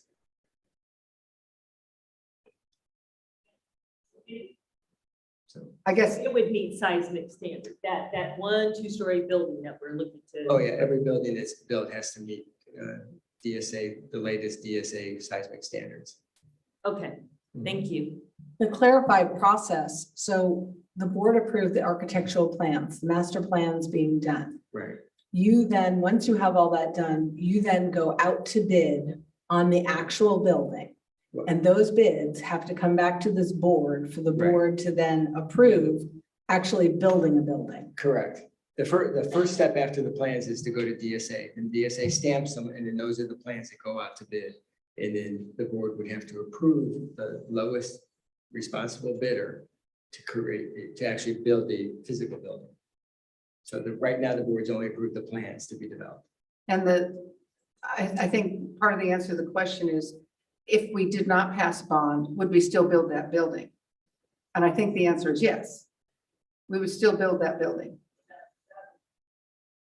Okay. But it is one component of the overall rebuild. And I think we're calling it a language arts building. And right now, all the language arts are in the main building. So they're. But we're leaving the portables. So we'd be taking out all the portables on the corner so that could then be part of the master planning. Correct. And that's one of the reasons that we can do this rebuild without relocating students somewhere else. We can do that.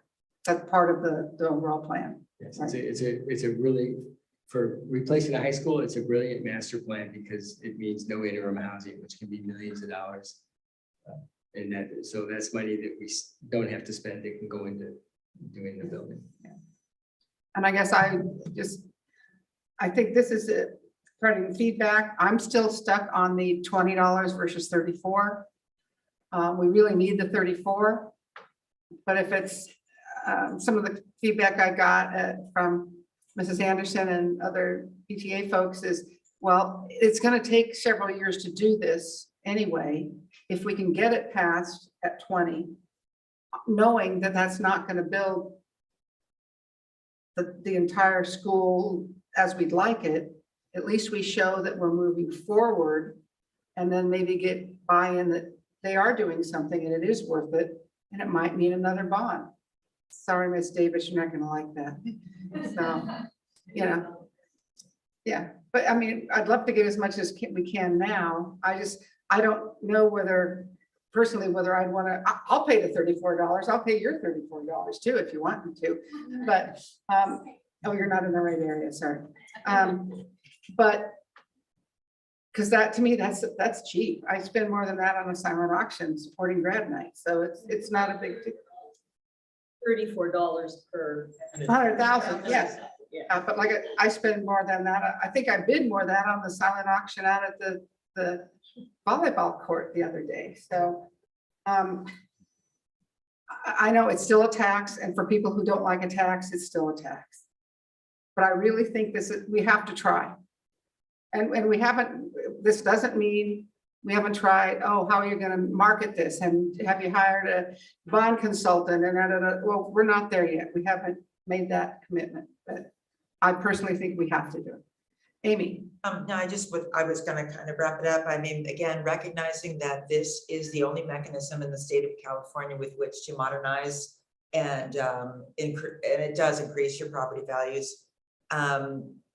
And obviously whether it's a game or not, it's what every other school district figured out. They figured it out over and over again. And those folks are assessed. We've got that amazing chart that shows that we have basically no assessment in CUSD. And you have places like Tustin, and then no one can figure out when they go to play football or volleyball at these other schools. How did that happen? They're just always amazed. It's like, well, it happened because the community decided to reinvest because that's what they want their children to be. And that, as what speaker said earlier from Aliso, this is commensurate with our community values. Now, how we tell that story to our tax averse folks, hopefully we can, but we have to try. And we'll have to try, hopefully this time it's a go. And if not, you have to keep trying and trying, because otherwise that means a total decline. My husband's from Flint, Michigan. If you want to see shuttered schools, a place that died, or Dana Point wants to be Hawaii, VRBO city. So I'm going off on a tangent now. So anyway, what do we need to do for this? Do we need to say, bring it back for a second reading? What do we need to do on this one? This will come back for action. It comes back, is it June 15th for action? Is that right, Mr. Hampton? Yes, this is just the first reading. So if people, like Gila likes to rewrite everything, if they want to rewrite this, should they submit to you before the 15th, or what, are we doing it as is, or how do we do that? Is this a I've heard go? anybody ask for a rewrite. Yeah, no, it's been done by our bond council. It's been done by bond council. It's matched with the messages and the polls. I understand it explicitly. Yes. Is that right? So can we vote on voting on what is it, not have the second reading? I think we do need to have the second reading. We have to have second reading for what it is. Yeah, you need to take action. There's two items, actually. You have to take action on June 15th in order to actually put the tax on the ballot. This item for Aliso will come by May 25th to get a first reading of the language along with the results of the poll. So will this come back to us on the 25th? The 15th, No. this will come back June 15th. Just Aliso. You'll see a draft of Aliso on May 25th. And then all the final bond documents, tax documents, would be on June 15th, and you'll have to vote on those. You're coming back, right?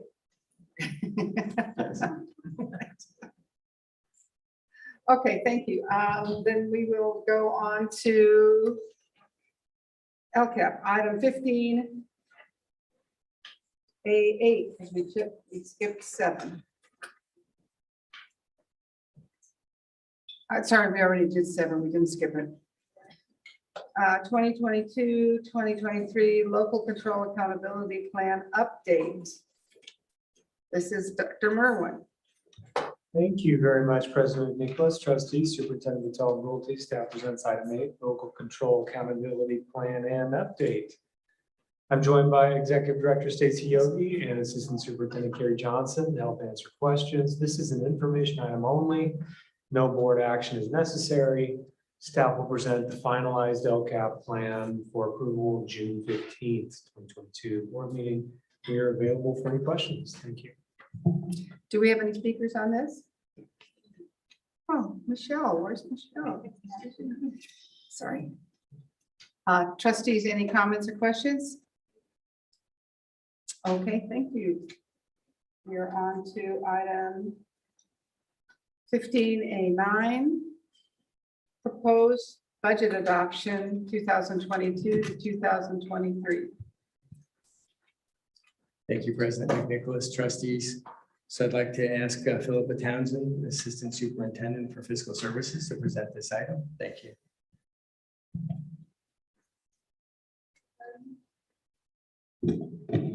Very brief budget presentation. Next slide, please. So the major difference between this budget and the budget you saw at second interim is the assumption of the 3 prior year average for the attendance ADA funding. That was continued to be discussed in the governor's May revise, so we do expect it will pass. So along with that, the passage of that 3 prior year averaging, it would trigger the piece of, I'm sorry, it's late, having trouble thinking. It would trigger the contingency language in the settlements we made with bargaining units for the 2.07% salary increase. So in this budget, we've included the extra revenue and the extra expenditures that will go along with that extra revenue. This budget assumes a 5.33% COLA, which, as you probably have heard, is already outdated. Now we're expecting to get a 6.56% COLA. So when we bring the budget back in June, it will show that 6.56% COLA, which is an extra $5 million on top of what you see here in this budget. This budget assumes enrollment of 41,942 students, which is a decline of 812 students from 21-22. We are seeing slightly better enrollment numbers right now, so hopefully that continues, but we'll see. Next slide, please.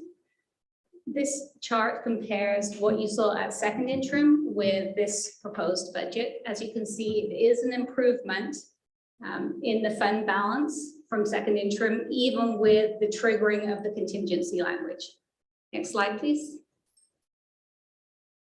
So this was what we thought might happen at the May revise. As you can see, the COLA is improved quite a bit from where we thought it might end up. There are a lot of different options in the May revise, and not all of those will be fully fleshed out before June or July.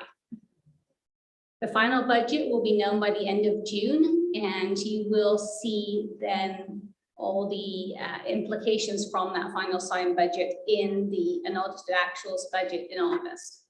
Next slide, please.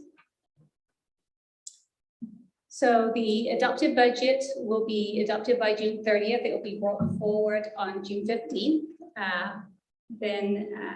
First interim, as you can see, December 15th, second interim, March 15th.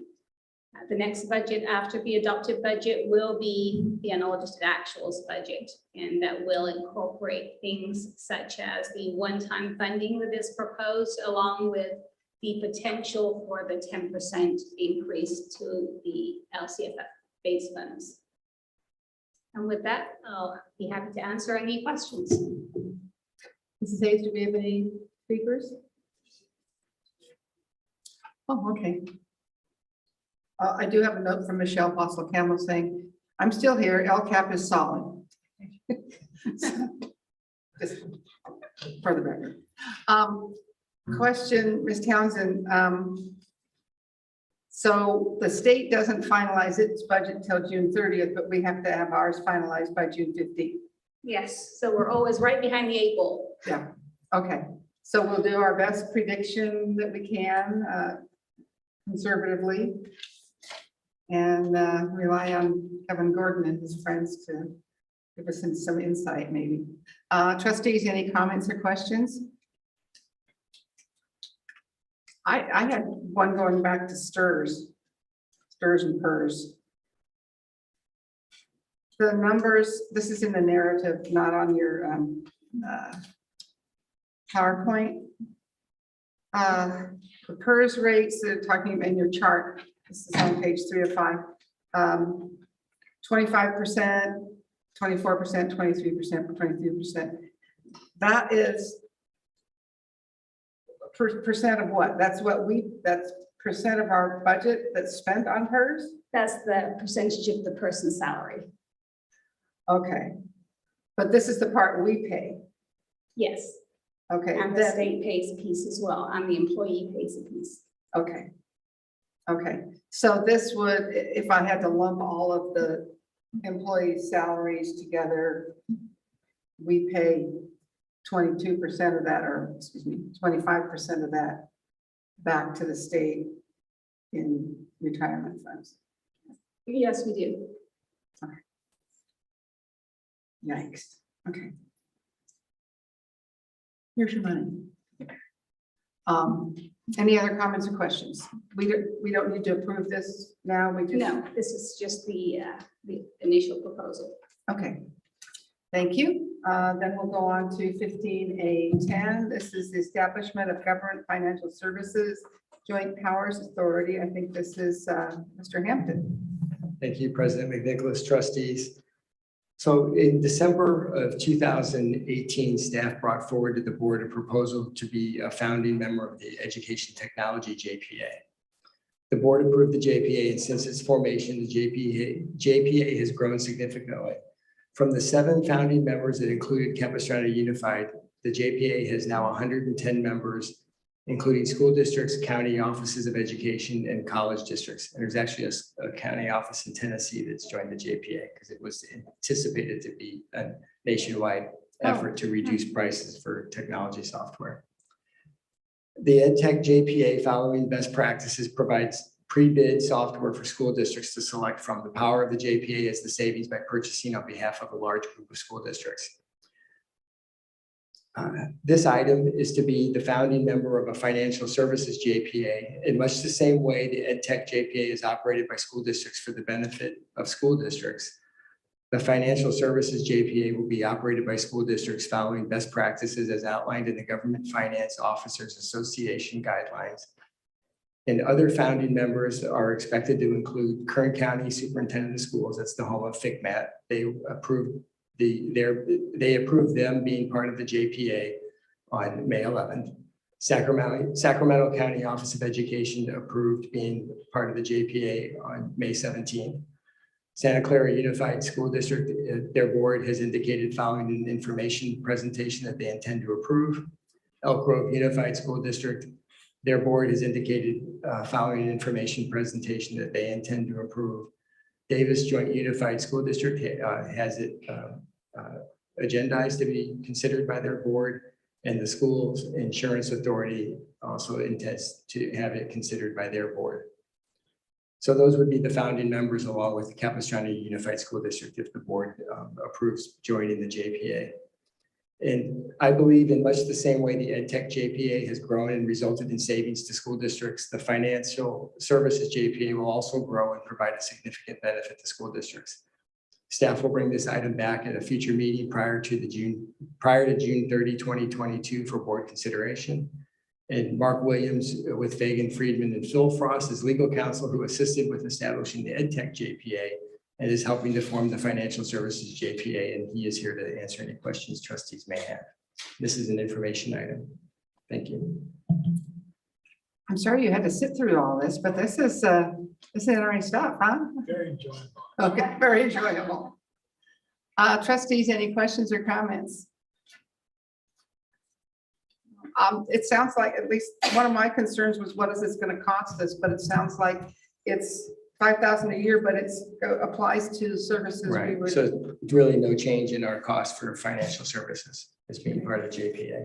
And hopefully is in the long run as more members join and its school districts are doing it for the interest of school districts that we can begin to start saving money compared to other outside providers. Thank you. Trustee Jones? So if we were to join this JPA and then later on decide that it really was not to our advantage, We can leave. we can exit? Yes. Okay, thanks. Okay, so this is an information item only. We'll see this on June 15th, probably. Yes, we'll bring back on June 15th. Okay, on to item 15A11. This is a first reading board policy 3452 student activity funds.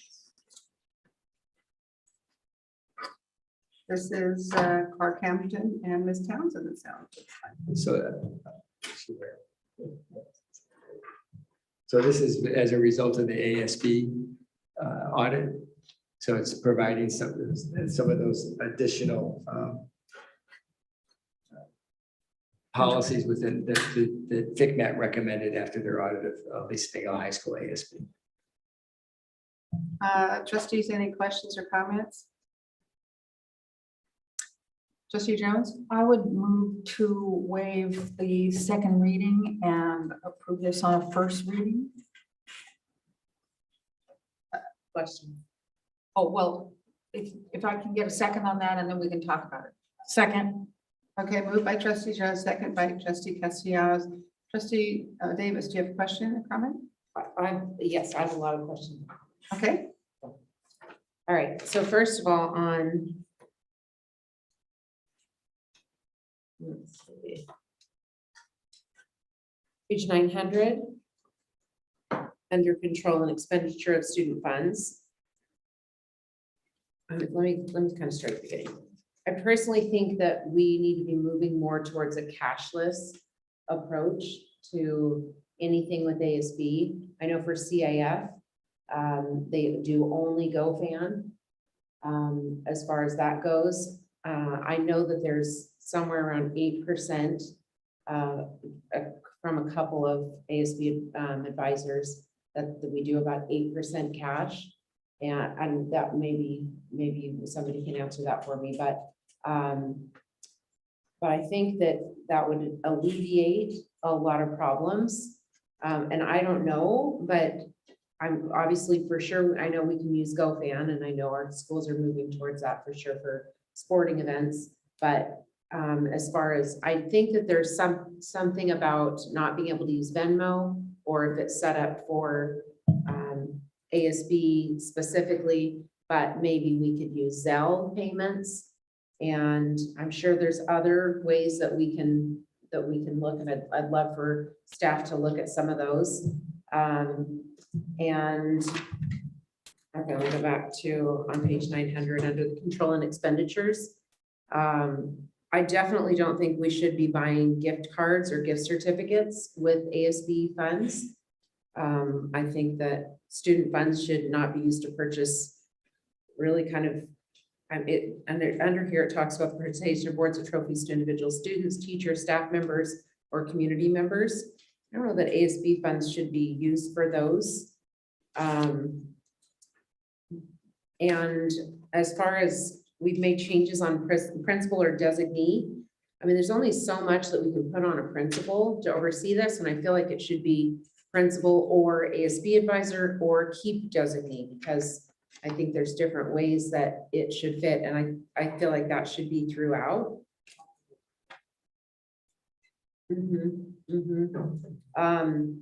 And like as far as tickets go for prom or any events, there's no actual tickets. The system knows what student bought a ticket, but there really is no particular ticket. Under the control and expenditures for that school funds, again, back over to number 3. There are specific guidelines on certain things and how funds can be used, and it cannot purchase supplies for classroom. And I should be using in that, I think that's in the Fitbit manual, and it guides the decision-making and who's responsible. I'm going to withdraw my motion to do this on first reading, because I don't think that we would get unanimous on that. So. For sure. Let's see. Okay, so I'd love to see cashless. I'd love to see no gift card purchases with ASB funds. It's like cash with no accountability. ASB activity directors should have the final say. And I kind of feel like students wouldn't want to say no to the principal. The principal came and asked for some particular item. I feel like students would maybe have a harder time where they built a strong working relationship with an ASB advisor or ASB, that they would be able to have an easier conversation possibly. So anyway, those are some of my comments. Trustee Hanachek? Thank you. Well, comment back, cashless can be an equity issue. Not everybody has bank accounts, so we want to consider that when you talk about going cashless. Also, the last time we discussed this, we had touched on, I should be looking this way. We had touched on booster clubs. Can we include that? Remember, we talked about that in reference with this policy. Well, they're separate organizations. So yeah, so this is ASB, we would have, like, how would we then, but we're going to provide some training for them. Okay. But we wouldn't want to control them because they're a completely separate entity. Okay, that was it. Thank you. Any other comments? Trustee Bolikas? I would only add that I know in dealing with kids today, I mean, they are so quick. I just opened up my first Zelle account, but, and that's why they say they don't need to write script to sign a check, because they're so busy with Zelle and Venmo and, that sort of thing. But to Trustee Hanachek's point, there might be those that don't have accounts, so we wouldn't want them to be at a disadvantage, so. But I think it should encourage cashless, just because of the issues of the control measures, that's it. Trustee Davis again? So There's ways that we can do like a voucher if there were cash. There's ways that we can do that, and I would like staff to look at some of So those. we are wanting to move towards a cashless system of it. Ms. Townsend can speak to that particular. I don't believe effort. the issue of cash or cashless is addressed in this policy, though. I mean, that would be, you know, the way something is done, and I don't think that's a policy issue, or at least it's not talked about here, so. And I think one of the things that came out on the audit was use trying to do Square or some other phone app that didn't get reconciled somewhere else. So Right. I wouldn't rush into totally cashless till we get things under control. I think there's a lot of districts that are moving that way for sure. I mean, it's definitely the direction that things are going, and for the example of ticketless, I mean, you Right, can have right, tickets. right. I get that. I mean, in CIF sports, you can only pay with the, I think it's called GoFam. So Most of the CF things I've got, you still can give them money. I don't believe you can, and you want to maybe someone can But speak on that. Philippa can elaborate on our efforts to go cashless and how it pertains to this policy. So we are working towards going cashless. We're not there yet.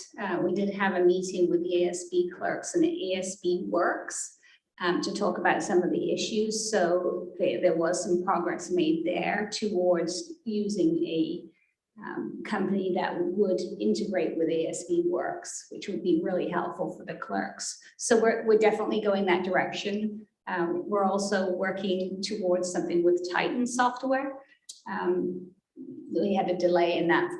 We were trying to do it this year, but that didn't happen. But we are working towards cashless as much as possible. I don't know that we'll ever be 100% cash free, but we want to get as much as possible in that direction. There's many people who get paid in cash these days. I have a couple of things. I agree with Trustee Davis on leaving the designee in there, principal or designee. Because I think we have been lumping a lot of things on a principal. And it could be the activities address, or it could be an AP. It's often the office manager that Well, responsibility. I would say it's, that may be one option, if trustees agree to do that. I don't have a problem with item 1 under control and expenditure with the gifts or recognition or awards. If ASB wants to spend their money that way, a plaque or certificate, whatever, I don't see that's a problem. I think at one time, some of the ASBs brought us t-shirts or caps or something, and we kind of discouraged that, but if that's what they want to give for a incentive for something, I don't think that's a problem. I would like an example though, under number 3, the associated student organization may support the enhancement of the educational program of a specific school through the purchase of supplemental instructional equipment or instructional supplies. An associated student may not, however, purchase supplies for classroom use. Can I get an example of that? You can prove, you can purchase supplemental instruction supplies, but you can't purchase supplies for the classroom. What's the difference? Or does that mean you can't buy Kleenex and hand Right. sanitizer and? You can't buy things that the school district would normally be expected to provide, but you can provide an enhancement to the classroom. If that's not typically provided, yes. I seem to remember a lot of paper towel and Kleenex drives on back to school nights. That's not with ASB funds. No? That's not with ASB funds. That's Okay. everyone's. Okay, I get it. This is what the class needs. Please bring it in first day of school. That's totally different than ASB kid money. Okay. Any other suggestions, comments? Trustee Bullock again. I just want to make a comment to yours. I know at Christmas time, when you ask like when I ask my nieces and nephews what they want, gift cards, you know. So I get that where you're coming from, but I also from a retail standpoint know that it just opens up.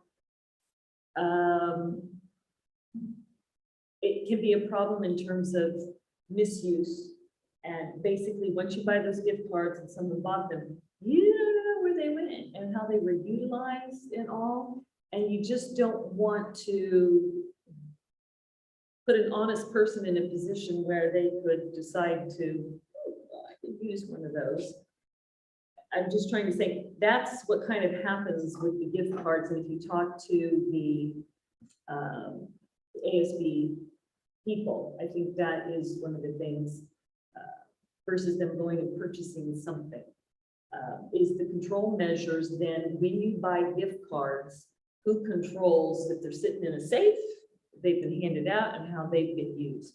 Just want to throw that in there. Well, the policy actually says gift certificates, not gift cards. Now, I think a lot of people might. Well, and I know, but I think what they're saying is that ASB themselves might be providing people with gift certificates. Or something, I don't know. I agree that gift cards is kind of a slippery slope. They are essentially cash, and you could be, you know, using them to buy all kinds of things that are not even legal. So, I mean, I would be okay with that, with taking that out, but I do kind of think the rest of it is necessary. Actually, gift cards aren't in there. Gift certificates are.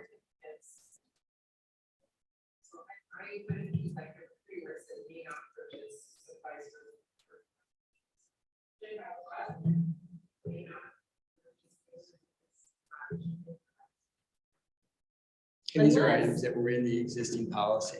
What's that? These are the items that were in the existing policy before we made the edits. We're making changes. We're making changes, so these are just suggestions. Just in the areas noted to tighten it up. So where it's struck through or underlined is where we made the changes. Did we pull model policy to see if there were updates on gift certificate versus gift card? CSBA? I don't know about that part. Is the only other thing?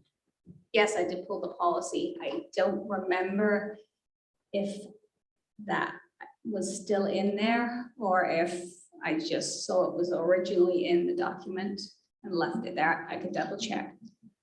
I believe most high school student stores where they've got their logo wear is run by the PTAs. So unless AESB's got an agreement, we print a certificate because we want to use this as a prize, and they give the certificate that they can go to the student store. I mean, otherwise I can't imagine who else uses gift certificates these days. I think it's fine to take it out. I know the ASB clerks, some of them didn't love the idea, but I didn't add it. It was already in the policy. So I think it's fine to take it out. Okay. Were the ASB clerks, Aware of this? yeah, were they consulted? You've been working with the ASB clerks. Oh, yes. Okay, so it sounds like we have two edits for the next time. One is to replace designee that was previously deleted and to delete gift certificates from item 1. Is that pretty much it? So did somebody? The principal does. No, principal stays there, but